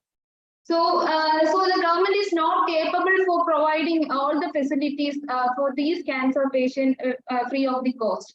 So it is the duty of NGOs. Here comes the role of NGOs. NGOs should help these people. So NGOs should these lack of facilities should be bridged up by the NGOs. Evidence says that NGOs usually provide logistic supports to cancer patients along with facilities like patient transportation, fundraising, blood donation drives, cancer awareness camp, etc. So we can say that NGOs are needed as they play the role of binder between the patient and the provider and can make difference in overall treatment outcomes. So in order to understand more about this topic, we went to Trivandrum near medical college, and we found out that there were many NGOs which are providing facilities to these cancer patients. So some of the case studies are mentioned here. So first we went to CH Charitable Trust, which was established in 2005, and its main aim is to help the poor to improve social, political, and economic situation of the poor. Facilities for cancer patients coming from this institute, this trust provide facilities to those patients coming from RCC and Sri Chitra Thirunar for medical science and technology. You all know about RCC and Sri Chitra Thirunar, right?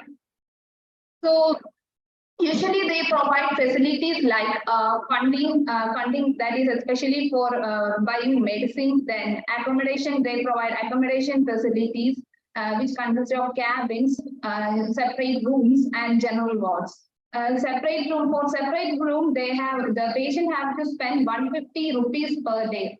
And they also provide a rooftop garden for children for their for improving their emotional condition, etc. They also provide free ambulance services, wheelchairs, and stretchers. So it will be, I think these facilities will help these cancer patients.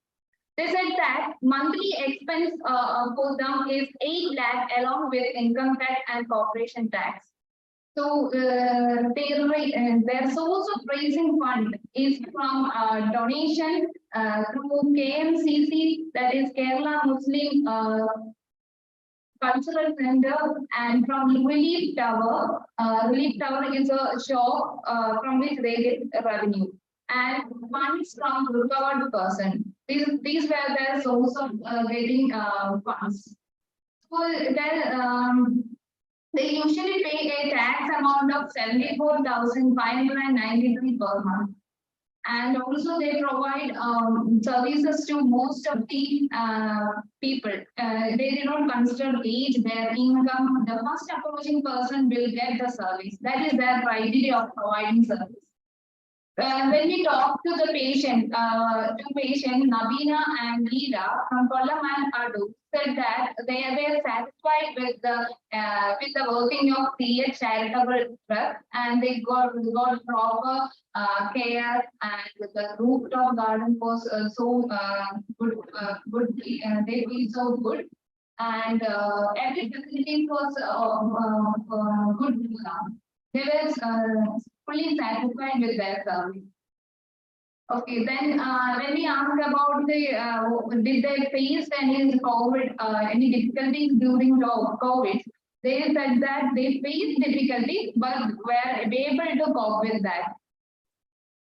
Next, we went to into another NGO, that is CRAB, which is established in 1999, which is a government registered charitable organization. It is specifically for cancer patients, and facilities provided are accommodation. Here also for accommodation they have a cabin, bath, and a separate room. But it can only, the strength of the people they can accommodate is only about 80 people per day. So they also provide facilities, and also funding funds are also provided for them for buying medicines, and also an important one facility given by this organization is they have trained home nurse for reserving patients. So in 1 month, their expenditure is about 70,000, and they raised from Manapuram Foundation and donation from NRI and residents of India.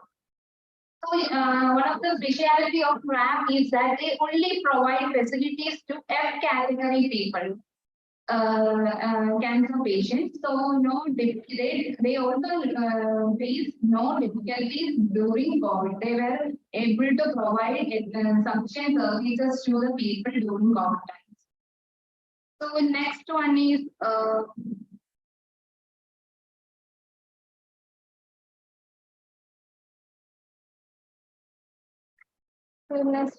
Pradesha Service Center.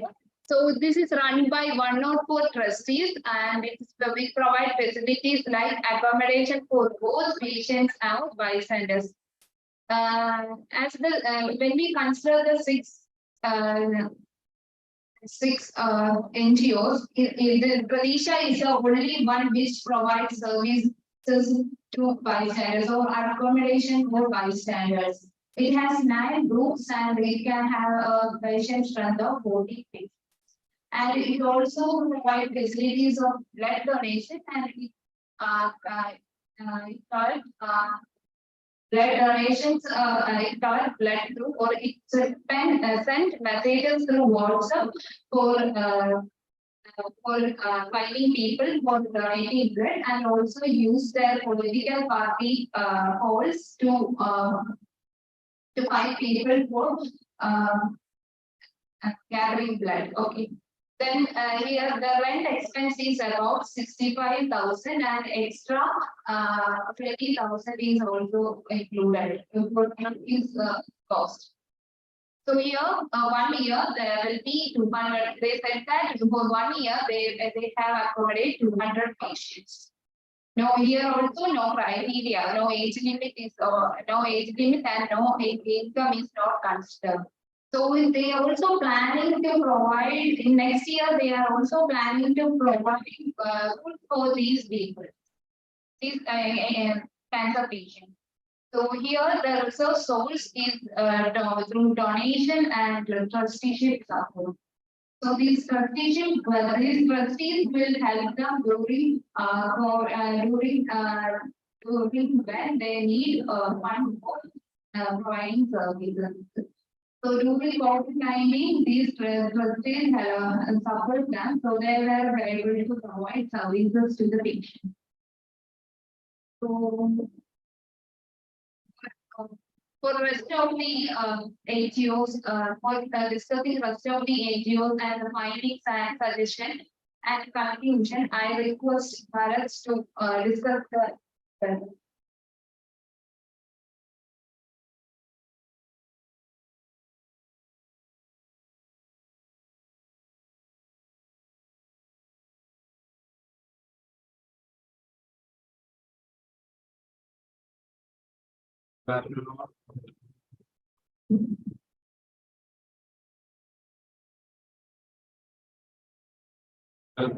Myself, Bharat. I am editing my friend said.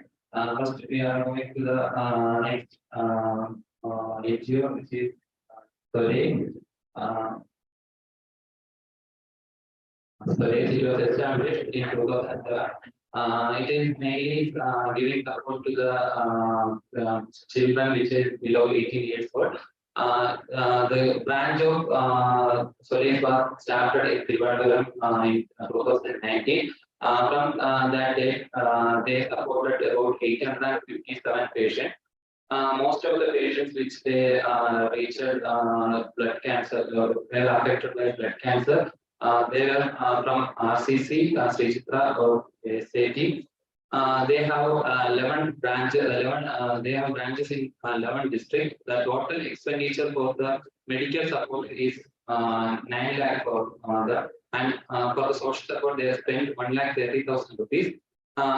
They give maximum amount of 12,500 for each patient. The facilities they provide to the people are mainly funding for the medical expenses to the people, and the accommodation facilities are providing. Then the kits, the glossary kits are providing to the people, the patients per month. And mental support. Mental support means they give counseling and some cultural programs are giving to the mental support of the people. They coordinate youth from the different colleges from the Trivandrum Corporation, mainly from IMCHI College and Marganis College. Then they give home care and patient care services, and main resource of their fund is from the donation. And they face difficulties, and they not face any difficulties during the period of COVID. Then the next NGO is EK9R Charitable Trust. It was established in 2012. They provide mainly for the accommodation facilities. There is no limit for time limit for the stay. From the establishment in 6 years, they give their facilities to the 5,000 cancer patients. In this year only, they give facilities to 1,000 patients. And the main facilities they are giving blood donation, accommodation, and ambulance service. But the ambulance service is not free. The major source of their fund is from the donation collected from the party branches. It is funded by the municipal party, so they collected fund from the party level. Then there is no age limit for their registration, and no income is constrained for the service. And they not faced any difficulties during the COVID time. Next, the last case study, it is SIS Center. They are funded by the SIS Sunni Yuvajana Sangam. Then they have 7,000 units around Kerala, and they collected fund from these 7,000 units, and they facilitate the accommodation facility, blood donation, and food and ambulance services. Ambulance services is free, and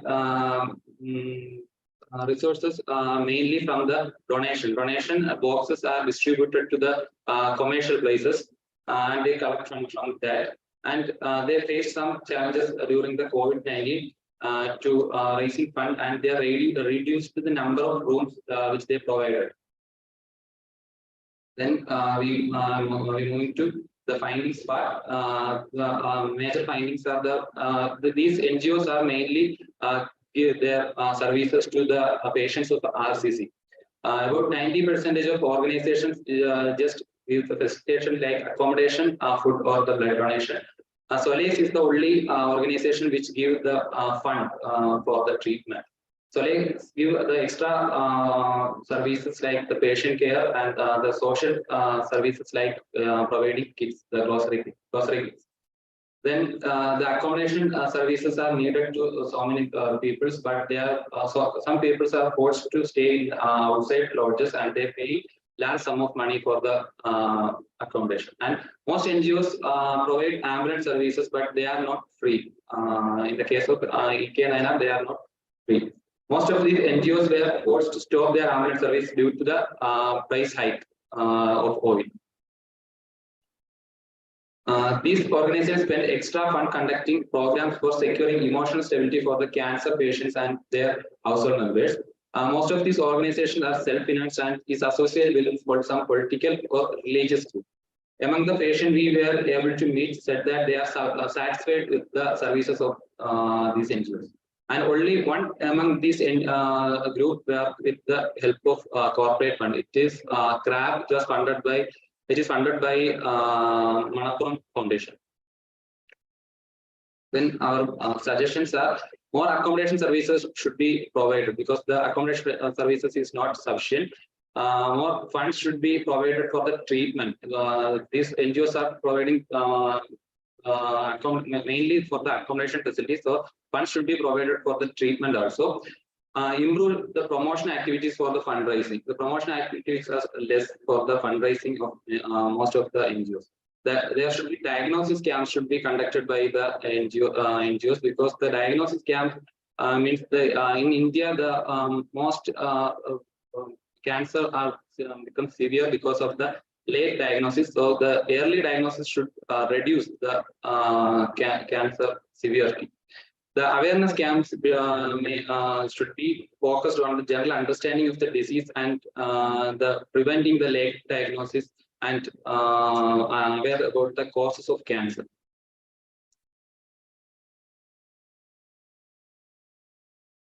Then the ambulance services should be made free, and they should reserve some fund for the unprecedented events in the future. Government should provide some different helps to these organizations in order to extend their services. Majority of the organizations limit their services to urban areas, and so it has to extend to the rural areas and to the backward districts like Wayanad. So many NGOs are not have branches in the districts like Wayanad or Idukki.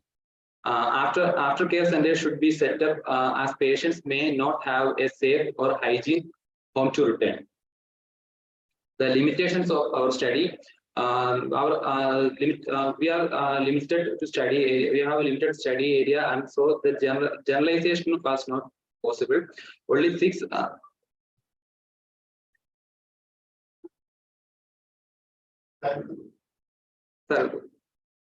Only 6 organizations willing to cooperate with us. We did not get much opportunity to take survey from the patients or their families, and the time was limited. Then we are moving to the conclusion part. The conclusion part, this paper comes to the conclusion that the role of NGO are very important as it is a bridge to fill the lacuna in the health system. Providing facilities at right time may help to subsist with financial and economic burden. NGO prominently provide services such as accommodation facility, funding, blood donation, and ambulance services. Exploration on strengthening the collaboration of the Cancer Institute with NGOs could enhance the overall patient experience of the cancer survivor. Thank you.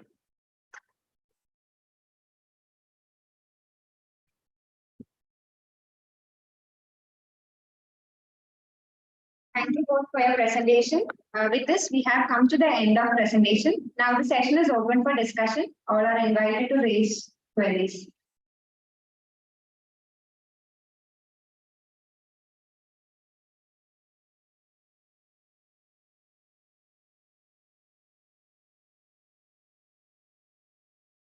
So with this, I would like to invite Dr. M.S. Jayakumar, chairperson of the session, to make concluding remarks.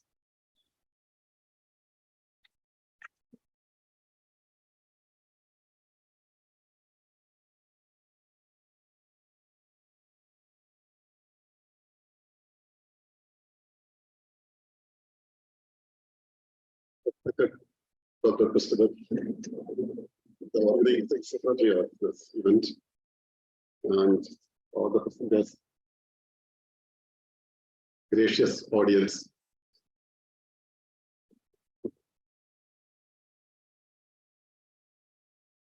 So being a purple is great. Still greater is being a good audience. So I appreciate your solidarity with your own friends, but be equitable. We have to believe in justice and equity. All others present, also you have to clap if you give. And being just, even before delivering this session, their presentation, you clapped well. That is again showing solidarity. That is appreciable. And I may make some common comments. You have enough data, you have a lot of experience, fieldwork and all that, but just presenting the data is different from presenting a paper. To present a paper, you should have an idea in your mind, and that idea should be carved out with a conceptual framework. Just as an example, I can say from the last paper, you have collected data from several NGOs. Rather than presenting this piece presentations, you could have carved out a plan that you are going to work on the role of NGOs in patient care, especially in relation to cancer patients. So just even using your common sense, we can, starting from where shall we have to start? Where shall we have to end? From the maybe the exigency of the situation, what prompt these NGOs to look into, maybe the extreme level of financial plenary position that the poor patients may meet out. So from that situation, they evolve. And you can have a thematic arrangement of all these things.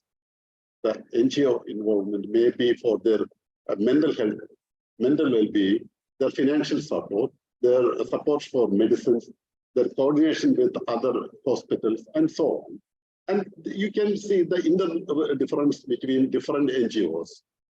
How NGO that is working closely with the political party, that is how it differs from another NGO that is working on religious lines, but you have enough data for all these diverse operations.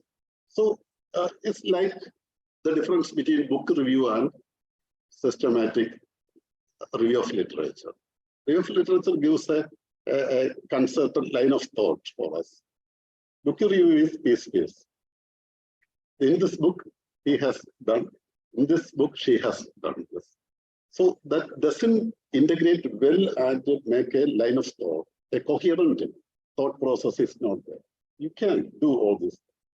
So that's also, it's meaningless to make questions from my side also, because I'm supposed to chair this. The questions might have come from, and for the first person, and I'm not sure whether she is here, and whether I have several questions on, because it's one of my friends, Sudesh Kapachari, had done, I think, your classmate. This is that's the environmental and sustainability of the handloom industry in Kannur district. I just remember that, even though it's 15, 20 years back. But anyway, and whether the cooperative that is based on weaving industry, whether it is based on caste, because usually this happens on caste, and so many interesting stories from Kanjipuram and other castes. How the caste has evolved in a particularly different way among the weavers.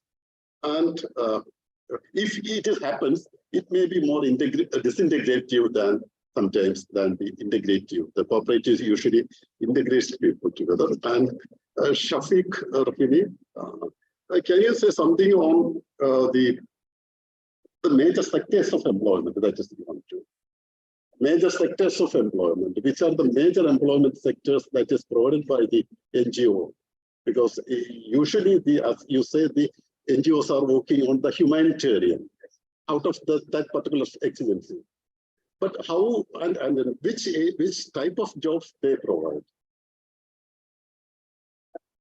And maybe I think due to this very reason, I think it is more concentrated in Kabul, where the humanitarian demand is less, I think. Maybe towards the fringe areas, they may have more humanitarian. That may be I assume the probable cause of distribution of NGOs in Afghanistan, more concentrated on Kabul and less on the going to the fringes.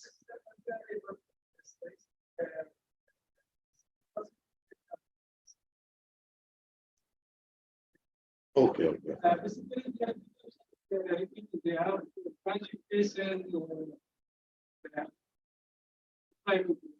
their own offices.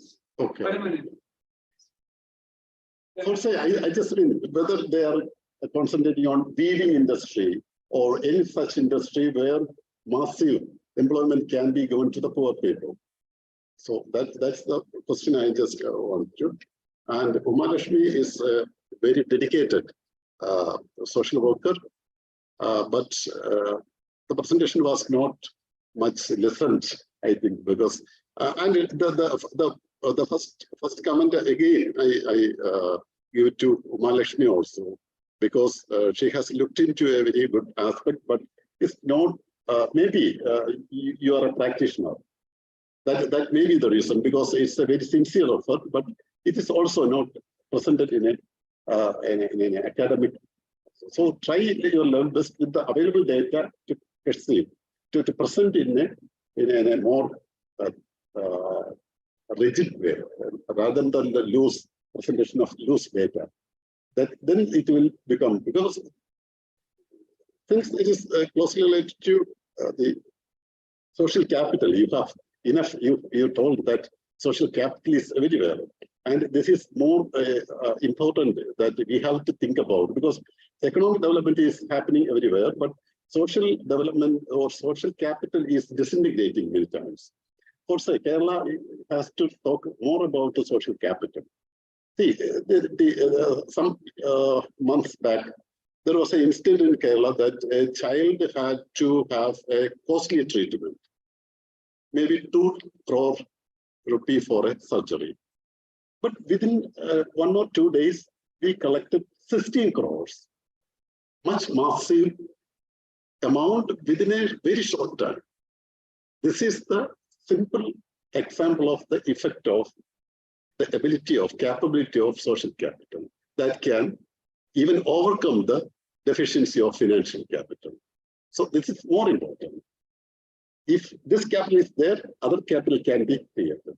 The other capital may not create the social capital. Sometimes it disintegrates social capital. Maybe on the other ways also happens. And your suggestions, the last presentation, the suggestions even went out of track. The suggestions were to avoid diseases. So your suggestions should come from your findings. What your and many of the presentations, they did not present the objective. Clearly, you have to state this is our objective and stick on to that. From the objective, you have to devise the methodology, you have to data. That's what we say, that appropriate methodology. Methodology according to the problem. And maybe the statement of the problem may be the title, we can assume. And from the title, we come to the objectives. And that should be well integrated. We have to ensure that our objective is originating from the title. And from the objective, we go to the hypothesis, if it is there, or research question in qualitative researches. And then everything should be well connected. It cannot go like this. From then, one, it is connected, and there's coherence. And if it is well supported with some theoretical frameworks, social capital theories are available, or your own conceptual framework, you can be your own theorist. You can make a theory out of that, if it is well connected and a well thought out conceptual framework. So all these are wonderful presentations. If you twist, there are so many twists and turns happens in research and in papers. If you twist and turn it, it can be beautiful academic publication. You rework, you have enough data. So you can even approach any issues that we presume to be a small issue is a great issue. Research is not everything, it's not all about studying everything. Studying everything is not at all research. It's studying more about a simple thing. A small thing is research. Manageable, comprehensible, identify a problem that is manageable, and then go deep into either whichever be the method of you apply, qualitative or quantitative, according to your imagination or whatever. So I am grateful to the organizers again, and it's wonderful event. And again, it's international because we could know the situation was happening in Afghanistan, from Kolkata to Kerala, Alapi, Trivandrum. So it's a very wonderful event. So keep it up, and wish you all the best. Thank you so much. Thank you.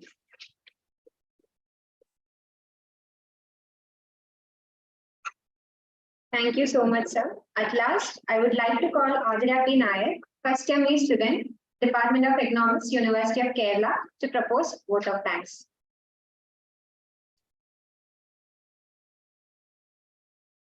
A very good evening to all. On this wonderful evening, I stand before you to propose the vote of thanks for all the wonderful personalities assembled here for the discussion conducted on social and solidarity economies, organizations, and enterprises. Firstly, I would like to express our sincere gratitude to Dr. M.S. Jaykumar, Assistant Professor, Department of Sociology, University of Kerala, for his valuable words on the topic. Thank you, sir. Next, I would like to thank Manas R. Bhaumik, Assistant Professor, Department of Economics, Ramakrishna Mission Vidya Mandira, West Bengal, for his presentation. Thank you, sir.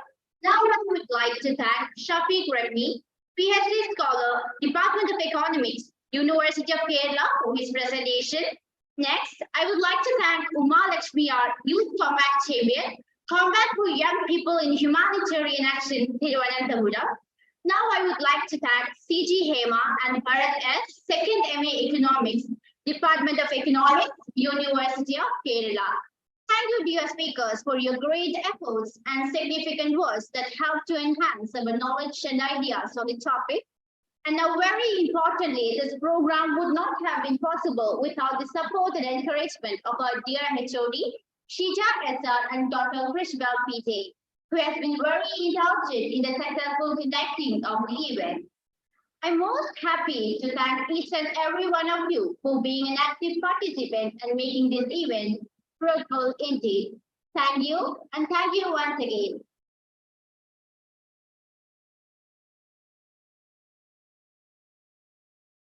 Now we move on to the third session of the day.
Good evening, everyone gathered here today for session 3 of the 3rd National Conference on Cooperatives, Mutual Aid and Solidarity Economies, Experiences from Around the World. The theme of this session is Sustainable Consumption and Social and Solidarity Economies. It gives me immense pleasure to welcome our chairperson, Dr. Amala Annie John, Resident Editor and Bureau Chief, Tiruthalam, Myfin Point Channel.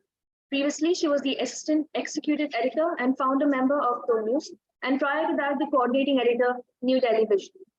She did her MA in Economics from Karyavattam Campus, University of Kerala, and secured 3rd rank. She secured a PhD in Economics from Department of Future Studies, Karyavattam Campus in 2020 for her thesis, Dynamics of Education Employment Linkages. Ma'am, it is truly an honor to have you for chairing the session. Now, I hand the session over to you, ma'am.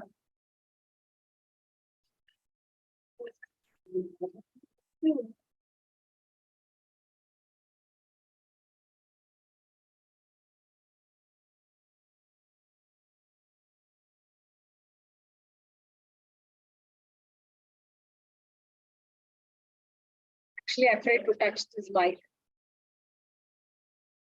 because my height is only 5 feet. Am I audible? Okay. I think I have came here 2 weeks before for another seminar conducted by Mr. Siddiq. So, like then also, see, standing behind the podium, I don't much like because I'm just 5 feet. So I always enjoy talking and moving around and talking with the students. But here, I know it is an afternoon and it's very sleepy and it's very troublesome for you to keep your eyes open. And obviously you may be remembering Jagadi, who had put that irkle here to keep his eyes open. So hopefully there are only 2 plus 1 online presentation, so you won't be much bored. But before going into this social and solidarity economies, I would like to just ask you some information about what is the financial condition of the world right now. Is it a proper one? Is it an inflationary one? Is it bearish, or is it hawkish, or is it going to recession? So what is your opinion about that? Being economic students, these were the things me, Christabel, and other students of economics were grilled upon when Dr. Kunyaman, Professor Ramendran sir, and GKP sir, Prasad sir, Uma Devi ma'am, Sarala ma'am, all these people taught us. They were usually discussing these things, what is happening in and around the world, rather than concentrating only on the topics or syllabus understudy. That we had to prepare ourselves, present seminar, give assignments, and obviously they guide us. But the insights we got from these teachers here has helped a lot in understanding the economy and how it works. So I work as the resident editor and bureau chief of a financial channel. That is also a new concept which is introduced now. It is solely presenting financial news and analysis related to financial sector. Financial sector not only means economic or economic department of the government of Kerala, but in whichever sector of life, in whichever point of life, finance is connected to your life or your job or the society, what is happening in that, we will present that, the financial aspect of it.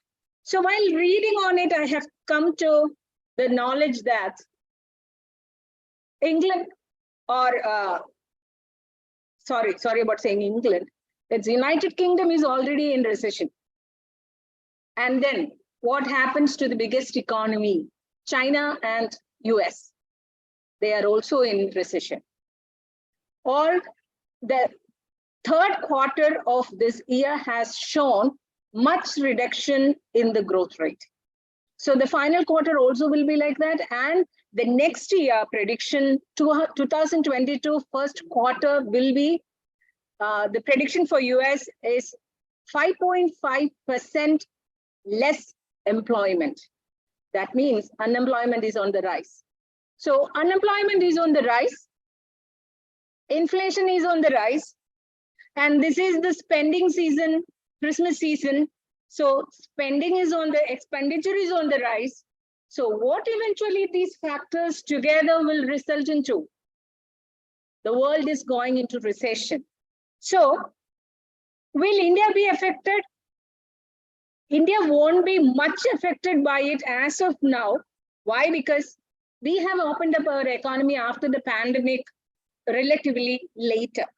But the repercussions of whatever happening in the US, Germany, UK, European Union, all these countries will eventually catch up with India also and Asian countries also. The repercussions come.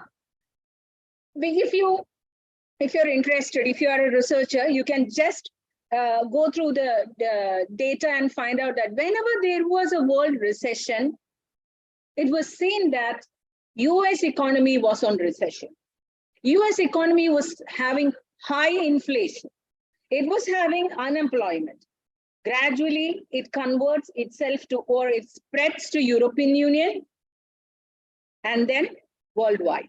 So we are not out of danger now, but we have to, instead of spending more in the economy, we have to save little bit. When the rainy day comes, we need to have money in our hands. So that is where the subject of sustainable consumption and social and solidarity economy gains much more importance, because we need alternatives. We doesn't go by, or the previously well understood economy of this sector and this sector doesn't go well now. We need connections between the different groups of the society, self-help groups.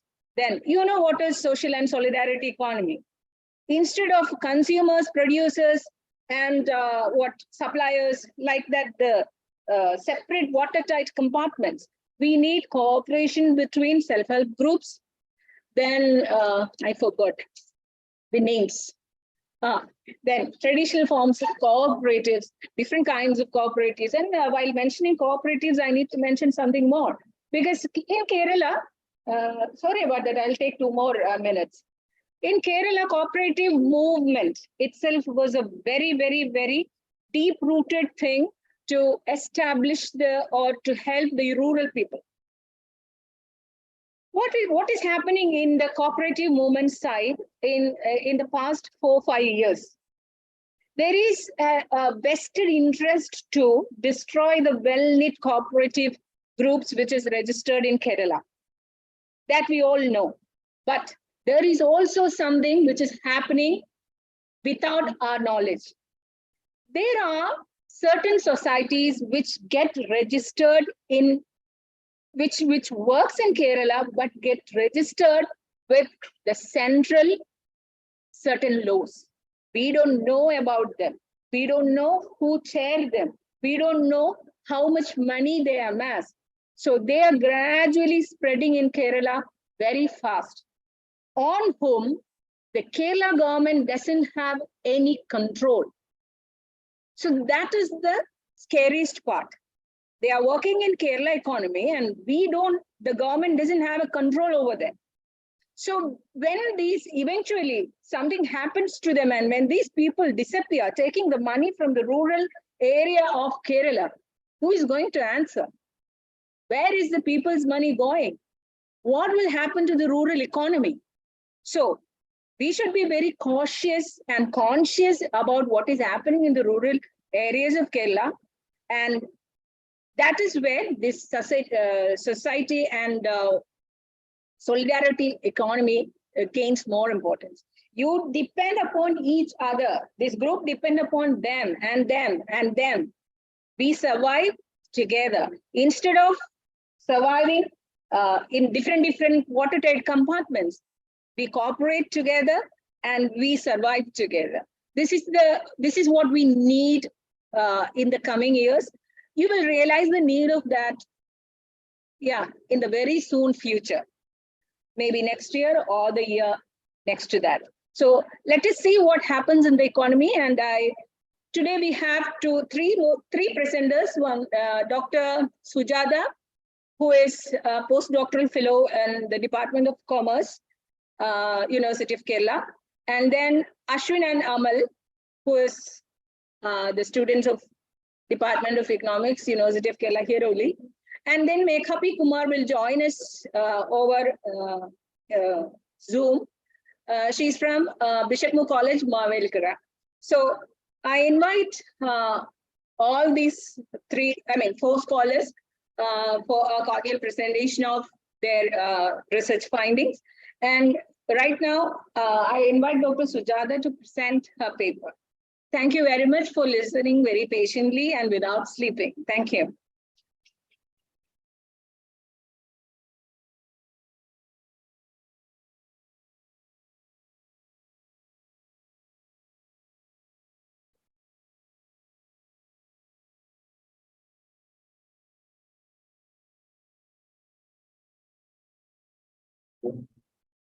Our first speaker is Dr. Sujata GS, Postdoctoral Fellow, Department of Commerce, University of Kerala.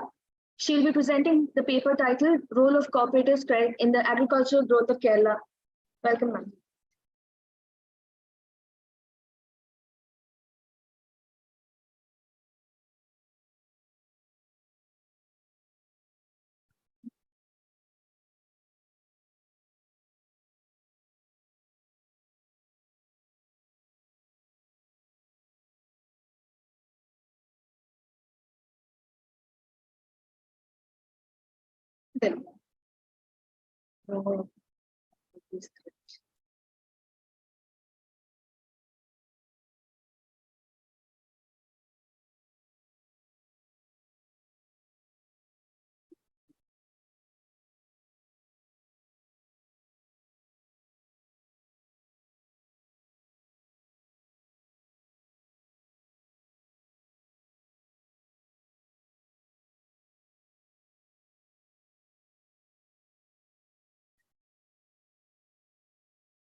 Good afternoon. I'm Dr. Sujata, postdoctoral fellow, Department of Commerce. Today I am going to present a paper titled Role of Cooperative Credit in Agricultural Growth of Kerala. As we move to introduction part. Retail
Continue introduction part. Retail and commercial banking, which is organized on the basis of cooperative principles, is called cooperative banking.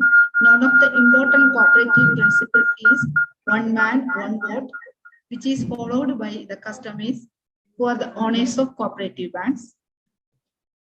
Cooperative banks have a vital role in the Indian banking system. These banks are mainly made for the benefit of agricultural sector. Another important duty of these banks is to improve deposits and provide agriculture and rural credit. Then cooperative banks provide financial assistance to various sectors such as agriculture, small micro enterprises, housing, education, etc. Then cooperative banks also provide various development schemes, particularly subsidy-based programs for the poor farmers. Another important function of these banks is to provide loans to small businessmen and common individuals. According to the Agricultural Cooperative Societies Act, cooperative banks were introduced in 1904. The chief responsibility of cooperative banks is to provide agricultural credit in order to break the monopoly of money lenders. Then the Trivandrum Central Cooperative Bank was the first cooperative society in Kerala, registered in 1950. The Reserve Bank of India regulates the cooperative banks under the Banking Regulations Act 1949. According to Kerala Cooperative Society Act, 13 district cooperative banks amalgamated with the Kerala State Cooperative Bank under the new name Kerala Bank. Now Kerala Bank is the apex cooperative bank in Kerala. Then concept and definition: cooperation. An economic historian Charles defined cooperation is self-help and each for all. Self-help indicates the satisfaction of using one's own resources for one's own needs without depending on others. Each for all means that everyone in a group support each and every members in that group. Then cooperatives means International Cooperative Alliance 1995 defined cooperatives as an autonomous association of persons united voluntarily to meet their common economic, social, and cultural needs and aspirations through a jointly owned and democratically controlled enterprise. Then cooperative society. It is a voluntary association where people of the same group, mainly poor people, join together to promote their common goals and to stand on their own legs. Then cooperative bank. It is a financial establishment on a cooperative basis, and the customers of cooperative banks are also their owners. They provide a variety of financial services and banking.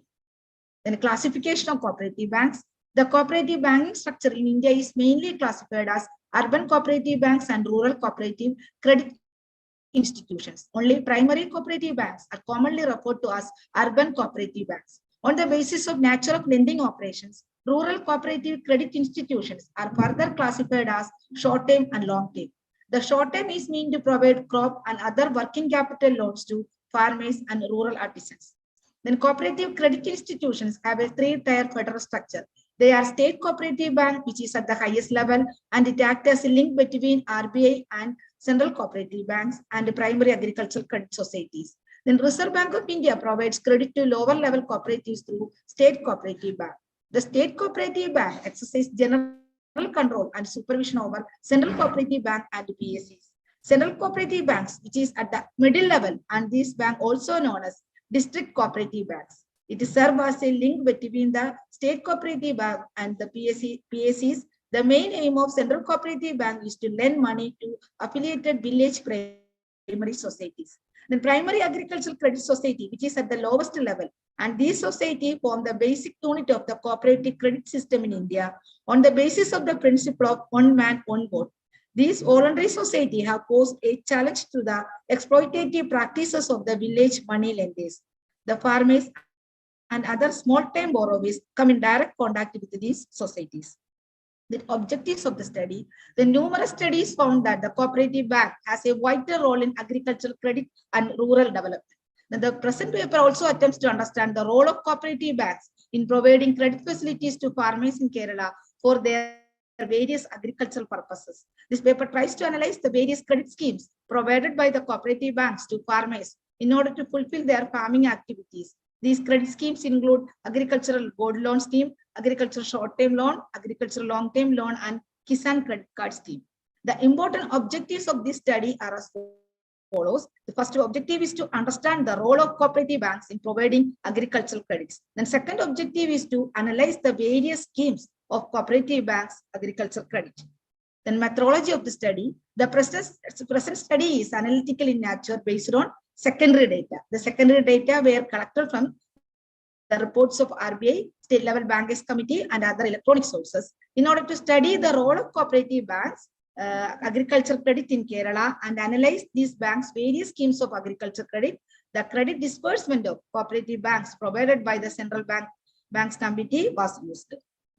Then results and discussion. Then cooperative banks play a vital role in Indian economy. Then banking institutions constitute a powerful tool in implementing development programs. Cooperative banks provide various agriculture credit schemes. From the analysis results showing the agriculture credit disbursement of district cooperative banks, the agriculture credit disbursement of district cooperative banks through agricultural gold loan is showing a growing trend towards 2020. These banks are functioning as a single entity with the brand name Kerala Bank from 29th November 2019. Then, but at the same time, agricultural short-term loan showing a declining trend from 2019.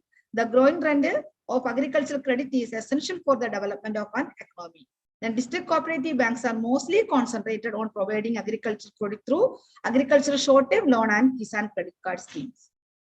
This is the agriculture credit disbursement of Kerala State Cooperative Agricultural and Rural Development Banks. From this table, it is clear that agriculture credit disbursement of Kerala State Cooperative Agricultural and Rural Development is showing in growing trend all agricultural credit schemes except a Kisan credit card. One of the major objectives of Kerala State Cooperative Agricultural and Rural Development Bank is to provide agricultural credit to farmers. In this showing the agricultural credit disbursement of Kerala State Cooperative Bank. This table showing the agricultural credit disbursement of Kerala State Cooperative Bank is also showing a growing trend in the credit scheme of agriculture short-term loan. From 2019 onwards, it became Kerala Bank, which is situated at Trivandrum. It is also understood from this table that this bank is more concentration to provide Kisan credit card and agricultural gold loan to farmers in the year 2020. In conclusion, cooperative banks are one of the most favorable institutional credit, which is essential for a successful economic growth. They have an extraordinary role in agricultural and rural development. Then these banks provide financial assistance to rural-based micro entrepreneurs. From the analysis of classification of cooperative banks, the study found that from 2020 onwards, Kerala State Cooperative have begun to provide loans to farmers through various agricultural credit schemes such as agricultural gold loan, agricultural long-term loan, and Kisan credit card scheme. Then Kerala State Cooperative Agricultural and Rural Development Banks are mostly concentrated to provide credit for agriculture. Simply, it gives more importance in providing agricultural credit. Thank you.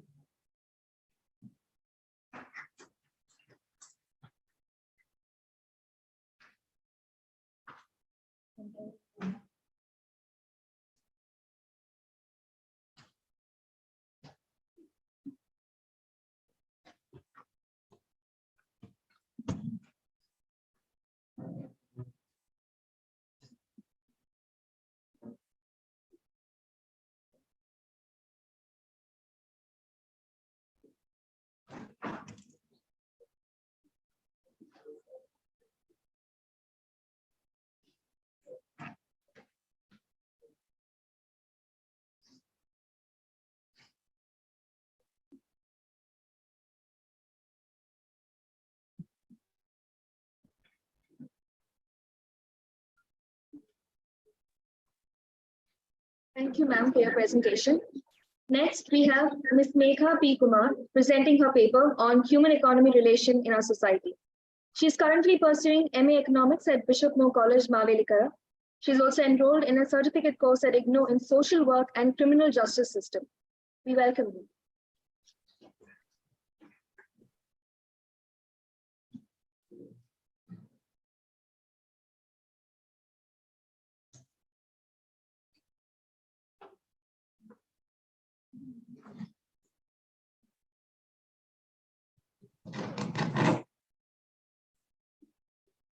First of all, good evening all.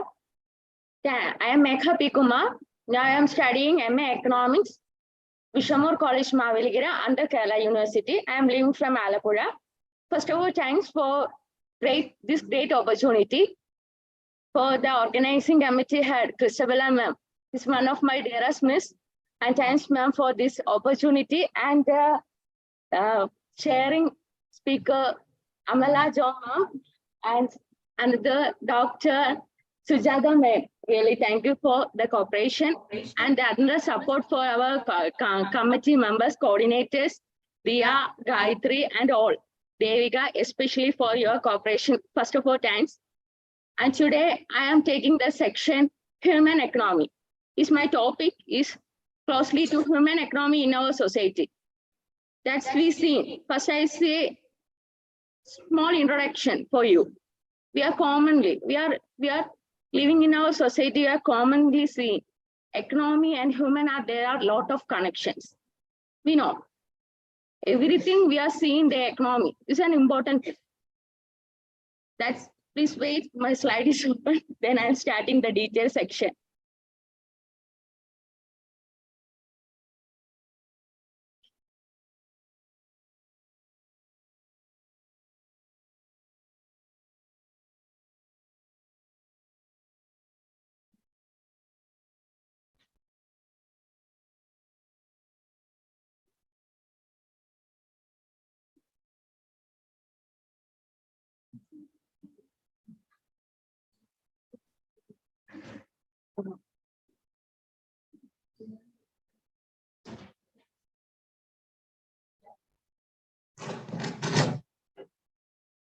My topic, I am already said that my topic is human economy, and I specific to collect the topic human economy relation in our society.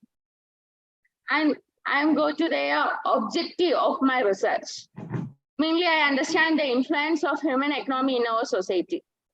We know that human economy there are influence in our society. Economy is connecting to every day-to-day life in human. Has to they connected to our society. And they explain the human economy, importance, needs, characteristics, policies, elements, and all those details. Briefly, that's my objective, that's my specific. I collect the details and I observe the society and I take some test and notebooks and newspapers articles and search the details. I give a small and presentation for you. Please listen. Okay, I'm going to my presentation detailing. Introduction. The human and the economy have some relations in our society. You know now, you know that the human being and the economy have some relations in our society. That's specifically we understand. And we are aim or we are consider or we are analyzing that topic detail. Okay. The reproduction of human being, whatever the sustained life in generally such as the economy would express the human varieties is a local particularly as well as the interest of whole humanity. Every being have such relating to economics, such relating to their family, their life, their education, their day-to-day their living styles to connecting the economics. That's briefly say that there are two components in their introduction, economic growth and human capital. Economic growth and human capital have a strong correlated subjects. We know that human capital affects the economic growth and help to develop the economy by expanding the knowledge and skills of the peoples. And the human economy refers of the knowledge and skill sets and experience that working forces can improve or increasing the productions. We know we are seeing a different types of famous businesses in our near, and such as the businesses near we are seeing one by one they are profitably.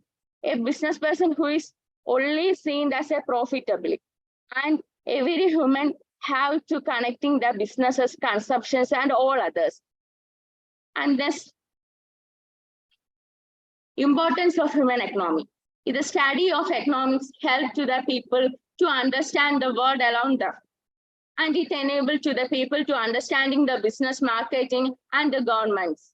And therefore, better response to treat the opportunities when things human changes. Economy is a social science, and that focus on the production, distributions, and the consumptions of goods and services, analyze the choice that the individuals, business, government, and the nation make allocating resources. We know that the study of economics that helps the people to understand the world around us. Firstly, and it enables to the people to understanding the businesses, market, governments, and to all are connected. In our India is a mixed economic country, and there are socialist and capitalist economy, both are connecting in India economic system. You know that, and they are for better response to treat the opportunity when the things of human changes. Economy is a social science. That's the focus on the production, distributions, consumptions of goods and services, and analyzing the choices that the individuals, business, government, and the nations make allocating the resources. Characteristics is the first word, I'm saying the participation. All human beings are participating the economy in our society. Firstly, I said that everyone, we are the consumers, we are producers, we are a business persons. In front of a lot of students are seats. You are a consumer. Please, sir, the answer. Yes. You are a business person. Sometimes you are a business person. You know that. Sometimes you are a business person. And all the economic system, you are all are participators. In everywhere, in the day-to-day life, starting the morning to end, we are connected, we are seeing the around of the society. We can communicate a lot of people. We can traveling a lot. At that time, we can see a lot of persons to appearance. That time, we can make many types of communications. That time, we can buying some substance. We can taking a bus ticket or train ticket, anything. Can buying a book or pencil, or we are going to a petrol pump. Anything, there are an economy. In everywhere, seeing the economy. All are the participations of the economics. That's the first of the valid of all human beings are the participation. Equality. We know that the all time, we are say that some persons have some money, others are just poor or small family or big family. There are difference. But the government today gives some policies of some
why we want to improve the standard of living, or we want to more money, we want to develop in our family, or we want to growth in our family. That's the point. In our government, implement a lot of policies. In our private sectors, implement the profitable business. That's for only the growth of economy. That's aiming to only the growth of economy. That's the main point. And the nation, every nation or every country have to make a competition for developing. Who is developing, who is profitable, who is a large economic country, who is everything we are saying every day, every month. We are seeing the newspapers, articles, or any other news channels. we are seeing who is the developed country, whose was the growing highly. Okay, next is a stability. Is the first word, we are stable. Stability means that stand on self. He says something has stability. Stability means our country or our economy has to our wealth is on maintaining their stable. Next was sustainability. Every being have been sustained to living continuously and continuously. Their own human economy focus on their sustainability, live to continuously generation by generation. The economic relations of human or society is not end, is continuously generating or continuously following this some of the steps and to continuously growing to develop.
Presentation is not audible.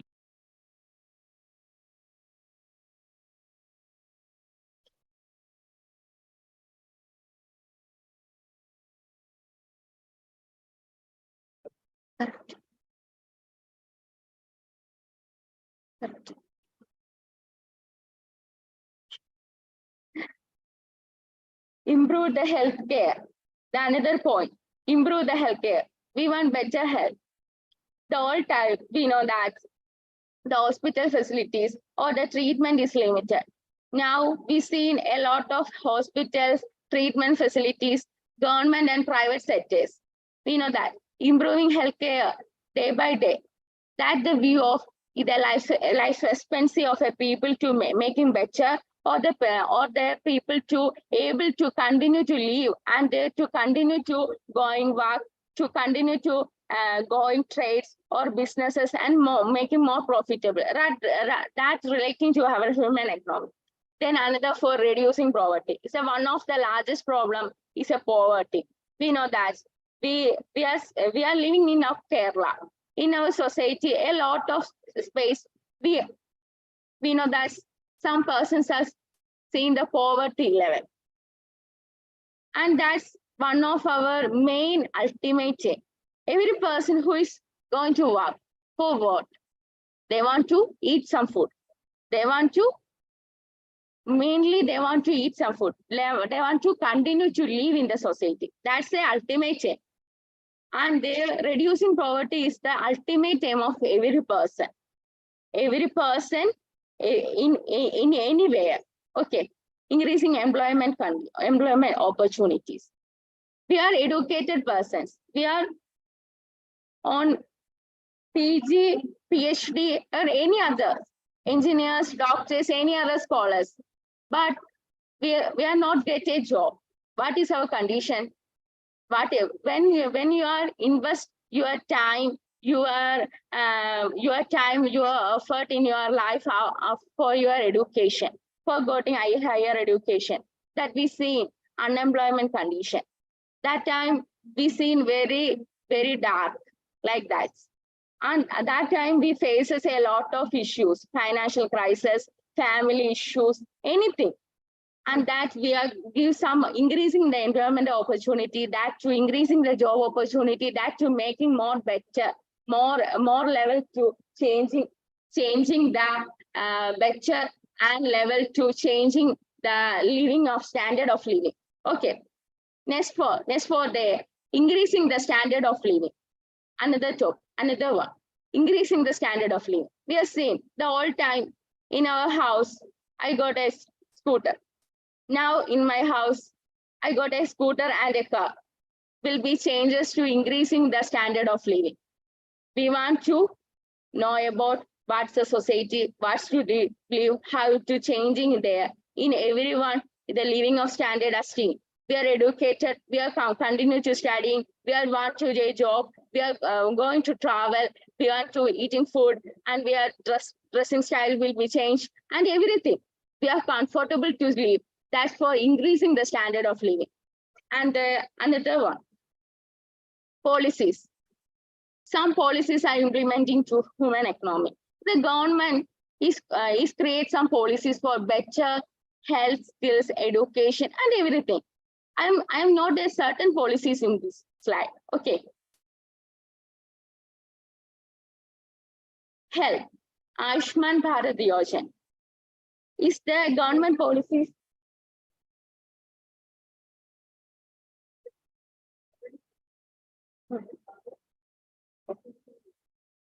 Okay, man. Ayushman Bharat Yojana skills growing for skilled manpower, education.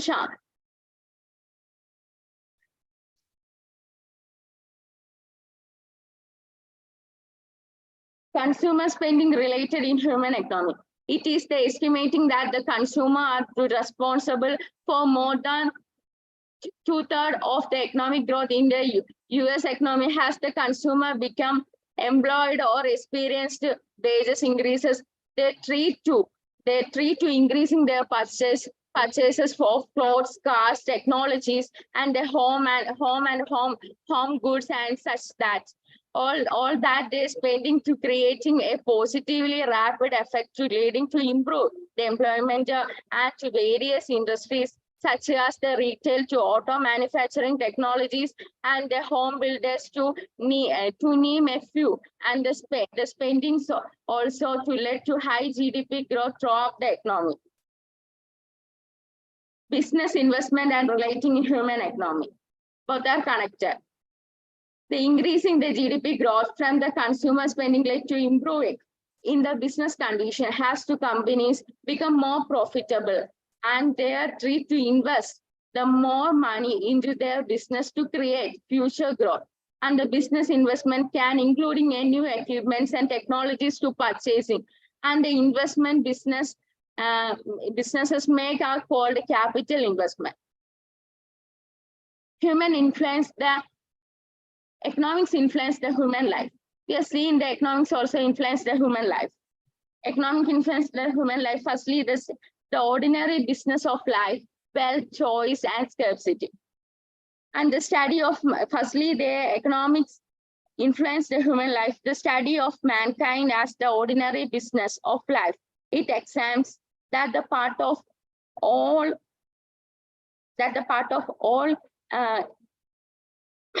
social actions has, which is mostly closer to connecting to attainment and with the use of material requests of well-being, thus it is no one side of study of wealth other than is a most important study of man. Economy is not just of study about the economy of a country influence the rate of stock markets. Economy is relating all our, we buy a shoe or shirt or we make a choice. Economy is about a choice. You would not have to make the hard decisions to trade-offs. But it is the real world, there is a scarcity, and because there is a scarcity, we have to economy and the study how to individuals, the frames and enter the nations deals with the limitations of course. Scarcities is because there is a scarcity allocated limited income, time and resources. There is a scarcity allocated limited income and the times and resources. Population growth affect the economy. Cause of overpopulation. We have seen the population in unlimited over any other overpopulation that affect the economy. Either expenditures or the cost of living will be increases that affect the family. Child labor will be increasing the number of child laborers in a family. Two children who is going to job and will be increases the child laborers. That's affect their our economic growth. The children's not able to continue their education. Relationship between the development and human development. A relationship between what is there known as human development and economic development is a two-way of relationship, as each of them is reflecting negatively and positively. So on others, the economic growth take place for the improving the human capabilities and achieving to the desired growth of human development, as it is expanding the option in front of human resources, in particularly for the individuals in general. The elements of human economy.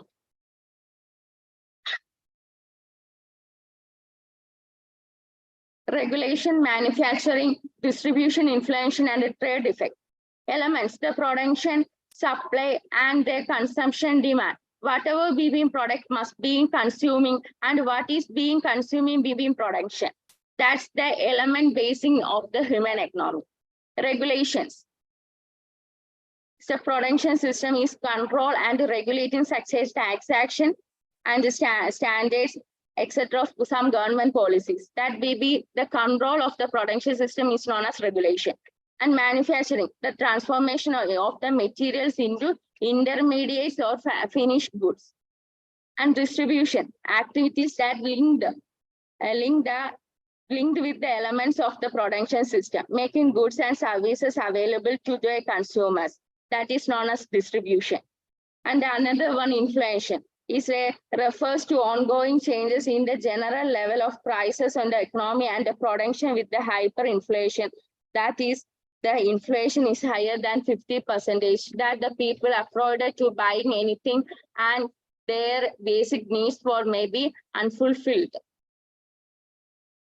And this for the final section for merits and demerits, and complete this. The final section of merits. The economic growth may be increasing the real GDP and increasing the value of natural outputs. And it helps to increasing the living of standard of normal human being. And it helps to increasing the national income of the country and increasing the trade relationship between other countries. Human economy helps to improving the social, economical, and the public life.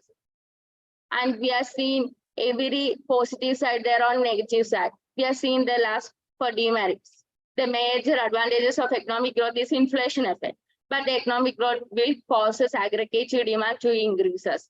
And during the economic growth, and the factories will be operating a long time to increasing the productions of outputs.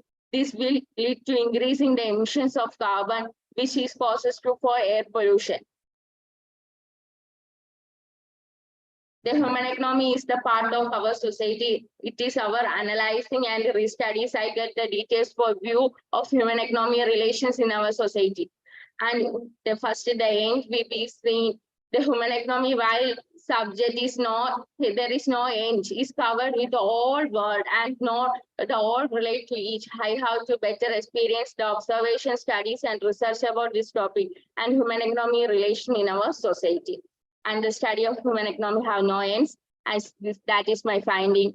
And some I am take the details for the society observation, Hindu newspapers such as magazines, human development reports, introduction of development economy and the journey of science and technology and management, certain economic magazines. So anyway, thank you for this. Thanks for this support, and to firstly thanks for I take more time for this presentation. Okay, thank you so much.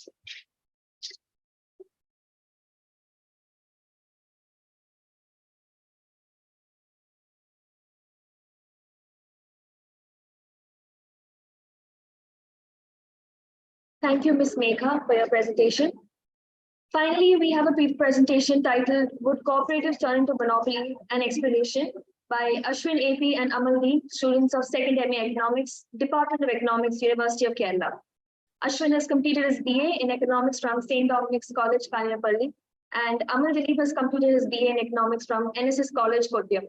He has presented a paper on educator unemployment in Kerala at IRAC 2022, organized by Research Union and IQAC, University of Kerala.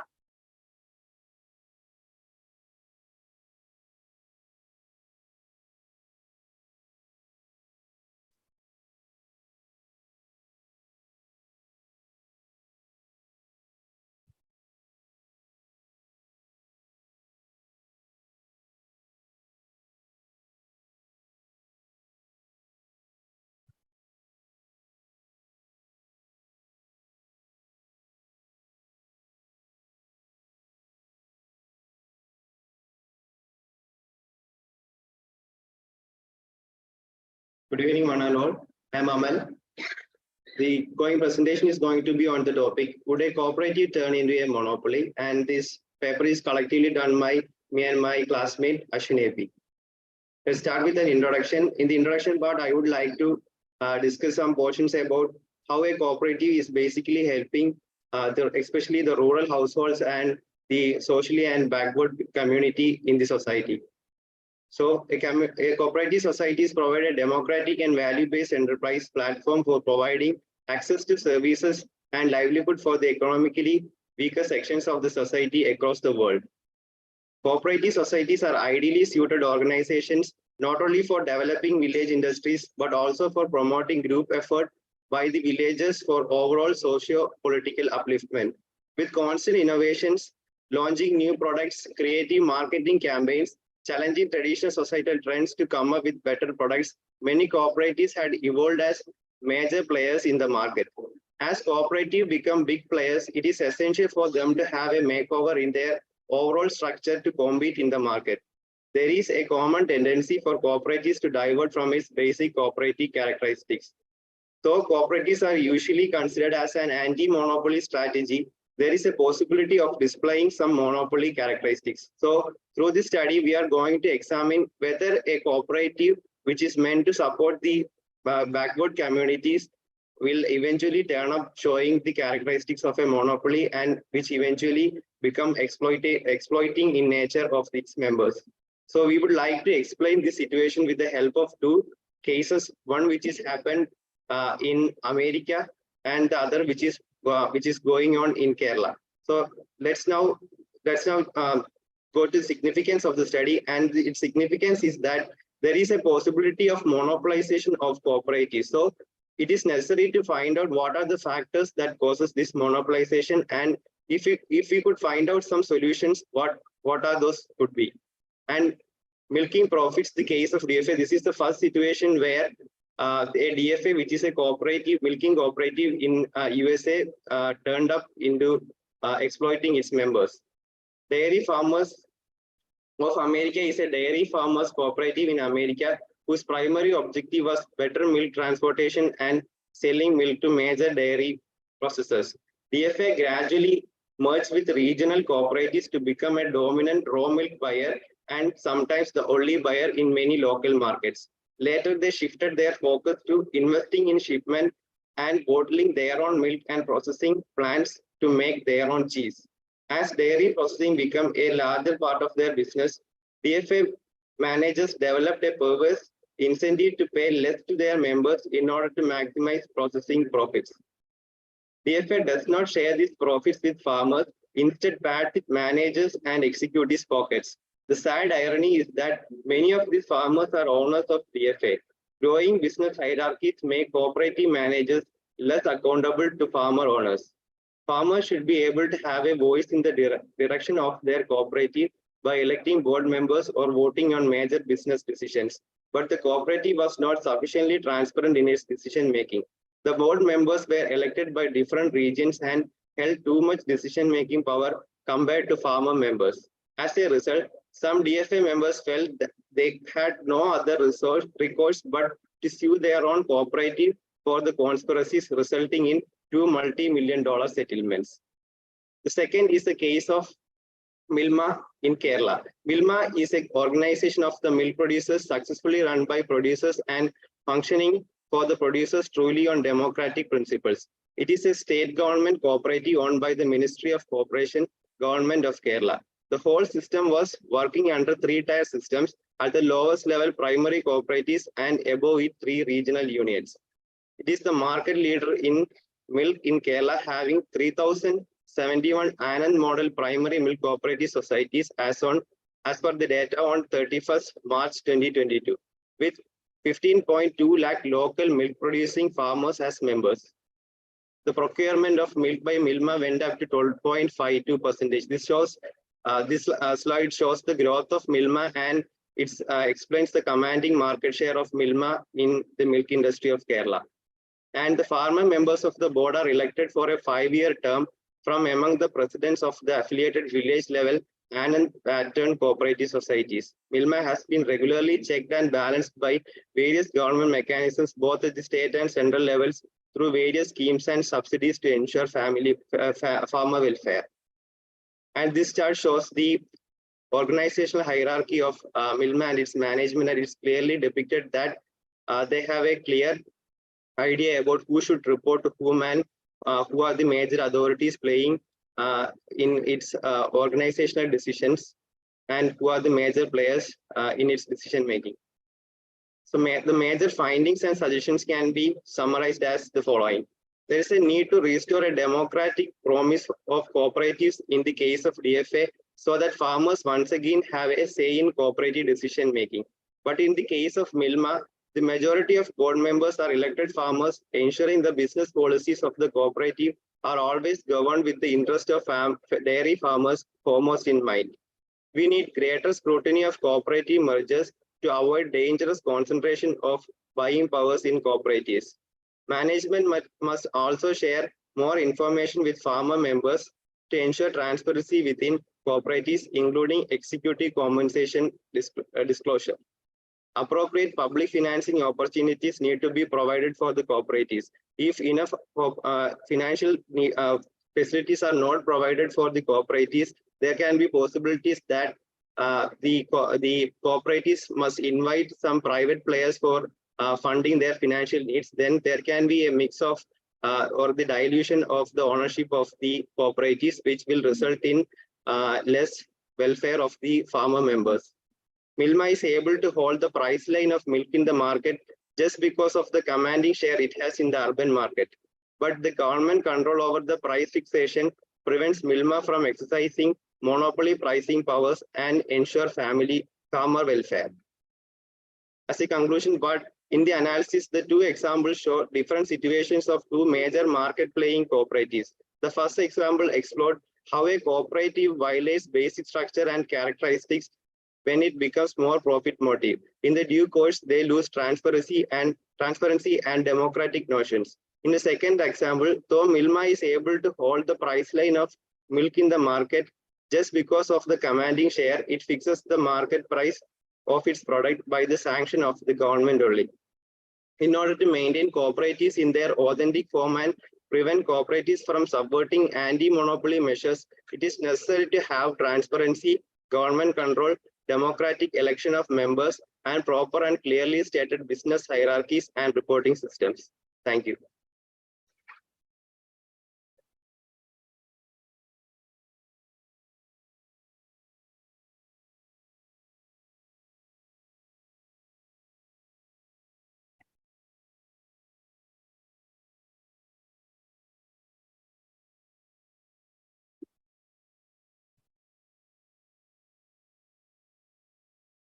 Thank you for your presentation.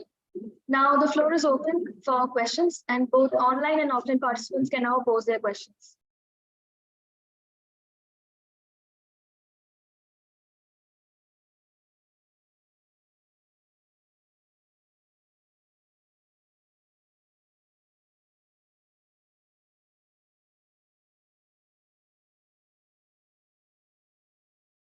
Okay, all the speakers today have certainly enlightened us with their engaging presentations.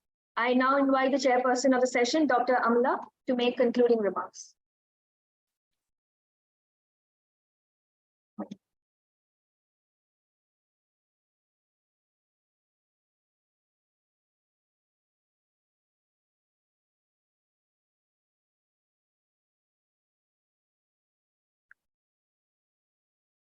So we have reached to the conclusion of the session, and in between I thought it'll extend a little bit more, but we could somehow conclude by further day.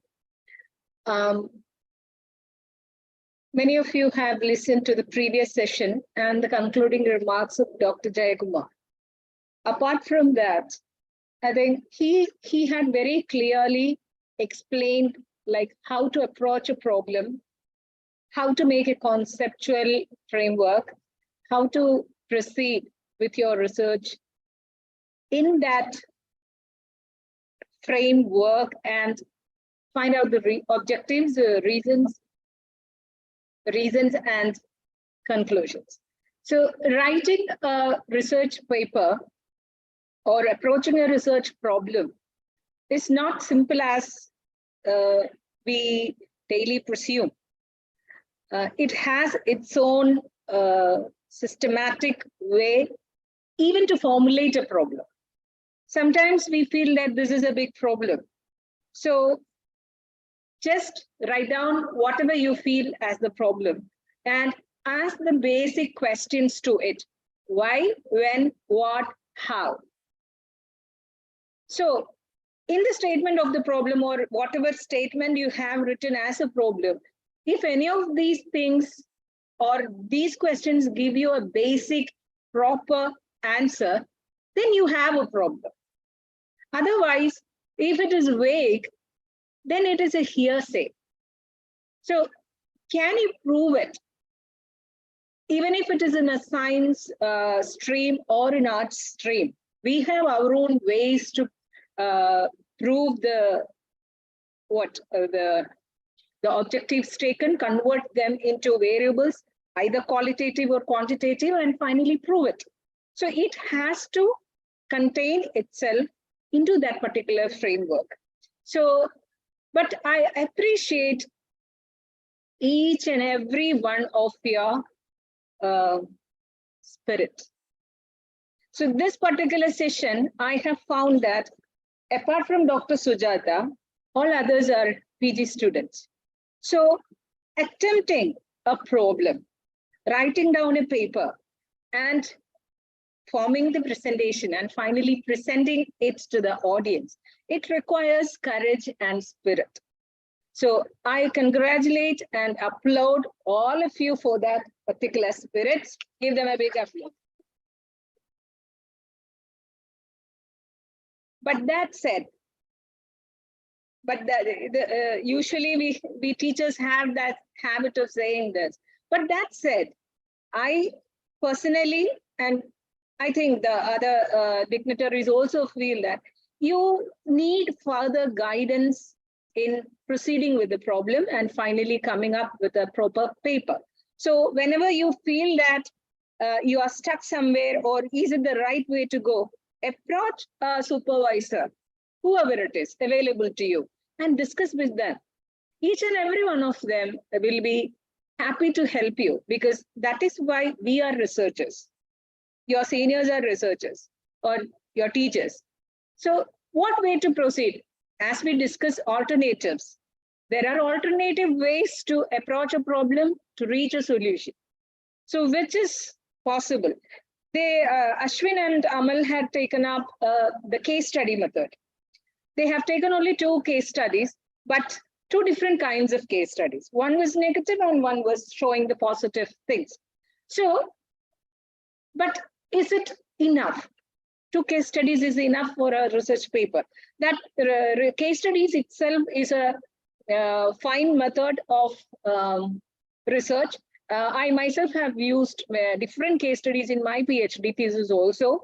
So it is a very established way of research. But explore for more like there are various combinations of these things. So maybe because of lack of time, or you might have thought one presenting the positive and one presenting the negative might be enough, but ask for further guidance. Because you have a wonderful spirit to go with your research and present the paper, and you are very passionate about the subject. I feel you have that spirit, nobody can defeat you. Nobody can curb your spirit. That's what I feel. But you also need a little bit of supervision and guidance and directions. So once you have that, you will reach various high levels. I extend all my best wishes for you. And Dr. Sujata, like we have done our research. I mean, sometimes we were like co-researchers. So I'm not a person at liberty to comment on her work because I know her for work for a little bit time. She had presented her paper in a very precise, condensed way. But I also feel that a little bit more work needs to be done on that. But in general, as I said, it is a spirit. You have attempted the paper and came up with wonderful presentations and beautiful audience by the end of the sessions, rather than like when starting it, it was very few. And now by the end of it, after drinking tea, I believe all of you are energized, and the smiling faces also I can see. Maybe that is because the session is going to end. But tomorrow and day after tomorrow, it will continue. So thank you so much for listening very patiently and encouraging your fellow beings. Thank you.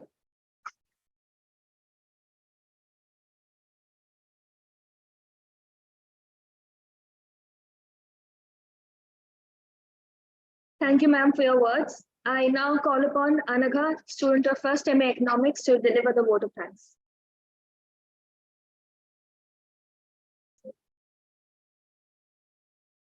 Good evening to one and all. As we have come to the end of